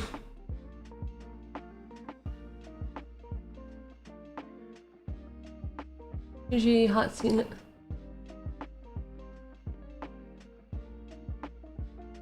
Yeah, where is the secret layer announcements? I guess just on their Twitter. I heard somebody talking about secret layer X-Men thing and I was like, where? Where and when? Anyway, what are you all excited about for secret layer? I like how no one will say anything until I'm like, well, what are you excited about? Well, what do you want to see? So anyway, yes, I'm very excited about this one. The Dark Ritual is amazing. I really like this Soul Ring. I need a new Lathril. I'm not like loving the art. Coda Arms, fine, whatever. He-Man, I do not care about. Is this He-Man? I don't know.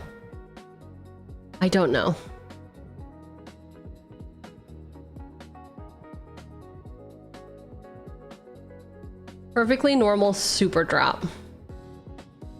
Okay, now this is the slop I crave. Same. You bought 2 of the Global Fund for women foil and non-foil. How? Are they already up? What do you mean how? I mean me. I'm talking to me. The Ian Miller one. What up, Elk and friends? Hello, Elk and friends. We were just talking about secret layers. I hope that y'all had a good deck review stream. Was it cool? Did you get a lot of ideas? Did you have to yell at anyone? I only had to yell at like 3 people today. It was great. Oh my god, the Orc secret lair? Yeah, a lot of yelling. Hell yeah. That's what we like to see. Did you catch any of the previews from MagicCon? I don't think... It's never not going to be funny people talking about the Detroit secret lair. Or like set. I'm very excited about that. I'm most excited about the underwater. Yes. For those of you who do not know me, hello, I am Director Cheugy, cringy corporate overlord. We just kind of got done brewing a Selesnya deck, all about swords and getting drunk while at a rave. So I have to make a lot of deck edits to this, but the whole premise of this is on Sundays. Chat gets together, they throw a bunch of cards at me, we look at them together, and then I judge them harshly and admonish them for giving me cards that just simply do not vibe. Not that the card isn't good, simply that it does not vibe. If it passes the vibe check, I will put it in the deck, and then offline I will make the cuts to make the deck actually usable, and I will bring that to our Wednesday night Commander game that I host with some other VTubers. So yeah, if you like the vibe, consider giving a follow, stick around, get out of here if you need to get out of here. Those are the things. I'm super hyped for the Pacific Rim set. I've never seen Pacific Rim. Is it like a must? Do I need to now go watch Pacific Rim?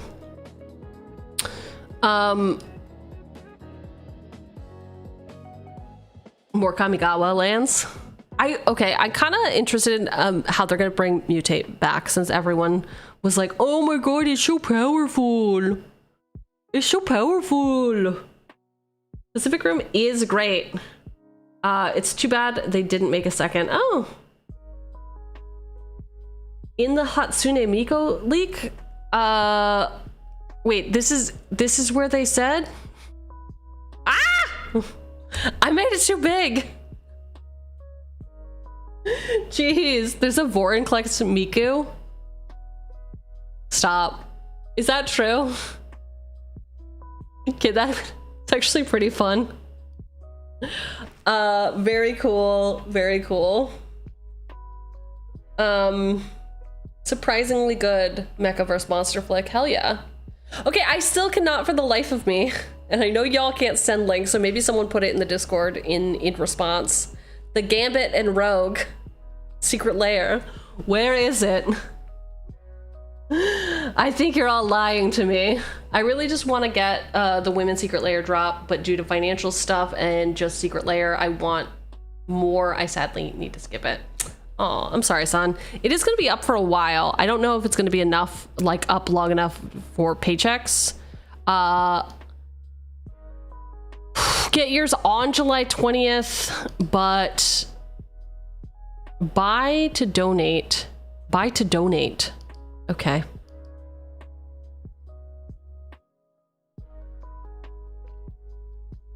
Buy to donate. The Gambit Rogue is a thrill of possibility. Okay. Thrill of possibility. And that's TCG player. I don't want that. I don't want that. I want this. I want this. All right. It doesn't exist. Look. If it's not, if Scryfall can't be bothered to put it on, it simply doesn't exist. There's also a Hulkling and a Wiccan run away together. Oh, cute. I mean, gay. Because they're lovers, you know? They're like together. They're like together, and it's very cute and sweet. And X-Men is great. No? Okay. Well, that's on you. All right, thrill of possibility. It does not exist. It simply does not exist. Y'all are liars. I put it on Discord, thank God. But where in Discord did you put it? It's not in response. You put it in the water cooler? No, you didn't. In discussion. All right, I know that I'm an idiot. I do. I indeed understand. In response. Okay, there we go. Thank you. Instant. Okay, this is really, really good. Okay, this is really, really, really good. It's like a romance novel. Listen, there's nothing I love more than a romance novel. Sun posted them all. Cool. Runaway Together. True Love's Kiss. Savor the Moment. Okay, I did see the Savor the Moment one. Oh God, the Grave Fact. No, no, no. No, no, no, no, no. No, no, no, no, no, no, no. Is this Luke Cage? And who? Is it Jessica Jones? Does he get married to Jessica Jones? What's Luke Cage's whole deal? Whomst marries Luke Cage? If that even is Luke Cage, it might be...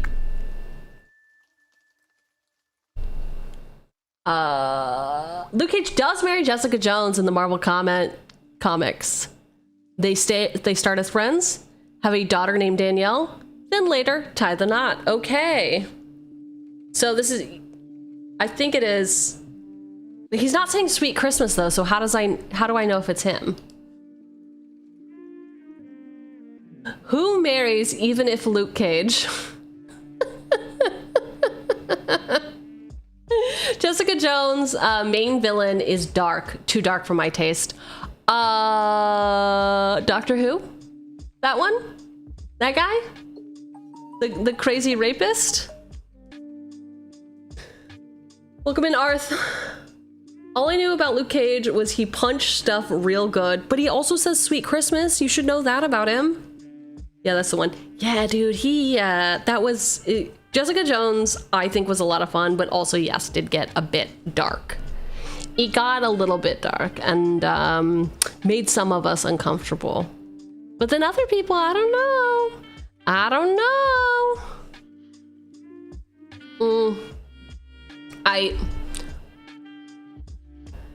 And has skin of steel and a heart of gold. Yeah, but like, have you seen his booty cheeks? Have you seen those? No? You wouldn't talk about his heart of gold if you saw his booty cheeks.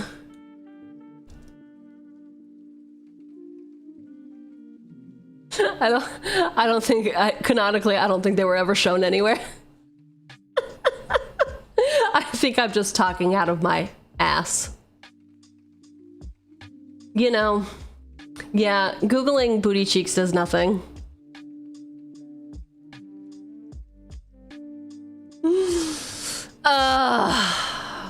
All right, goodbye. See yourself out. Goodbye. Goodbye.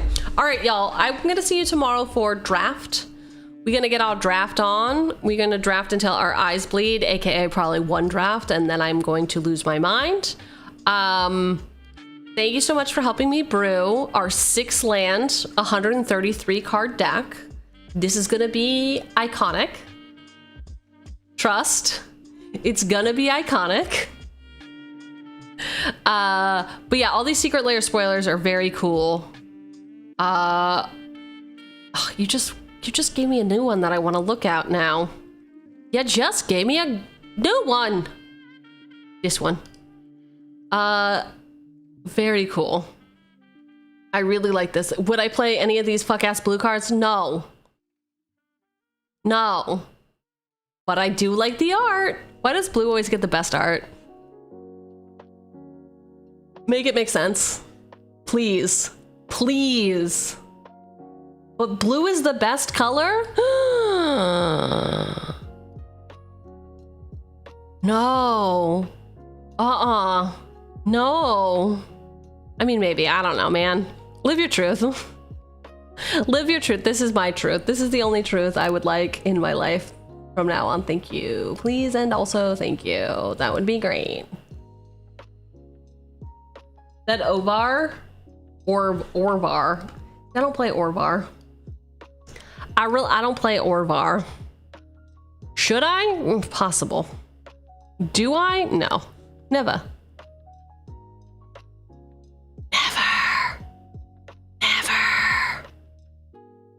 I've realized that like 70% of my deck include blue, and I can't be stopped. I mean, I only say that because blue is definitely like a planning and plotting. I cannot be bothered to plan or plot. I am unfortunately, in my heart of hearts, a green stoppy player, a gruel, but I would never admit that to anyone. Never. It's gonna be your next commander deck, mono blue clones. Oh, blue is your favorite color. We actually did have Bob, who loves snakes, built us a Chat Is This Real mono blue deck, helmed by Jamar, illusionist, and it was quite good. I quite liked that. I was very into it.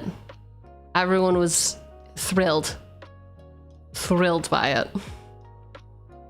Your commander is gonna be the Council of Reeds. Uh-oh.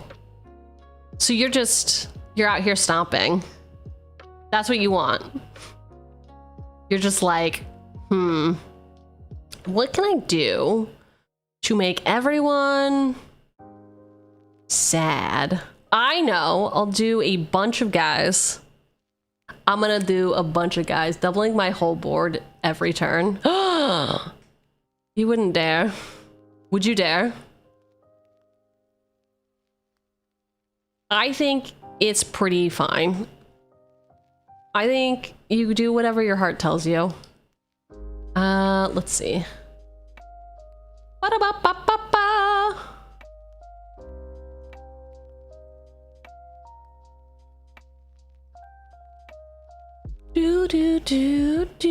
Do. All right. Everyone's got to get dinner, and it's going to be great. You're going to go yum, yum, yum in your tum, tum, tum. I'm going to drop you off with your favorite babysitter. Just kidding. It's not going to be Koya. It's going to be Dr. Smarty Pants. You all thought it was going to be Koya, didn't you?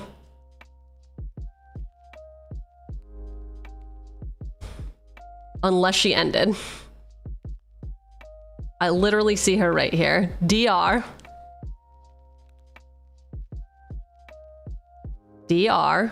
SM. Okay, I don't know why it hated me. It hated me. Dr. Smarty Pants is indeed a doctor. A nerdy doctor who definitely does not run an evil lab. Smarty can be found doing just absolute insanity stuff. Today she's getting wet as a family, so, you know, sloppy Sundays is what it is. She was very cool. If you like the vibe, I do hope you consider giving Smarty a follow. She is very fun and cool and part of a VTuber collective called vNasty, who just make really fun, cool shit. Thanks for hanging out. If you would like a sub message, a raid message, the top one is for subs and the bottom one is for anybody. But it does help folks when you write in somewhere just to be like, hey, what's up? So, I know you. We got it. All right, we'll be back tomorrow with a very cool and very chill raid. Oh my God, she's losing it. She needs to eat. We're gonna be back tomorrow by doing some drafting. We're gonna be here on Tuesday, hanging out with Puppet, doing Jumpstart, and then on Wednesday, we will be indubitably, playing Commander. And it's gonna be fun. And then it's gonna be very fun, and everyone's gonna have a great time. Whatever. It's fine, everything's great. Just, hey, do me a favor and get back to work, okay? Just do it. I dare you.